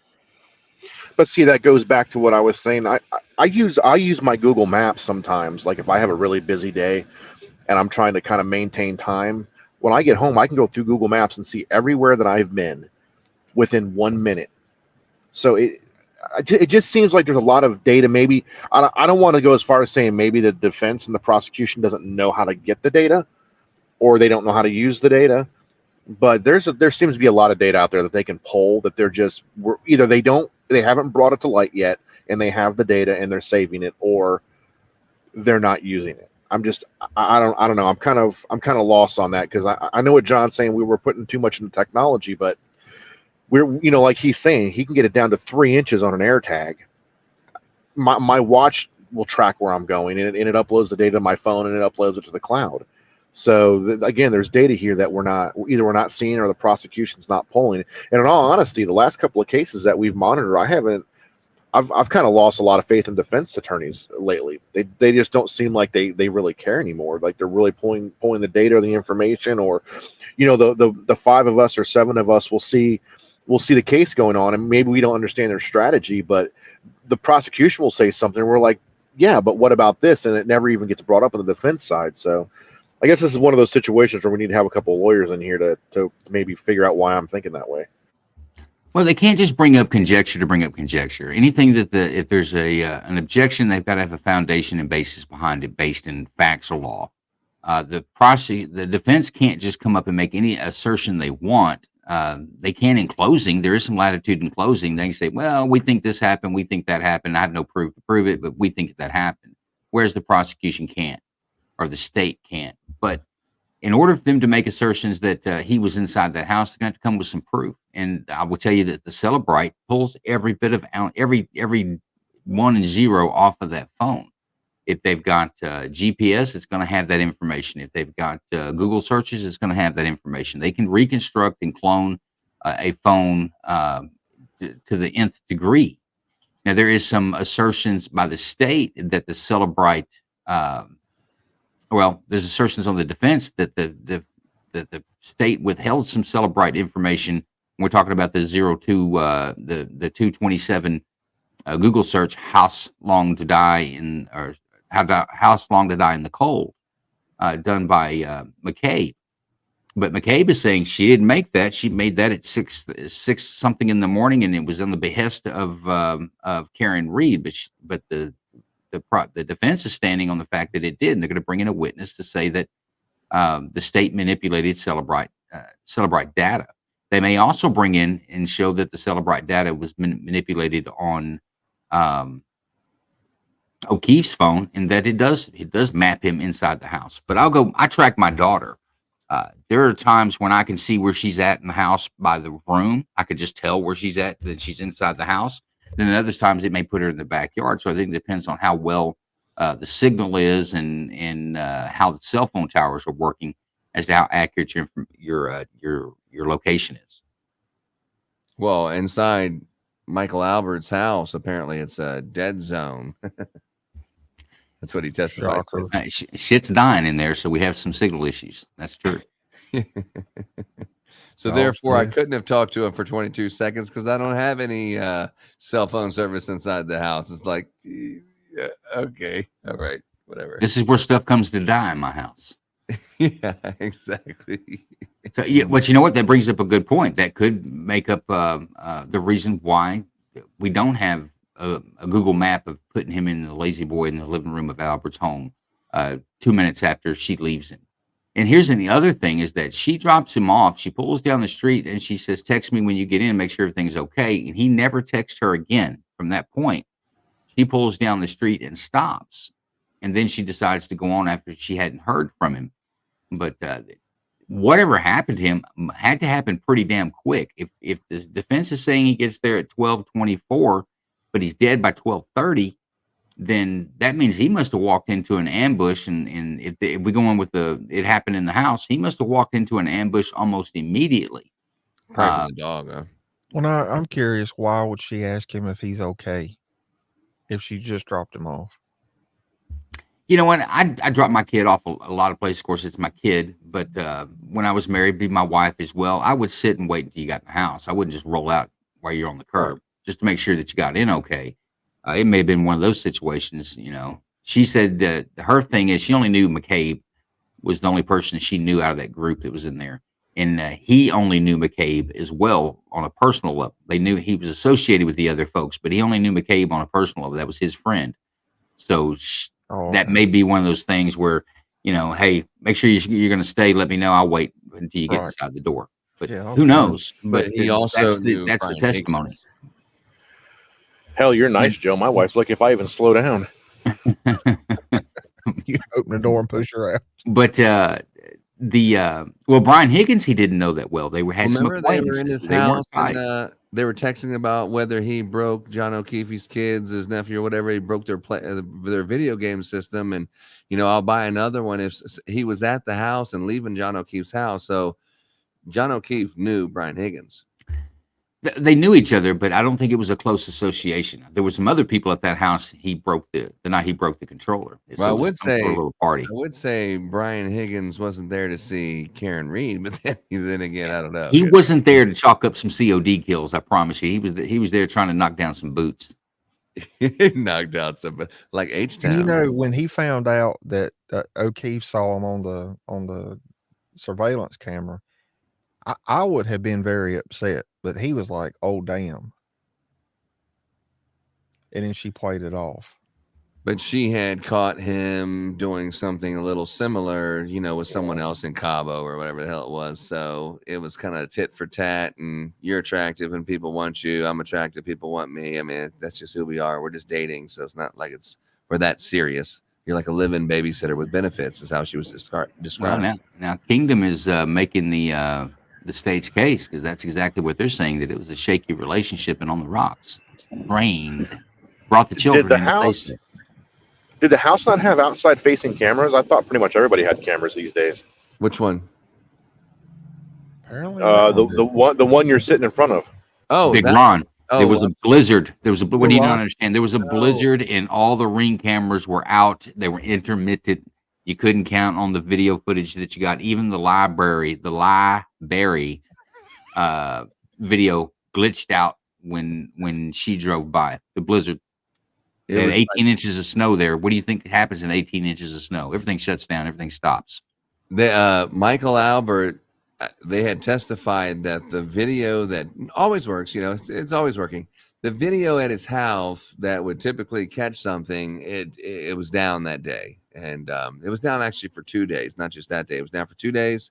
But they got it fixed and it's working now. But or at the time it was. But it was down for those 2 days, unfortunately. It was just a weird coincidence. Is it working all right now since you moved in? I don't move. I'm just I'm like thinking about going in there and squatting. I've just got a badass dog. That's it. Yeah. You could probably get a good deal on that house if it were to go on the market again after this case. I don't know, $1 million. What they just sold it for 990 and 900 and some thousand. Seems like, I don't know if it's a bargain. As soon as this court case is over, it's going to drop in value pretty quick. Well, if you can put that murder in the basement, that price will come down. Yeah, it does have a swimming pool. Bargain basement price. If it was a stock, I'd be shorting it right now. Right. I'd have guide tours going by there. Even I had to pay people to go on my tour. And this where the John O'Keefe was killed in the basement right here. Then they placed his body right here on the curb, folks. Right here. You can lay down and be where John O'Keefe was in his final hours. Flagpole, every time you go outside, think about the dead body that was here. And this is the basement where they drug him out. And all this. I mean, you could have like the megaphone going. And it's fitting. Yeah. Every time you raise your flag for the 4th of July, Memorial Day, and Veterans Day, you can remember John O'Keefe because he lied right at the foot of this flag where he died. This flagpole where he died. Fallen soldiers right on your property. I mean, what could be more, resale value worth? Joe, can you imagine Kingdom on that house at Halloween in the front yard, how it'd be decorated?